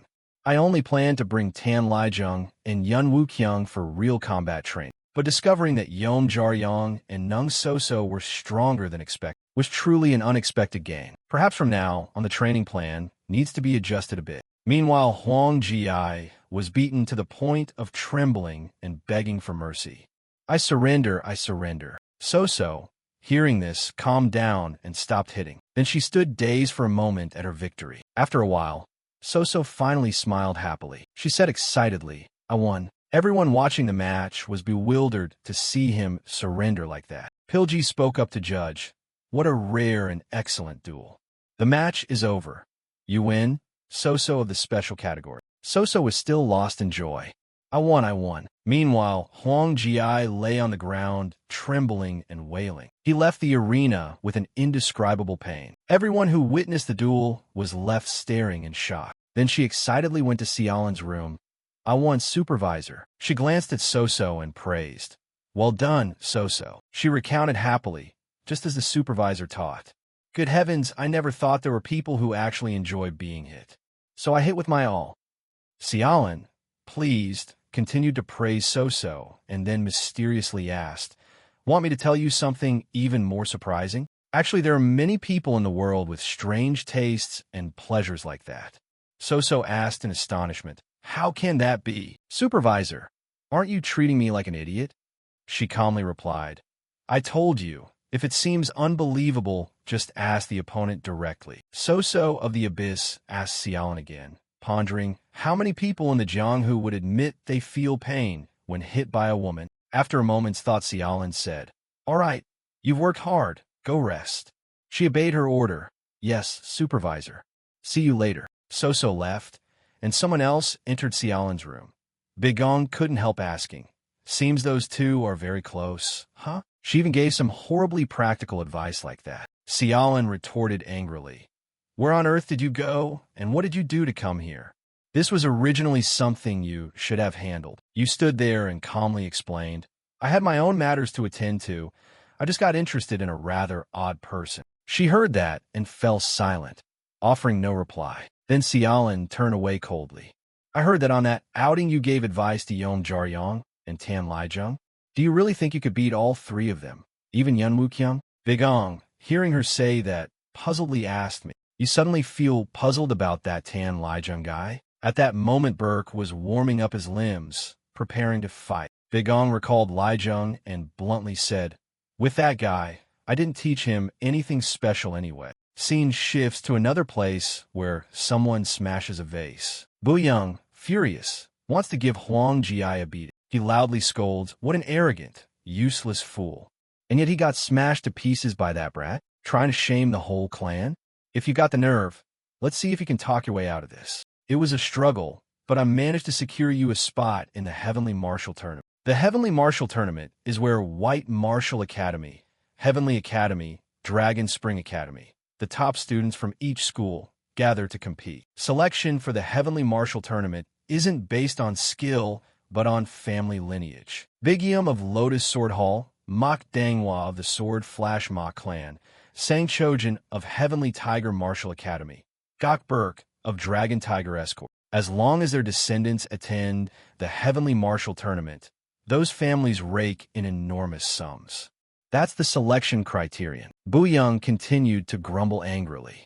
Despicable. After speaking, he muttered to himself, "The great families beg me to get you a place with great difficulty, and you pull this stunt." Now the need for private coaching has piled on the teaching office's discontent. If we lose and can't secure the funds, even my position could be shaken. Next match is Gok Burke of Dragon Tiger Escort.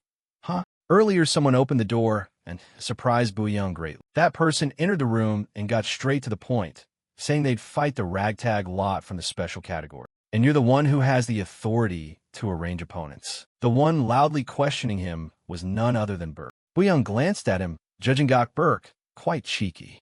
"I told you to show respect to the instructor."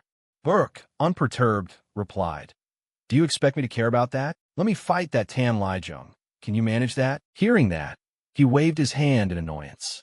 "You think you can set the bracket however you like? Don't be ridiculous. I'm busy. Get out of my sight." Unexpectedly, the guy slammed his hand down hard on the table. Burke bluntly said, "As for the money you crave, I'll report back and you can have whatever sum, but you must let me fight that Tan Lijiang. I have to crush that guy." Back in reality, Buyang looked out the window and pondered. "I plan for you to fight that Yangyi girl.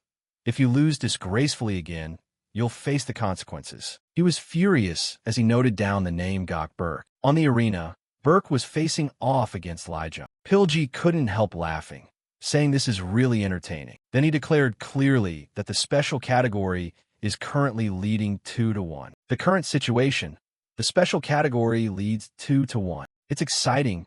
Wonder how this one will get past the gate. So the fourth duel begins. He held a wooden sword and assumed a fighting stance. Lijiang glared as if to show he wasn't afraid a bit. Burke exuded a powerful aura and said, "Haven't had a match in a while, have we?" He suddenly remembered the times he'd sparred with him. Lijiang was almost always at a disadvantage against Burke. He could only bow before Burke's overwhelming presence. Even now, Lijiang, fearful, told himself to concentrate. His hands gripped the wooden sword tightly.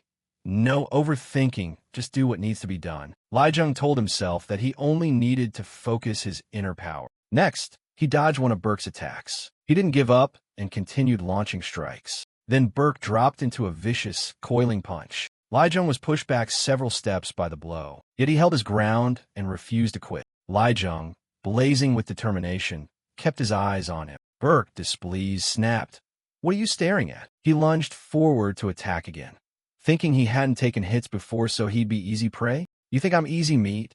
At that moment, he noticed something off. Li Jung sensed danger right before him. The level was completely different from before. Now he looked ahead in terror and saw Burke gathering force and radiating an overwhelming aura. He was executing the Dragon Tiger mountain-breaking fist. Then Burke unleashed the Sleeping Dragon countercurrent technique. Li Jung couldn't withstand his move and cried out in pain. But his body was kicked and hurled against the beam. Li Jung fell and kept coughing up blood. Burke finished him off and stood there unhurried. Then he limbered up and ordered Li Jung to stand, as if winning a lucky training match made him special. At that moment, Li Jung stared blankly at Burke's towering figure closing in. He was now taunting like, even if you die and come back, you'll still be beneath me. Kneeling, Li Jung wondered dazedly, is that really so? He suddenly remembered the words of encouragement he'd received. Li Jung recalled how his teammates had aided him in hard times and pictured himself training with focus.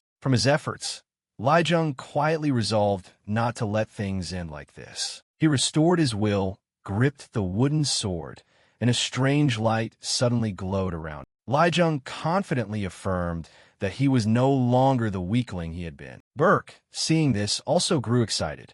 I'll teach you to remember what class you belong to. He stamped down hard, shattering the ground and rocks beneath his feet. Burke charged fiercely and launched an attack. In an instant, the two closed the distance between them. Their two strikes collided with tremendous force. He was taken aback to find himself at a disadvantage. Burke's body landed heavily backward, and determination blazed in Li Jung's eyes.